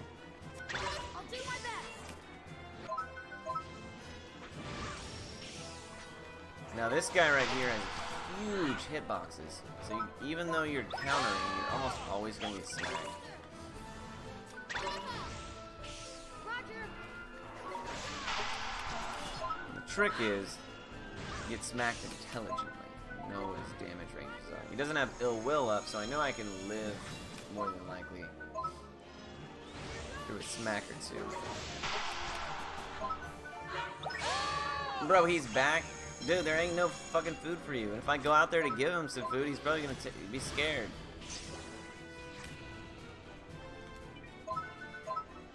Oh, I don't know. I'm not sure. I personally did not know. Unless they're trying to get me killed.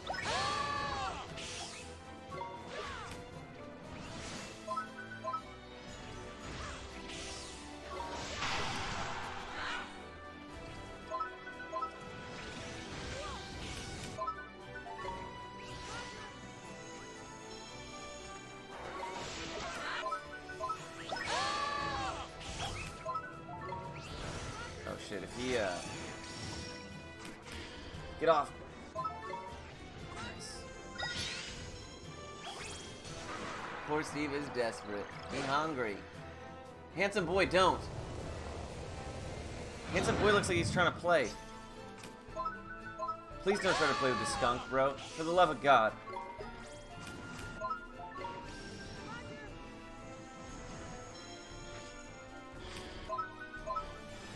Please don't play with the skunk. I promise there's nothing fun. Nothing fun about it. He keeps following him.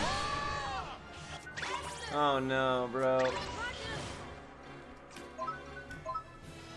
He's like, yo, if you find any cat food, holla at your boy. I'm also hungry. Really good Philippa. Oh shit. Maybe I should go throw some food out there really quick just to appease the two of you. Nice work.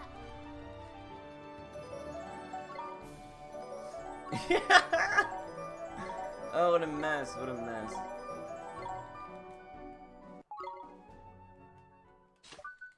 Yeah, I know, RP, I don't know. There's no breaks in this game, so I'm not sure when I can swing it.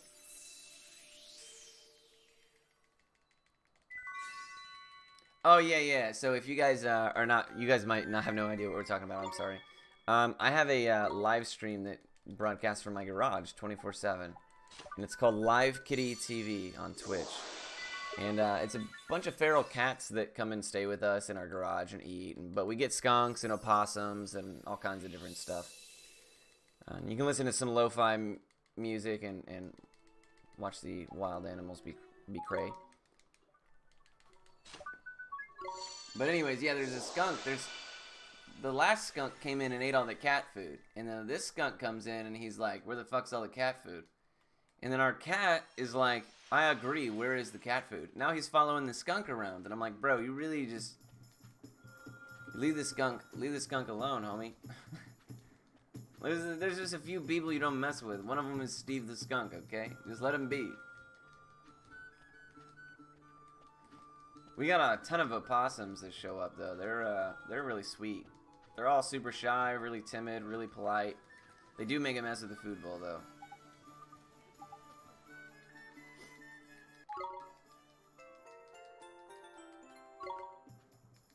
Yeah, you're right, RP. You're right. It's just Steve's gonna have to wait, dude. To Steve's credit, cat food is usually never gone by 2 a.m. But we had like 5 different opossums show up and 3 different skunks. Or maybe just the same skunk 3 times. I have no idea. I'm not willing to get close enough to like really be able to differentiate.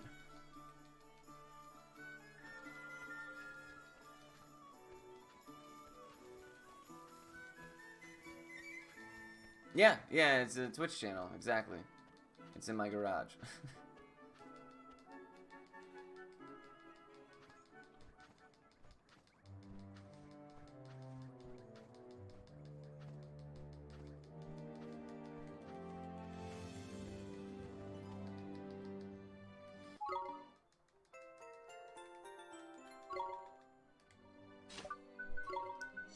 Yeah, I mean, it started because, like, my girlfriend's been feeding these feral cats for about 6 months. And she, was really worried about them when the winter, like, when we had that really, really bad winter week or 2 here in Dallas. So I set up, like, my crappy laptop out there using, like, the 240p camera that's built into it so she could watch them through my Discord. But then we have all these people started joining my Discord to watch the cats. And I was like, dude, what the hell? So I was like, forget it. I'll just make you a Twitch channel, right? Well, now, everybody makes fun of me that it might get partnered before I do. And it's like, those cats don't have a sub 5 Beyond the Beyond time. They can't even fucking play Ni no Kuni.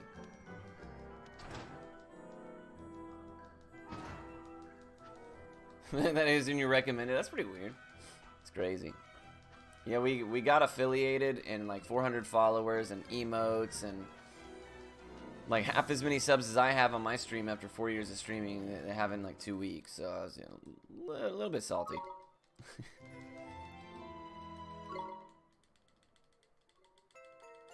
Well, they are pretty damn cute.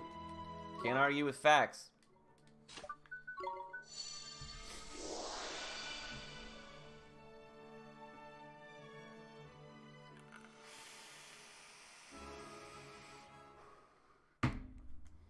Yeah, the cats show up, or the skunks, or the possums, and everybody in chat's like, oh my god! Like, we don't see them do the same shit every day, but, like, it just doesn't matter, dude, because they're cute as hell. I knock it, but I also found myself laying in my bed before I fell asleep watching the cats, and I'm like, oh my god, did you see them? They're cuddling, that's fucking crazy. And I'm like, holy shit, this is what I've become.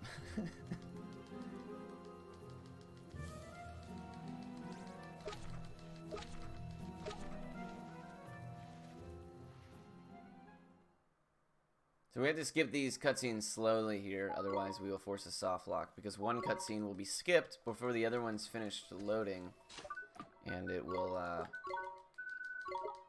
just leave us in a black loading screen. So we turn our text speed to slowest so that we can do the levitate skip, which is the way that we use to get past all the encounters. How do they get in? We have the garage door slightly opened, and then we have it obstructed so that there's like 2 different entrances or exits, or however you want to refer to them. She's been feeding these 14, 15 feral cats for like 6 months, right? And we've been slowly, gradually trying to get them fixed and vaccinated through like a program nearby. And we've gotten a few of them done. And a few of them even adopted. We used to have even more.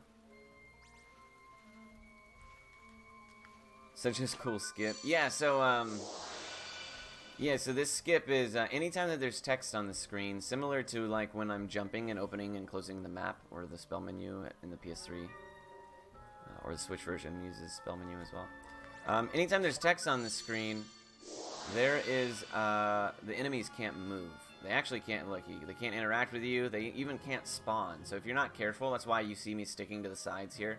I don't want to be on top of an enemy when it wears off and have them spawn right underneath me. But yeah, it's a really neat skip. You set your text speed to slowest so that the text obviously stays on the screen for as long as possible. You can do it with the other spells that have text on the screen, like Chart Chess. But the text doesn't last nearly as long. This is definitely the best spell to do it with.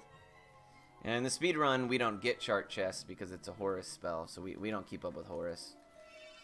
In the Switch version, we do, though, however, keep up with Horus because Chart Chess is needed for the money glitch.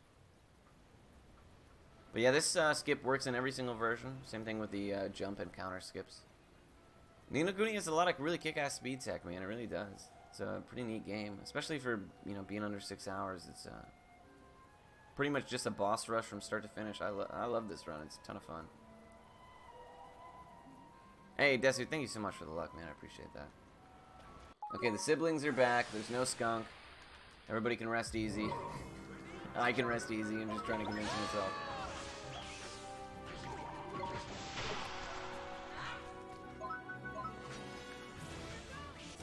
You gotta watch out for Violet Breath here. Here goes nothing. I wouldn't be surprised if he uses it almost immediately. Nope. Cool. So the biggest difference between casual players and speedrunners usually is the countering. I'll do my best. I would wager that most people who play casually don't ever even counter. Which is not a big deal. I mean, you can totally make it through the game without doing so. But it's what makes the speedrun a lot more fast-paced. I'll give it my all. Which is obviously ideal when you're trying to go fast. Fucking, I knew it, dude. I knew that he was going to do that as soon as I hit attack. All-out attack.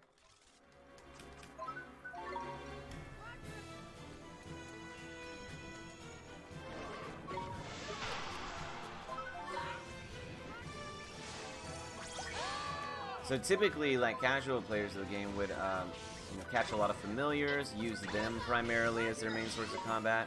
But familiar catch rate is actually pretty bad. A lot of RNG involved, a lot of, you know, grinding, stuff like that. So we try not to go out of our way. I'm actually going to cancel that with the AI cast trick. Bogley actually doesn't do like hardly any damage to Bioheart because he is he's Dark Element naturally.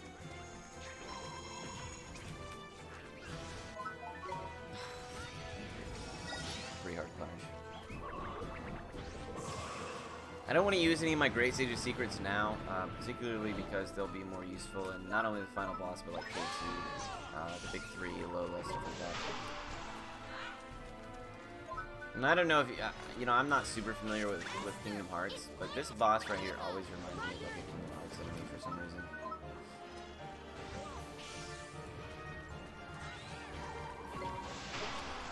Gives me Kingdom Hearts vibes. Damn. Oliver out here casting Pulse. Come on, bro. Yeah, doesn't he? He has that kind of cartoony vibe.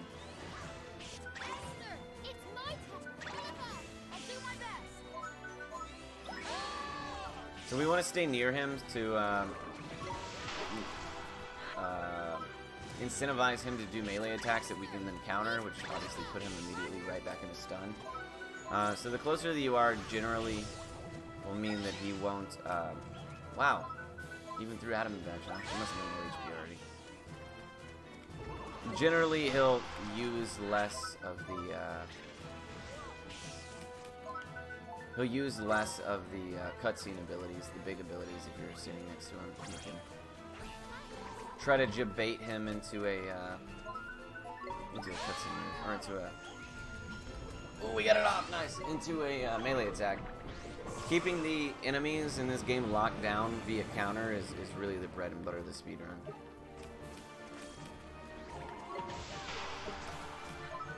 I don't really want to get that with Oliver either, just because Arrow of Light does more damage. But if Drongo wants to go pick that shit up, that would be pretty dope. AI Oliver really wants to pick up the gold glimpse. As you can see, I can't even do anything right here. So, are there any fights you could potentially die? Yeah, quite a few actually. The final boss is very easy to die. King Tom is pretty easy to die. Outside of that, Shadar sometimes can be a bitch. He has 3 phases, and the 3rd phase can sometimes kick your butt. But other than that, there's not really a whole lot of things I worry about dying in. King Tom used to be a lot more dangerous until I came up with the reverse boss order that we do the bosses in a specific order now. So that we have a little bit more HP by the time we get to KT. I'm not even gonna bother countering. You should die with this move. Save time. That's good. Do you still take damage when countering? Yeah, you do. You do. It's jumping faster during battle also. For some characters it is. So Drongo, who has a really, really low movement speed, it's way faster to jump with him. It's faster to jump with Swain, Hurley. You can actually see the speed of the familiars like in their character sheets. And anybody who's slower than Mighty, like the 3 speed, it's faster to jump with. And then like people like the Seed Sprite, Sid, who are really, really fast, it's faster to run.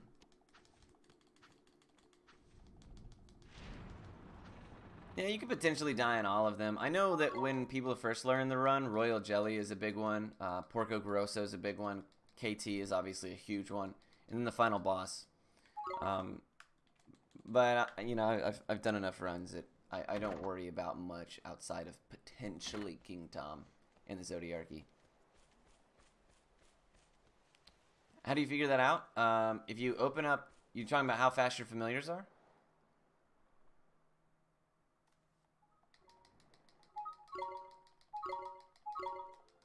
Casio 3. Yeah. That's exactly what I'm talking about. So the speed run, how we get around that is we utilize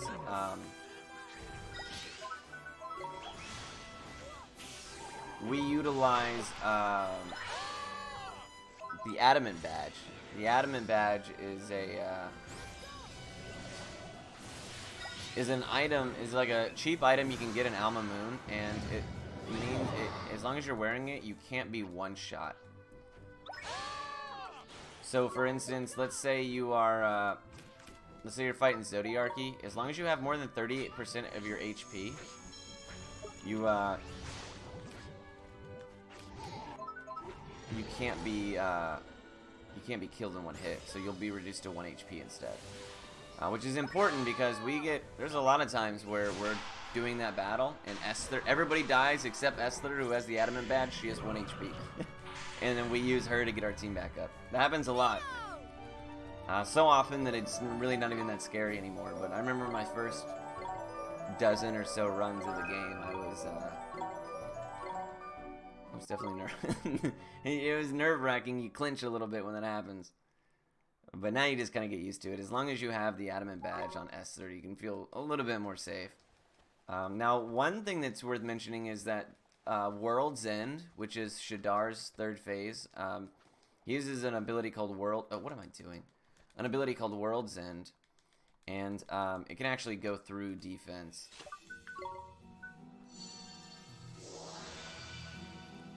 So oh look, there's a big old possum in our garage, dude. There's no food. You desperate pieces of crap. There's no food, guys. You've done ate it all. Look at it. He's about to fit under there. Holy shit. But yeah, how do you figure out jump versus... It's just something we tested. Quaz went, like, way out of his way to test a lot of stuff when he first started running the game. I was very fortunate to come into the game right as Quaz was discovering the duplication glitch. Had just done a lot of testing and routing on his own.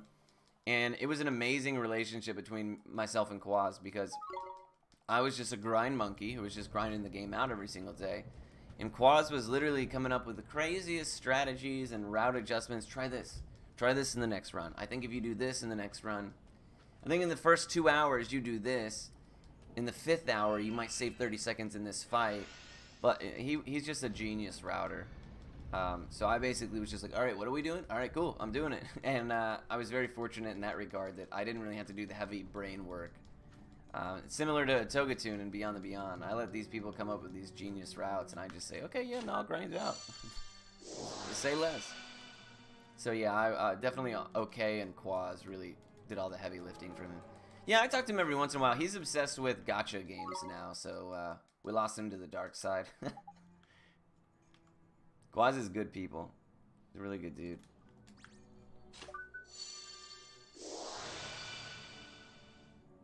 But yeah, so anything that's slower than Mighty is faster to jump in combat. Anything faster than Mighty, it's slower. He's no, dude, he was into gachas even before. I'm talking about like the straight up Japanese gachas. Bro, he's like atomic level weeb. He's like, dude, I've been playing in Japanese gacha games on my phone, and I'm like, damn, bro, that's pretty metal.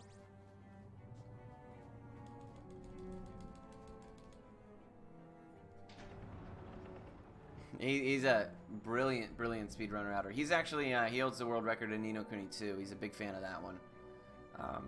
He came up with the route for that game as well.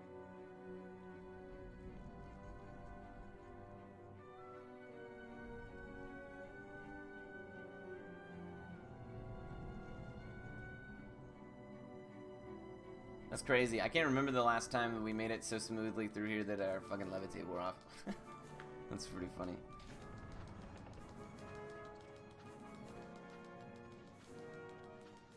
Now it is actually faster to jump than to levitate skip, but it's obviously much safer to levitate skip. And a little easier on your hand. I did one run of it ever, back when it first came out.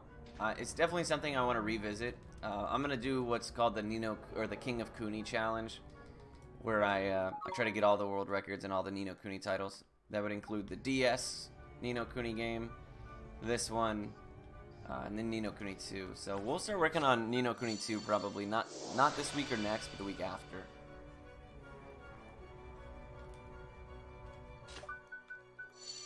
The Ni no Kuni games are so much fun. Ni no Kuni 2 I don't like as much as this one, but it's still a pretty solid game. It's got really fun combat.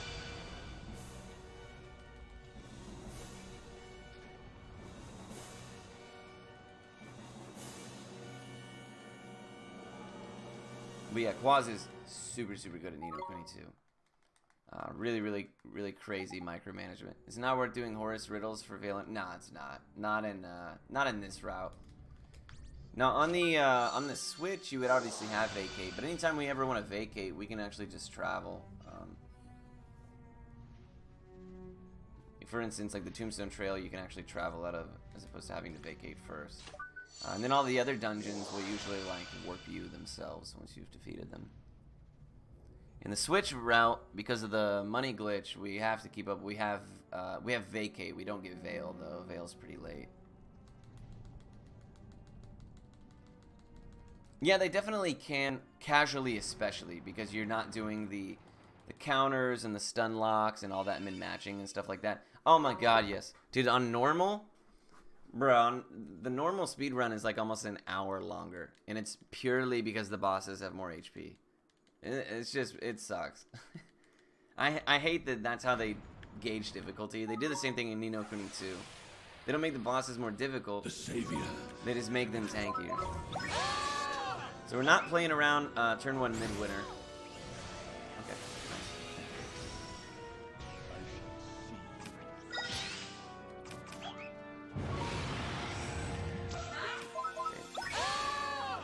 Okay, it should get off, even if you mid-winner.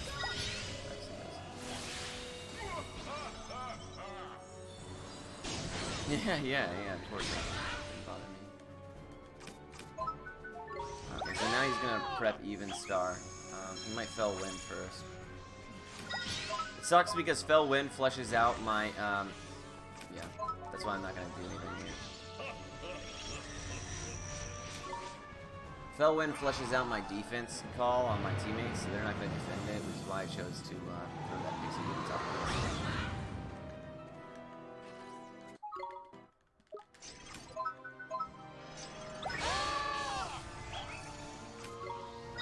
Damn! He's on one right now. That might actually kill both of them.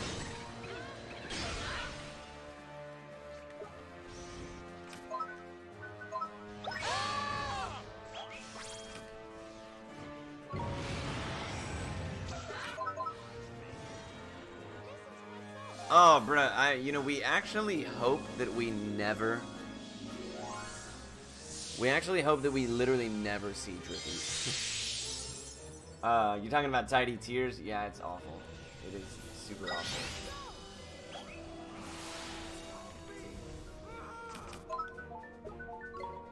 Sucks that Swain went down there because it usually takes a good while for the menu lag. I'm not playing around Midwinter. I know that Esther can't die here, so if he goes to Midwinter here, I know that she'll still be alive. Worst case scenario. Buffs your defense, and that it does. That it does.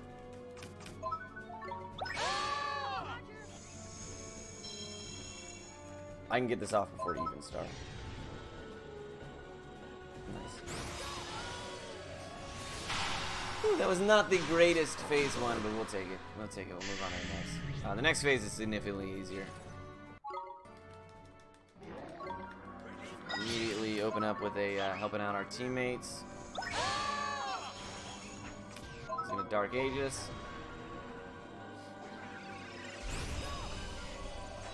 So now what we're gonna do is we're gonna try to jabate him by walking in front of him to start his swinging animation, and then we're gonna start casting Morningstar, and that should give us enough time to be able to get it off.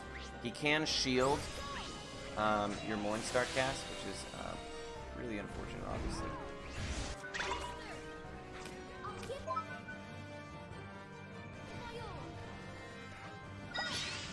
Okay, so I at least got the GSS off on Oliver before Onslaught came out. It was gonna be close whether or not Oliver lived that.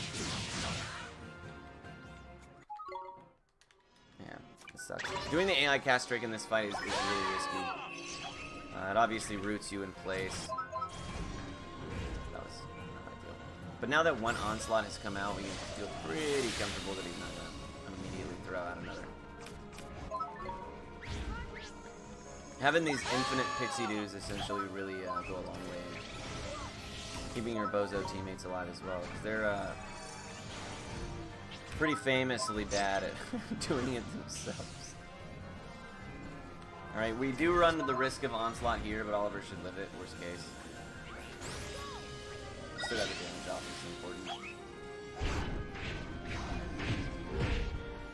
Yep.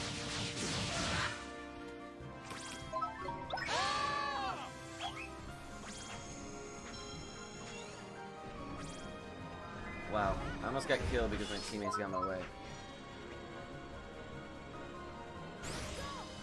The music in this fight is so good.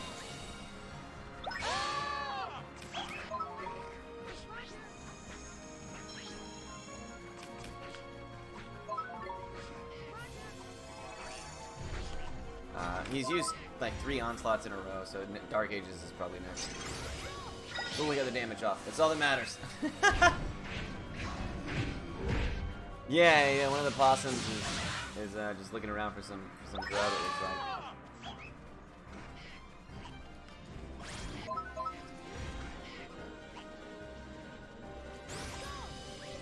I don't know if Black Hole's gonna do any damage. I'm pretty sure they're already Dark Elements, so it might do like 80.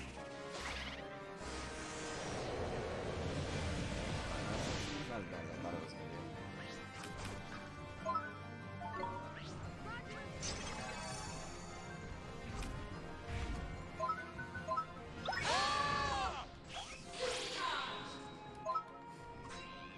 Hoping that kills him.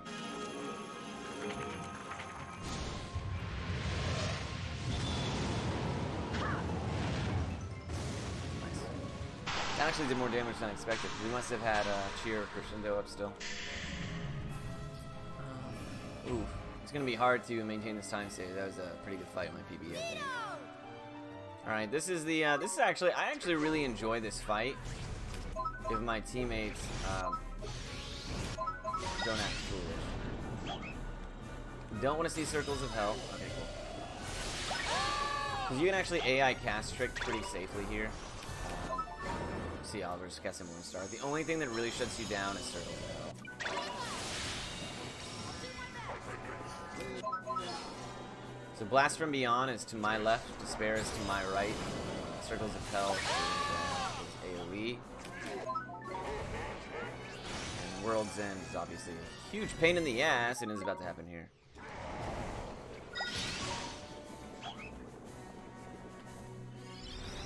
Yeah, their teammates really try to go out of their way to die. I believe that wholeheartedly. Like right now, like what's Esther doing? She's got literally 1 health because the Adamant Badge kept her alive.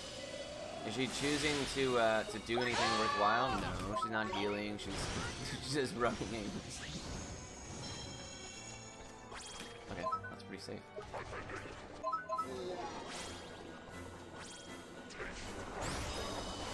Oh, thank God, Mornstar. So anytime Mornstar physically leaves Oliver's wand and the animation starts taking place on the boss, the MP is deducted from you, but damage hasn't actually been done yet. So you can actually throw the spell out, have it cost you MP, and have it do no damage if a cutscene takes place before that, that damage pops. Which is very, very frustrating when your teammates do that to you. Ward is the biggest offender. If you're familiar with this game, you're probably familiar with the word shaft in you. We haven't even seen a single Circles of Hell. If you time it correctly, you can actually start Mornstar at the beginning of Circles of Hell. That way, while this cutscene is taking place, all of this saves you a little bit of time. This has been an incredible fight so far, though. He's only circles once.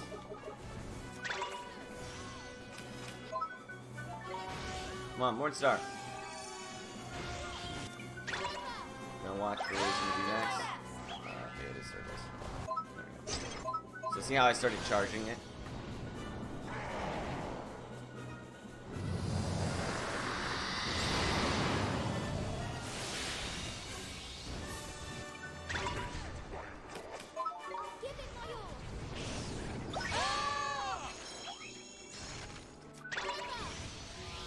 Spares to the right.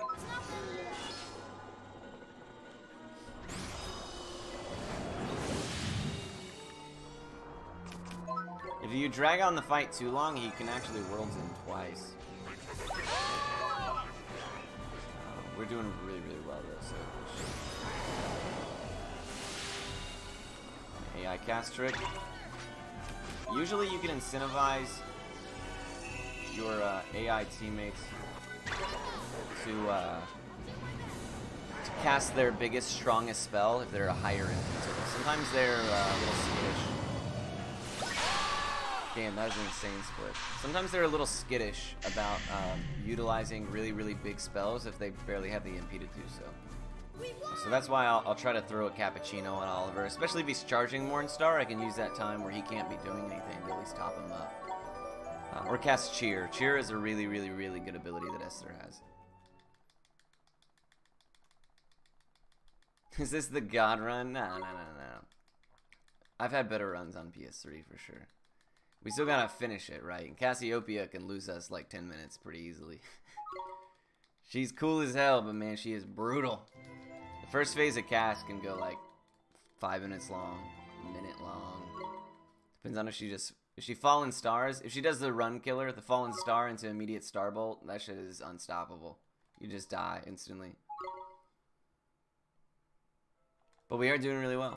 Feels good. Now we just have the big 3 to worry about, which are some of the most fun fights in the game. We'll try a single burden on Lola, and if it doesn't hit, we'll just move on with our lives. Now, because we're on the PS4, we actually can't change the FPS. So we're not going to be able to sewer skip, because it's 60 FPS, and it's a frame-perfect trick. It's really hard to hit. So I'm actually just going to opt to hop, skip, and jump my way through the the mana-inflicted variants of these towns. And hopefully, we take maybe 1-2 encounters if we have to. And not a whole lot more than that. Now, typically, the game wants you to do Ding Dong Dell, Alma Moon, and then Hamlin in order.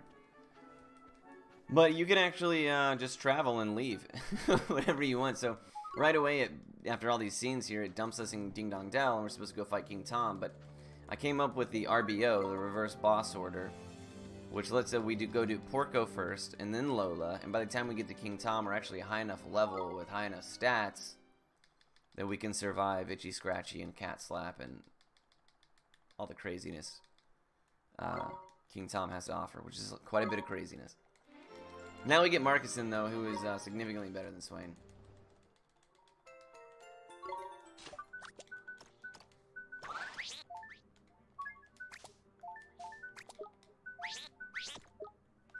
No, we'll do it like this.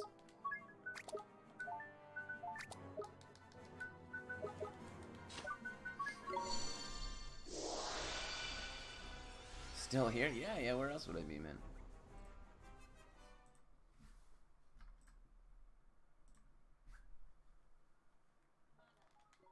Mana. The forbidden. You must have reset the run at some point. No. Oh, we revisit the town.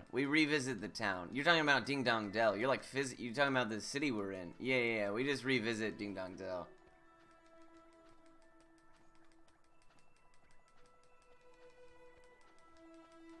Hey, Clean Possum, what's going on, homie? It's good to see you. Yeah, no, I'm was very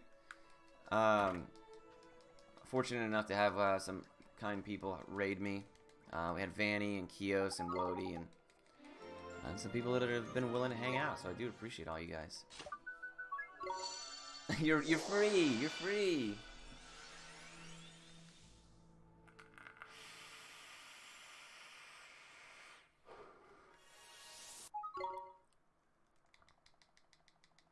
So story-wise, man, there's so much to unpack here. Cassiopeia, the White Witch, is actually 2 manifestations of herself, one good and one bad.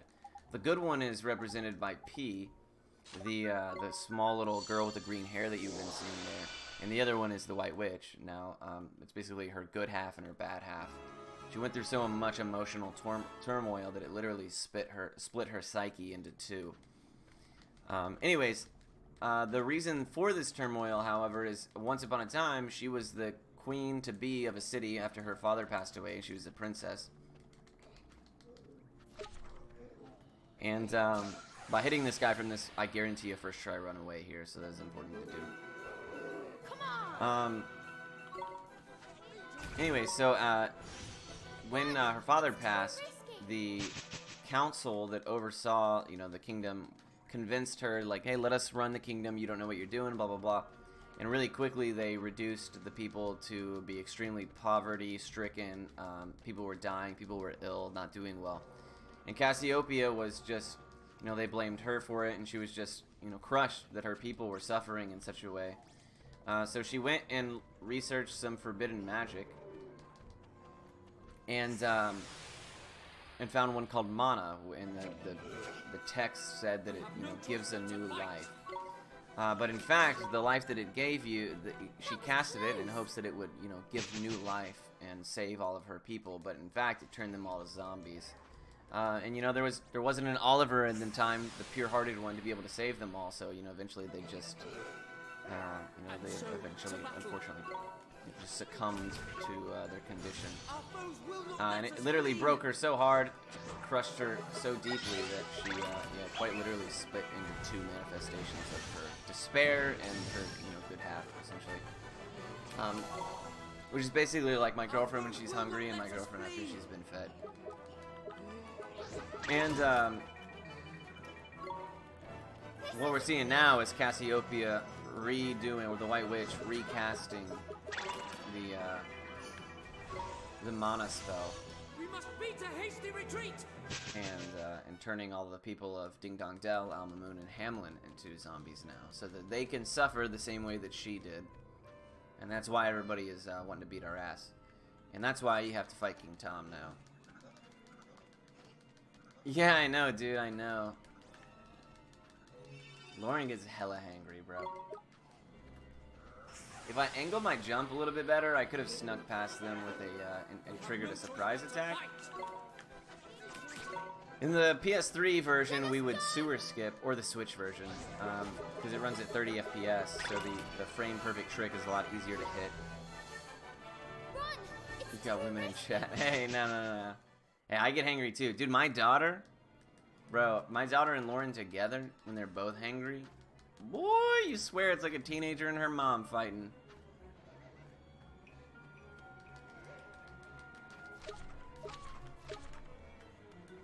They be screaming, hangry, and then you feed them Chick-fil-A, and they're both like, oh my god, like their life is great. I'm like, damn, it really be like that. It's crazy out here.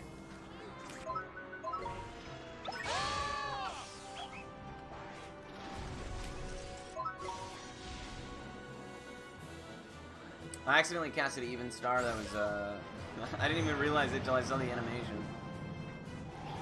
Even star sells. It's AoE, but it costs more MP and takes forever. Don't pigs will me, bro. Oh, that's fine.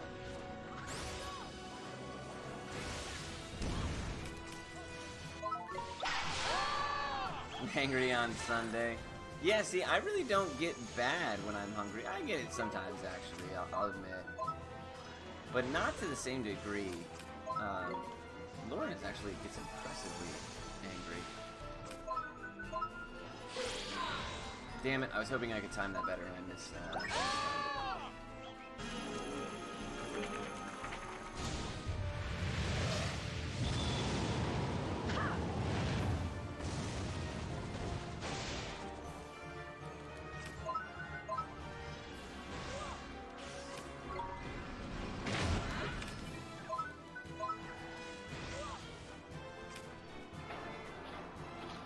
Alright. So now, in this phase, we're actually going to attempt to counter.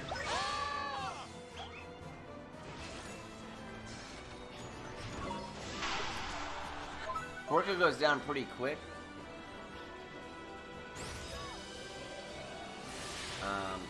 But he knows yeah, that move right there. He knows a couple of really hurtful moves.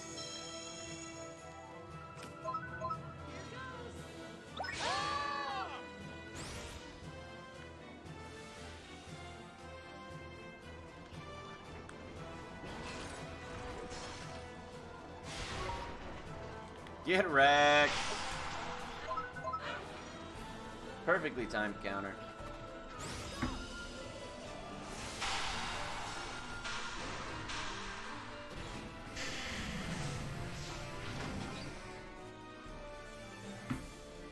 We won! If we get sub 5 King Tom, that would be truly incredible. I think my PS3 world record is a sub 5.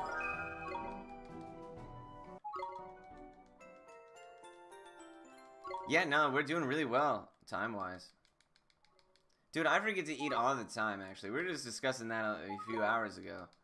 That I regularly forget to eat.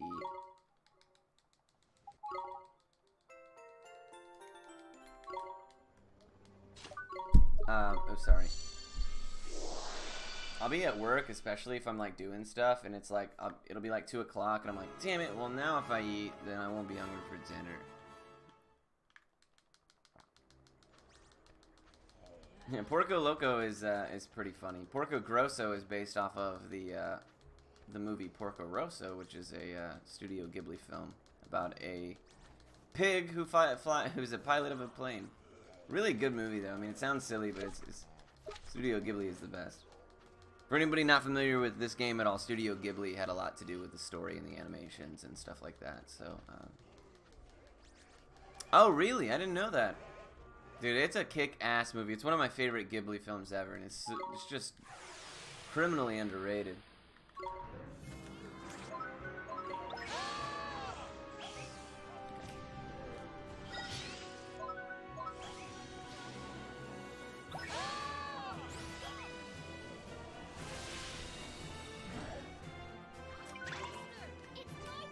Please don't royal rush him. That's all I ask.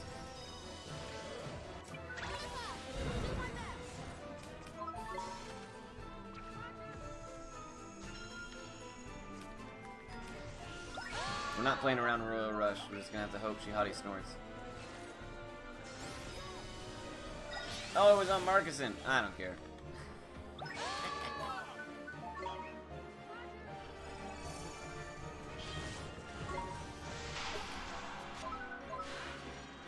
Now, the KTG is a glitch that we could get on the big three, but it like never fucking happens. Oh, you fucking jerk. Now you have no MP, Oliver. You're just standing there in front of her.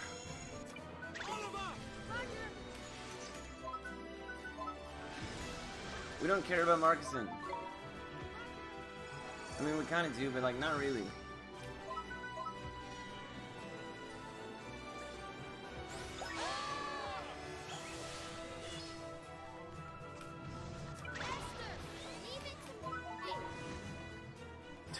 Morningstar's a little bit overkill there, bro.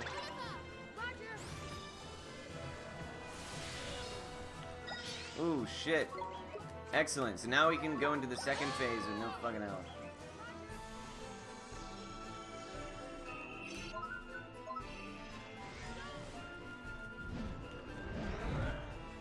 Cool. Alright, we'll try to burden right away. And then if we don't get it, we don't get it. Oh wow, we got it nice.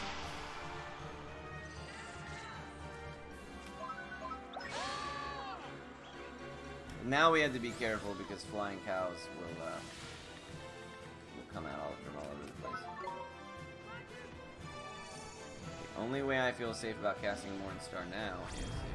Well, that's actually a pretty good time to cast it.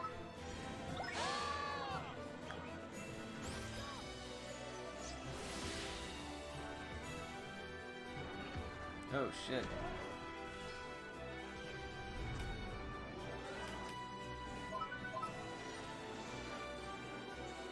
Yeah, they did.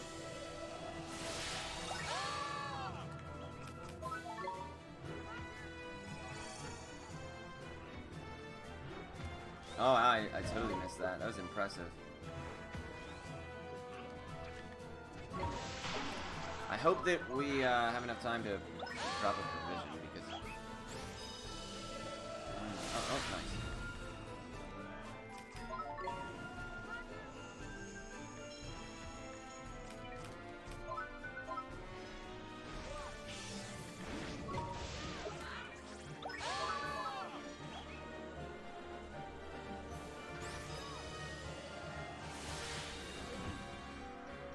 Yeah, I always, when I run this game in marathons, I always talk about how it's basically just a caffeine-induced fever dream. So we go through so much coffee.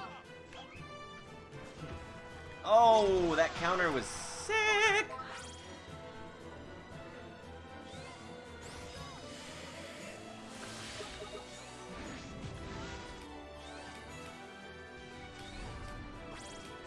This is super YOLO here.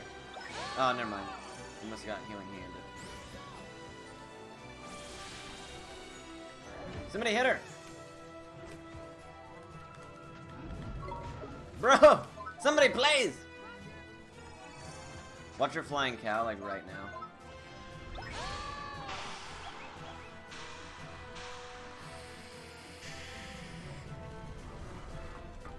We did it! That was a good fight, sorry. I totally just jacked my mic there. We're officially ahead of the PS3 world record, the fastest time Ni no Kuni has ever been done. If we keep up, if we have a good King Tom, which is asking a lot, you know, there's a real chance. Alright, the big bad himself. Oh man. The monster.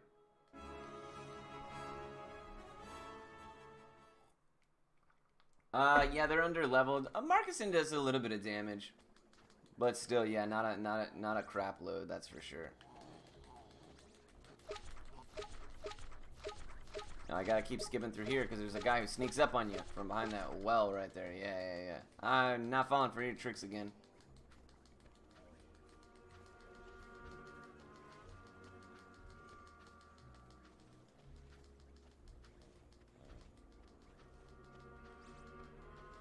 Hey, Shinlord, what's going on, homie? Yeah, they're just generally not very useful.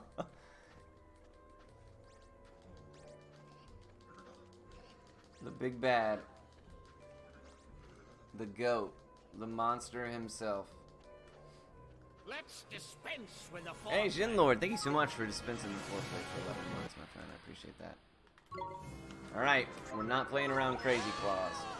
The Crazy Claws, we're just gonna lose a little time.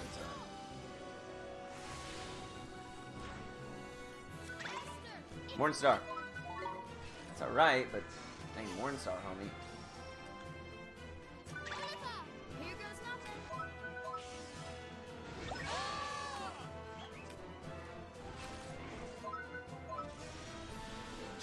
I was just out of range of that. Sweet.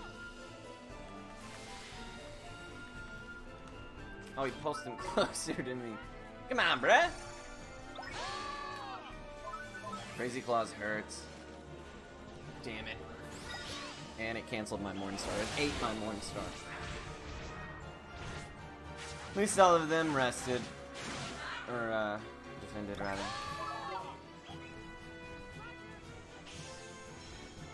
Hey, awesome. Yeah, my daughter tried to play once, and I was like, cast Morningstar. And she just wanted to run around with Seed, the Seed sprite. And I was like, you're not really gonna achieve anything that way, but you know, live your best life, homie.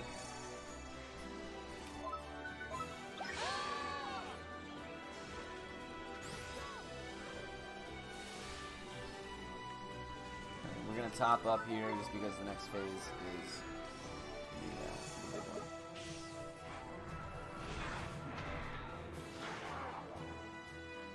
He'll always open with Cat Slap. Drippy will cutscene. We try to bait him with Arrow of Light. Oh! Everybody hide! That was so fast! They all did. Wow, that's incredible.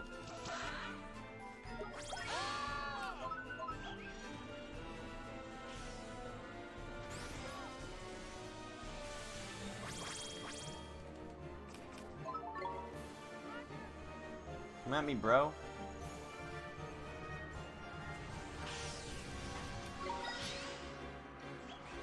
You don't mess with Itchy Scratchy, alright?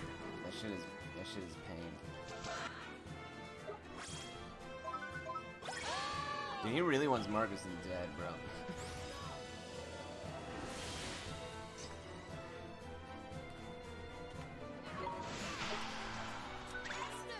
You have one chance, Oliver. Pulse is not gonna do it.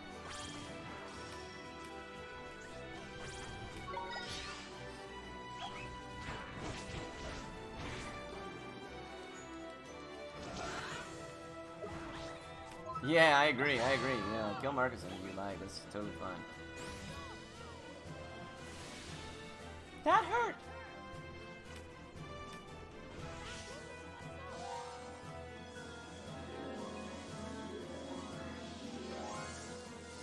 He just vibes, yeah, he's a champ.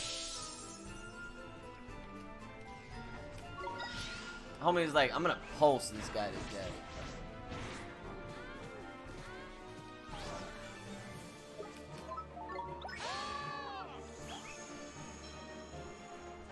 Ah, freak. We're just gonna yellow Morningstar, which is really the name of the game.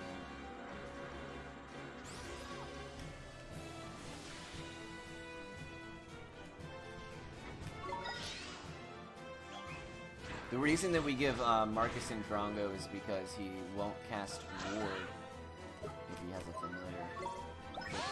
Nope! You piece of shit.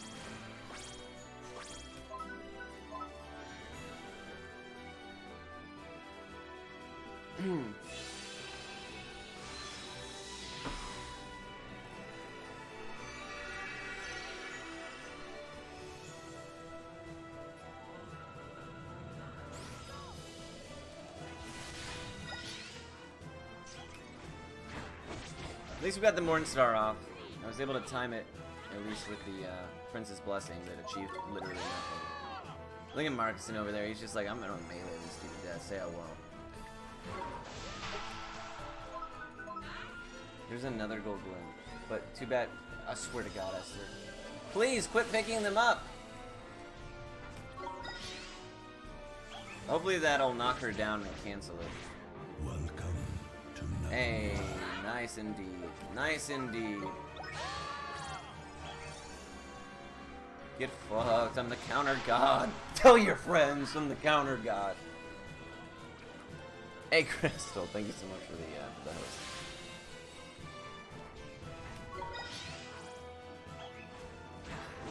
Oh, this is killing me, bro.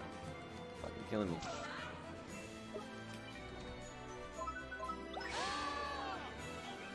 He's dying. Ah! He's dead. He's dead at a sub 5, 458. Holy shit, that's really good, dude. We did it. That was a really good time. That was not terrible. That was not terrible. Not terrible at all.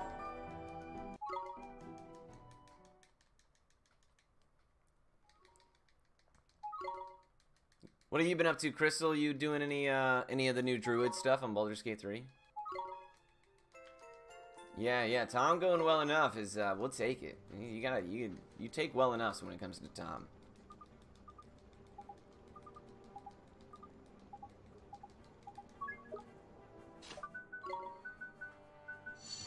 So it's faster to not agree to ride the dragon with Cassiopeia there. Instead, we just travel. Turn into a badger and had a great time. So tell me, the bird mechanic, how does that work? Are you like limited in distance, or does it like fly? Does it wear off? Like how does the bird mechanism work? That's what I'm interested in, speedrun wise.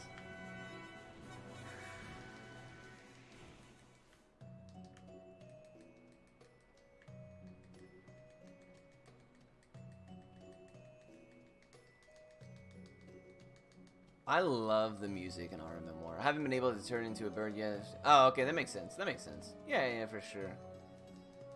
No worries.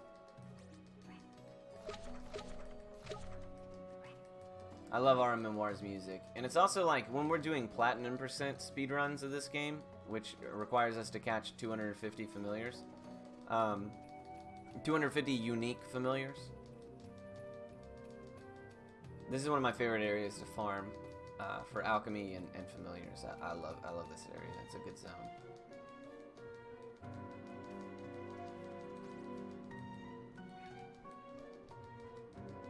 Oh my god, yeah, this game is gorgeous. It's an incredible game. Studio Ghibli helped do all of the art for it, so it's got a flair of their style. And Level 5 really did well with the cell shaded graphics and stuff. It's aged rather well. This is actually the remaster on the PS4, but the PS3 does not look bad at all. Yeah, Ghibli is incredible. Yeah, if you've never played this game, Crystal, oof. Ghibli did a lot of the story. There's literally like anime cutscenes that they put together. Dude, it's really an incredible game. The story is gut wrenching. It's a good one. This is in my top 3 games of all time. Probably. It's definitely my favorite speedrun. Because it's just a boss rush from start to finish. It's tons of fun. Oh yeah. I mean, it's available now on the Switch, the PC, the PS4. Obviously, the PS3 is the original. I have it on all of them. But the PS4 and the PC are like remasters, whereas the Switch is just a port. So the PC and the PS4 look a lot higher scale. But yeah, the Switch is a great version as well. It's a ton of fun. Yeah, absolutely. Hey, thank you so much for the host. I appreciate you stopping by. Which version is this one? This is the PS4. Yep. PS4 and the PC are the same speedrun route. The Switch and the PS3 have their own unique speedrun routes. They're a little different. So right here is another soft lock. We're going to wait for all these cutscenes to load before we move forward.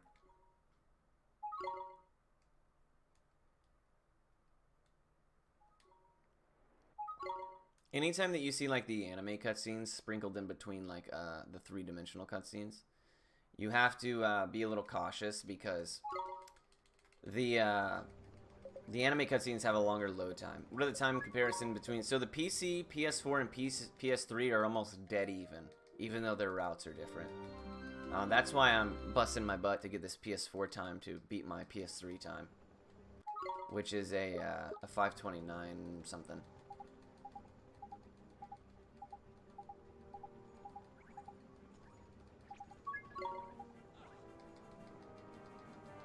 I think, though, that I could probably get my PS3 time even lower as well, so...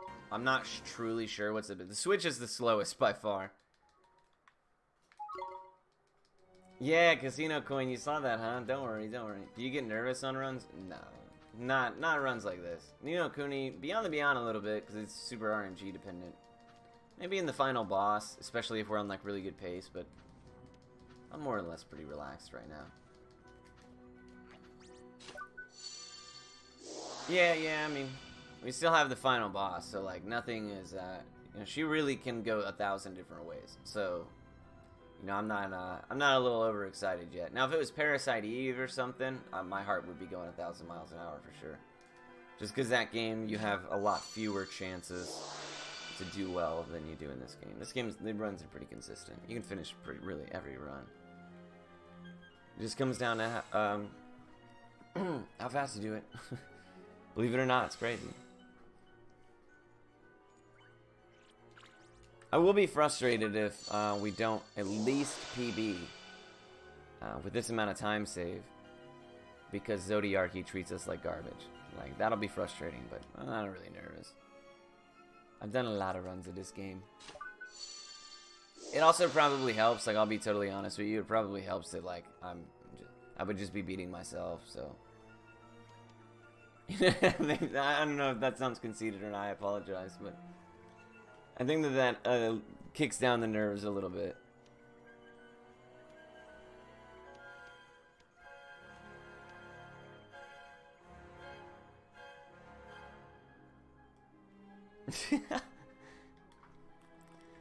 I don't have anybody to impress, it's just me.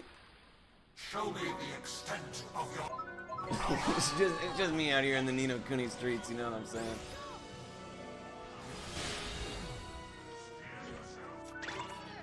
Come on, Oliver, do stuff. Oh, that's actually a really good start. Do more and start. I'll do my best. Oh, boy.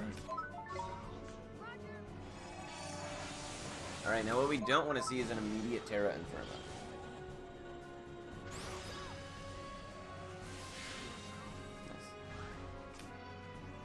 Oh shit. Let's see if I can get the ward skip. Nice, I can. So, casting ward here right as he readies Absolute Zero actually cancels Absolute Zero.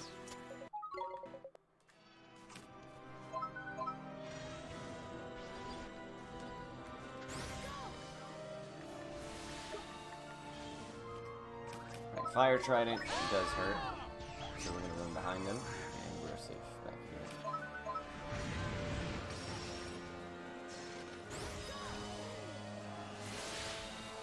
AI caster. Oh, I don't know actually. Terra Infirma's probably gonna come out.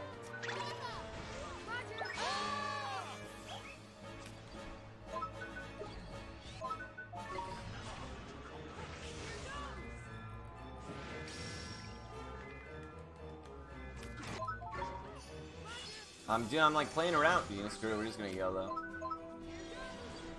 Oh, there it is. Of course. And there it is, don't worry. Oh, it's on Markusen too. My man! Markusen's carrying some weight right now, dude. He's got me. Absolute Zero is a hard punish here. Okay, cool. Oh, Bolt is not a hard punish at all, actually.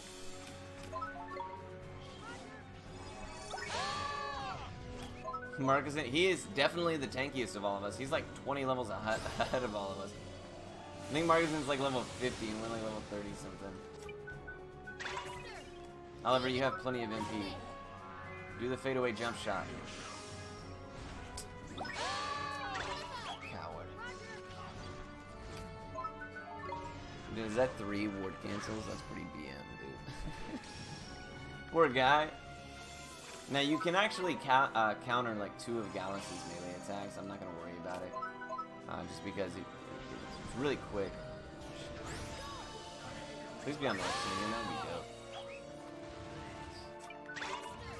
Oliver, do more and star.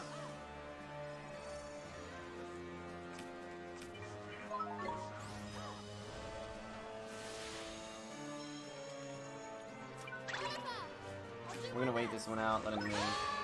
Arrow ball real quick. Then you just want to get behind him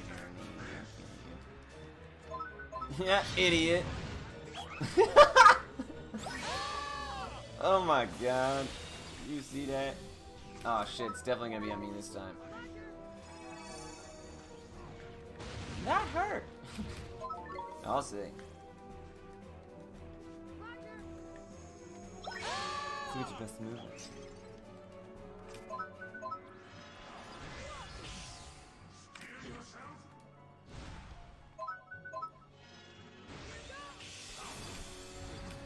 We're actually just gonna defend absolute zero. That way I can just immediately more stuff.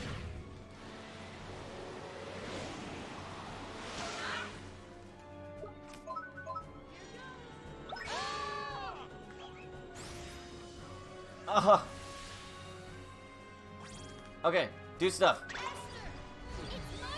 Do stuff. My man! So the AI again is not relegated to cooldowns, so he'll just sit over there, and as long as he doesn't have a familiar equipped, he'll just sit over there and cast whatever the hell he wants, just non-stop, until he runs out of MP. Yeah, Margazin's like 23 levels higher than us. Oh, I'm sorry, 14 levels higher than us.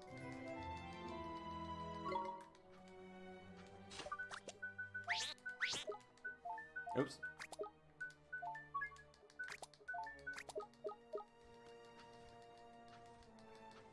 Yeah, so it's funny. Swain actually does, especially like when Swain gets confused. So in this game, when your characters get confused, they can actually damage themselves and break themselves out of confusion. But for some reason, I really don't know why, Swain, when he gets confused, his damage, like, just skyrockets. And if he, like, starts shooting at his teammates, dude, he'll, like, mow your whole team down. It's really, really bad on Royal Jelly. If he gets Bolt from the Blood or Sea Stars, and he gets confused, and he starts shooting Oliver, he'll, like, gun down Oliver really quick. But he also has a bad habit of just gunning himself down to literally to death. Swain will get confused, he'll be at, like, half HP, and then, like, boom, boom, boom, boom, boom, and he's dead. And I'm like, come on, bro. He turns into, like, the highest DPS glass cannon on Earth. It's really remarkable.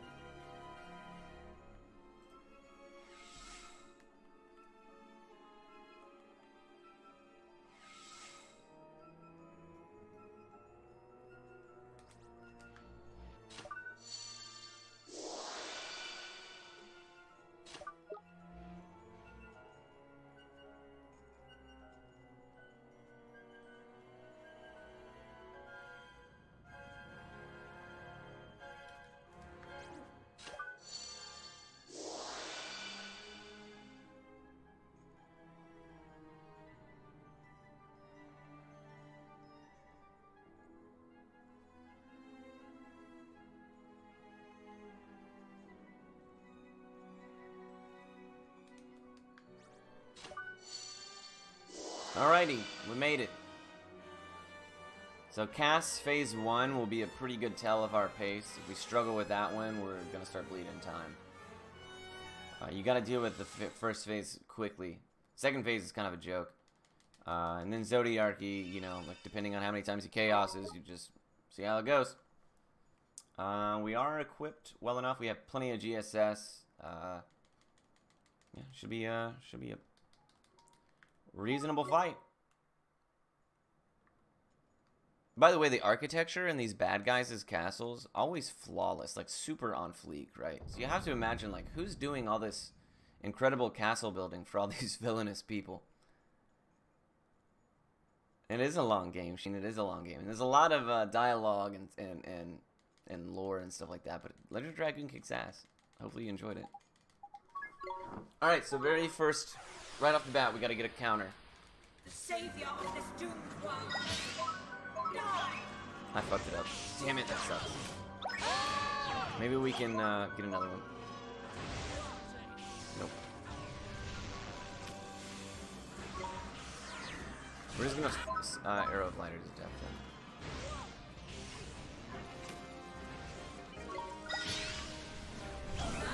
I want to make sure that everybody's topped off because Fallen Star oftentimes kills everybody. Here it comes. What?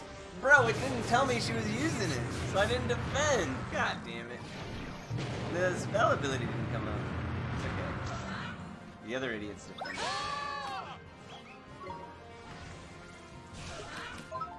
What a pain in the ass, man. Now she's pillars. Give me a second, homie. There we go. We got our counter. Dude, this is actually really dangerous because we're at a bad HP total, and she comes out of counter quick. Oh. Please, Morningstar. Failure! Don't Morningstar now, it's too late.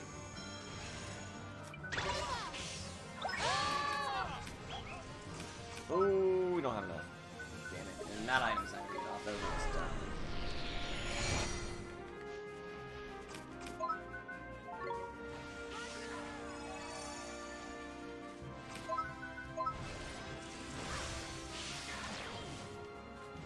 Oh shit. You gotta be careful about that. Fallen Star is no shit.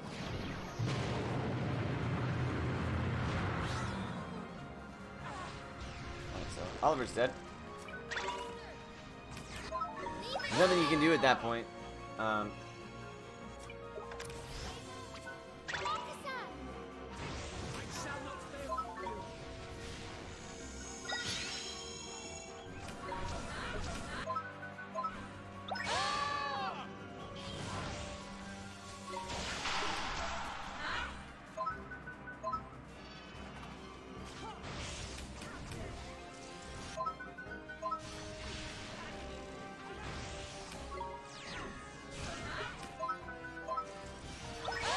Oh, that was close, bro. That would have been really ugly. Alright, anyways. It's all good, it's all good. We Gucci out here. Oh shit.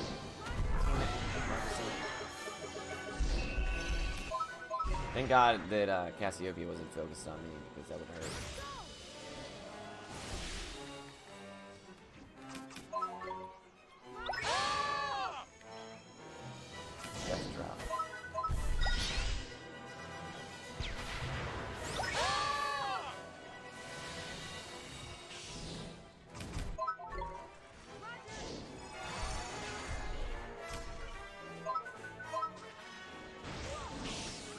Nailed it! Is this on pace? Yeah, currently.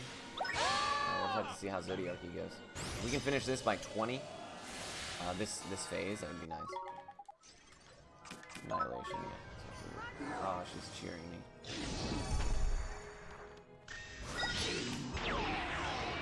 Damn, I was not expecting that to kill me. That's incredible. Oh shit, we don't have any Phoenix. God!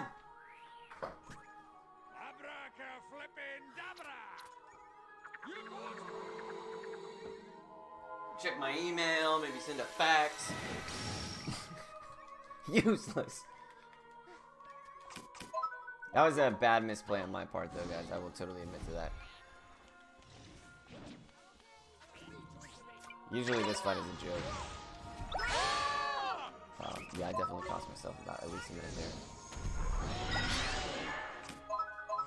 Holy shit! Why did she come for me? I shouldn't have even been targeted. That's a shame. I don't want to be behind her now. She'll kick me.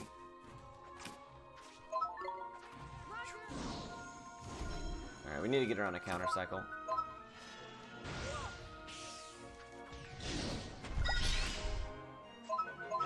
Holy shit, bro. I am playing terribly. Alright, we gotta... Reset. And the issue is that my teammates have like drawn aggro, so I don't know when she's after me and when she's not. There we go. Cool. We're good now. We're good now.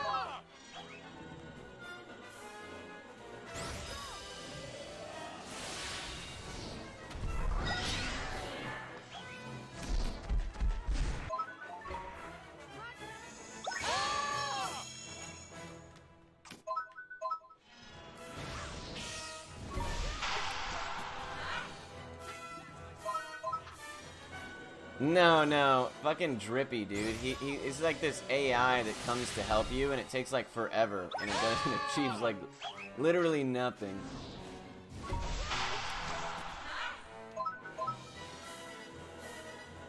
Yeah, this phase is usually a joke. But you know what? Every single issue has been my own misplay. No, I don't think so. Here goes nothing. Okay, it's Prince's blessing, so we're gonna go ahead and charge up fucking Morningstar. I hate it when they grab gold glims, dude, because it just takes forever. Like, we have items that heal us. Look, he did a whopping 0. Incredible. And now I'm gonna get Wrathful Rush. Oh, I made it. So she can't hit you if you're on that far side of that wall. Annihilation can, though. That does not feel good. We're actually just gonna defend this one.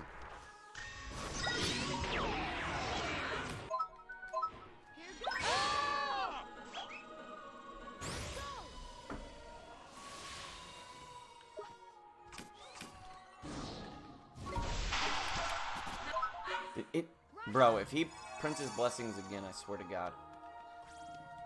Oh, what an idiot! He canceled it. What an idiot! Well, I mean, like, dope, but what the fuck? Ah, I screwed that up. That's my own fault. Damn.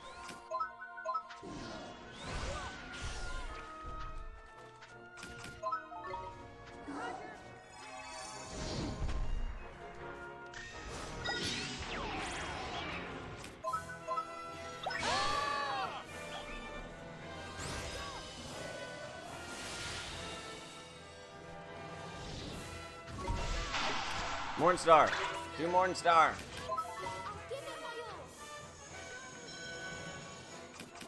Oh shit. Ah! I jumped out of the way. That's fucking hilarious. I really didn't even know you could do that. I'm telling you guys, jump, dude. It's OP.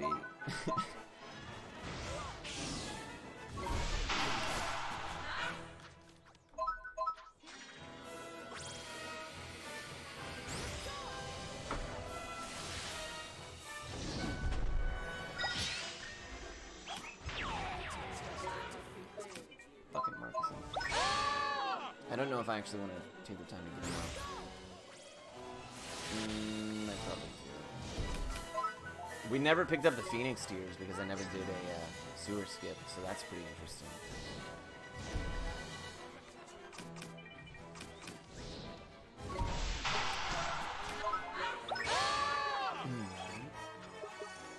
As long as she doesn't annihilate.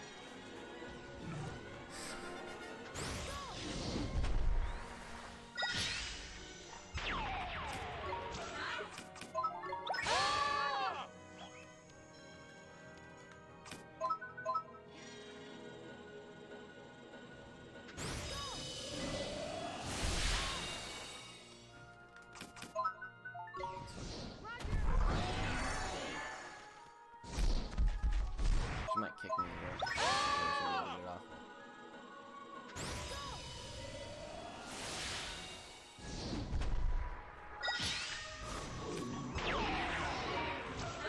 If y'all could do like just the fucking least amount of anything, that would be so nice, bro. Well, oh my god, I just can't deal with these guys. Alright, here we go. So right away, we're all just gonna run in terror. Hope that everybody listened to defend. You know, it's a crapshoot sometimes. Yeah, Esther didn't, but that's alright. She's actually the least necessary of the bunch right now.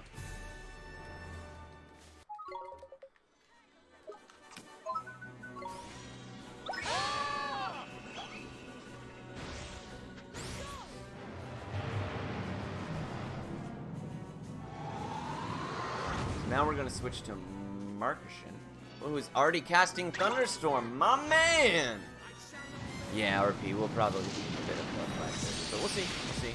We could have a god level Zodiarchy. Who knows? Ballhead boss. Yeah, he's pretty cool.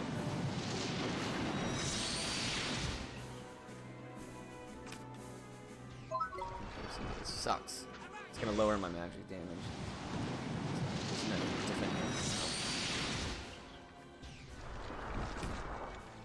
Already ready to Thunderstorm, so that's nice. Perfectly timed. Is Oliver doing even star or something cool? Because like he's over there just casting Frostbite or whatever. Not really contributing a whole lot. Oh, excellent. Cassiopeia is a badass in this fight. Oh, I just canceled his Morningstar, dude. That was my own fault. That was a free 400 damage. I should have had the wherewithal. Okay, there we go. Figured I'd time Thunderstorm right as Even Star comes out. You can see Marcushin charging over there. Perfectly timed.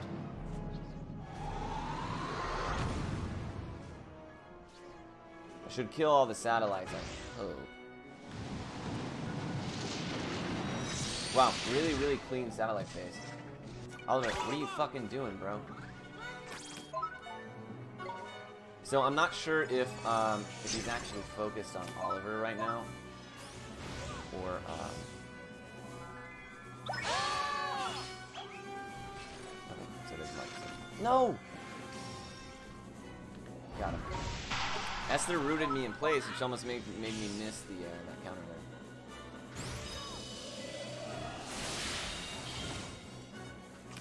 Okay, we want this second Nyx to come out. That'd be huge.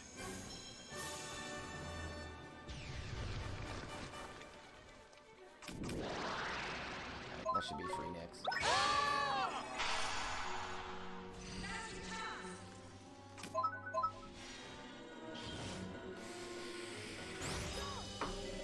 We're actually gonna YOLO a bit here. That's Morningstar Oliver, you punk ass.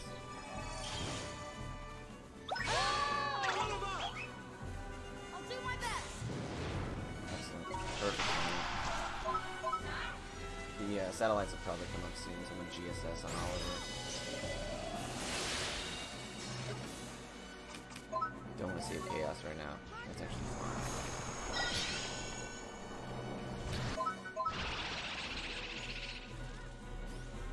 Chaos is a hard punish, actually. You need to be really careful. That move cracks me up.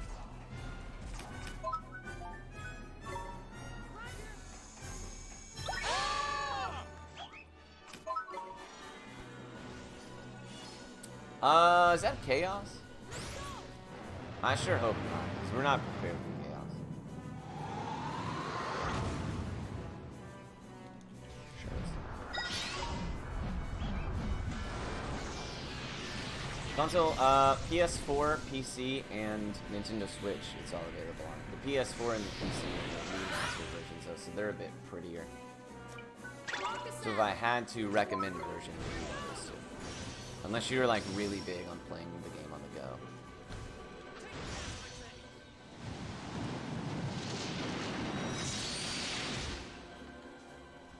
I'm gonna let her get this.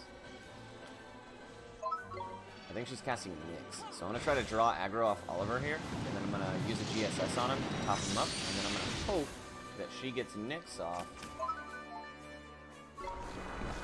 Oh! Disengage cancels Nyx. That's fucking rough life.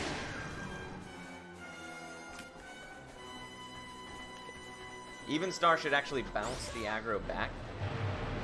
Damn, this is a slow fight though. The second phase really fun.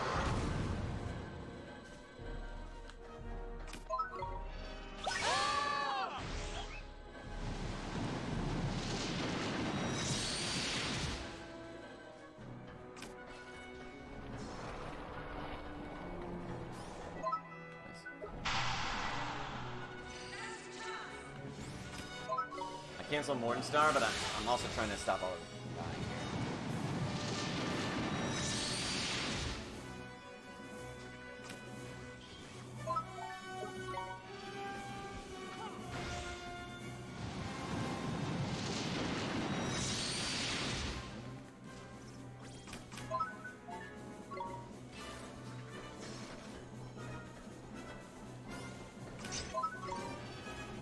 that should be all of them. Switch back to all of them. Start with Morningstar. Maybe if we YOLO, we can take a little bit of time. I don't know. I'll do my best. Damn, that's literally a YOLO we can get. Just face tanking is what we got here.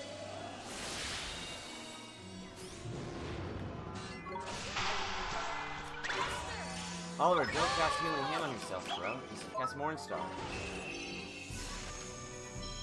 Don't cast it right in front of him. Chaos is a huge pain in the ass. Damn, yeah, we're not gonna sub 830. That sucks, dude. My last two super boss fights have been really poor.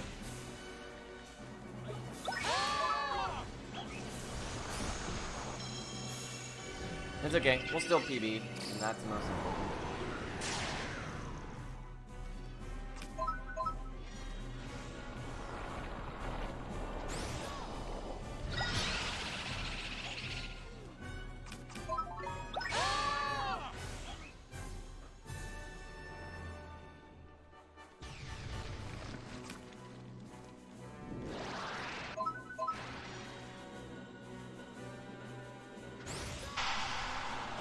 I do. Not this category. My record in PS4 is actually 357.50.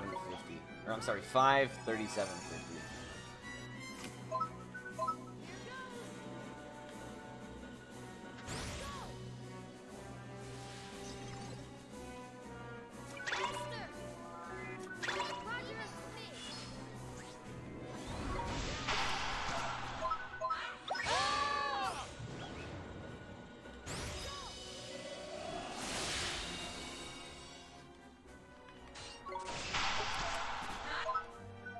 Oh, nice.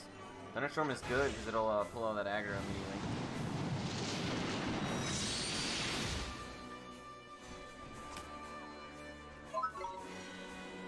Yeah, rip this up 550. That's alright. It was that middle phase, dude. That's what did it. Oh, look, we actually... Wait, what happened? I've never seen that happen.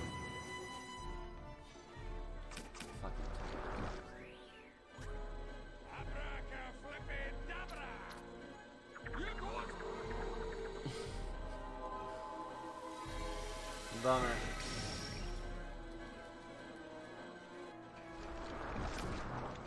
Dude, did she just cancel Ashes? I'll be so fucking sorry.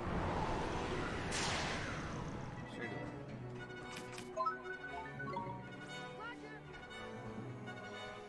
did. Dripping away.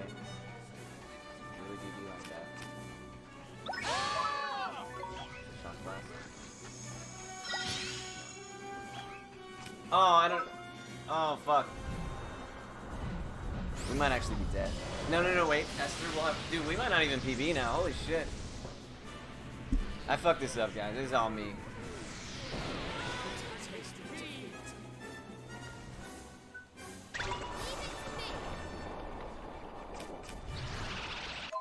Remember what I said earlier?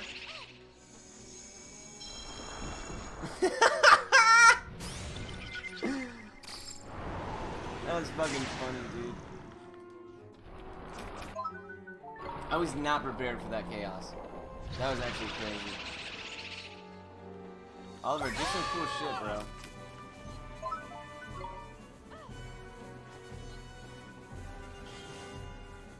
Oh my god, he's literally fucking insane, bro. Damn, you just noticed about that? What a mad lag. What? Another chaos? How does that happen?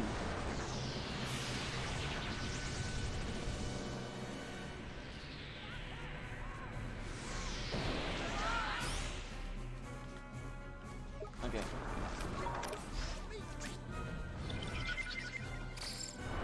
Yeah, this is really getting away from me. Holy shit. He is super spamming right now. Because we need the added damage from the... Oliver has an item on him right now that does increase the life. It adds like 10% damage to Morningstar's. Nah, I mean, I'm not nervous, I'll tell you that much. I'm just not playing very well. It was also not a very great fight. He's chaos.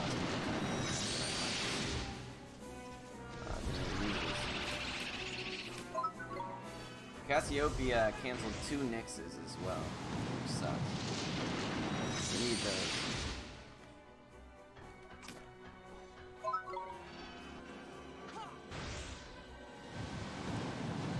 Box me one. Oh, I was hoping that would kill him.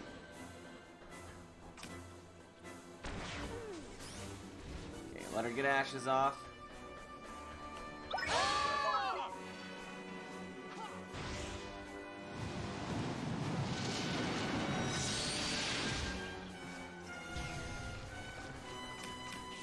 Cast Morningstar, Oliver, you fucking narc.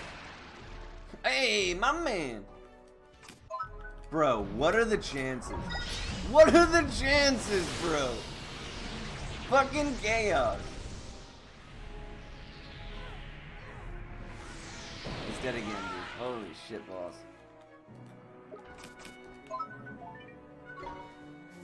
Alright, we're just gonna arrow of light him to death, I guess, is what's gonna happen. Yeah.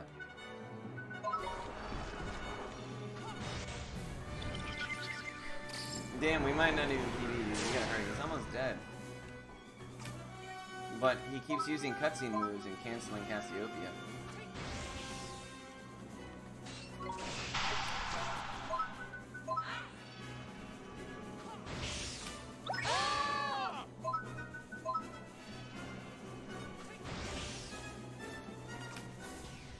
Should be it.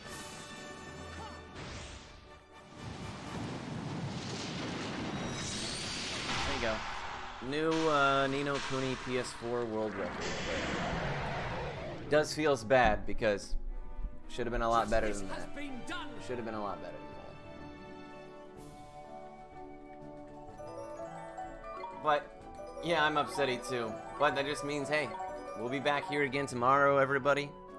Back here again tomorrow, 10 p.m. Central, probably till 3:30 a.m. like we are today. So if you guys would like to join in on the partner push, we're going to be grinding this out. We're going to get it done. We got 2 weeks, basically, of doing it. I am hella disappointed, though. That was stirring in my heart. the first phase, I kind of let get away from me. I missed the very first counter. The second phase, I just poo-pooed away a couple minutes. But yeah, that third phase, we got chaos way too many times. We were doing well for like the first half of Zodiarchy. We were actually doing really, really well. We got rid of both sets of the early satellites. But then I casted Mornstar on Oliver instead of Evenstar, and from that moment it literally just snowballed because you bounce aggro a very specific way. And in doing so, it keeps Zodiark focused on one side while you utilize the other side. That way he piercing gazes the non-used target. But then he shock blasted in the middle of an Evenstar, which had everybody dead. It was a mess. It was a mess. So we tried our best. I want to make everyone happy. We tried our best. But hey, you know what? I'm not upset. I'm not upset at all. That was I had a blast. I just know you can. Yeah, there was a lot of chaos. There was a lot of chaos for sure. And I want you to see it. To see the world you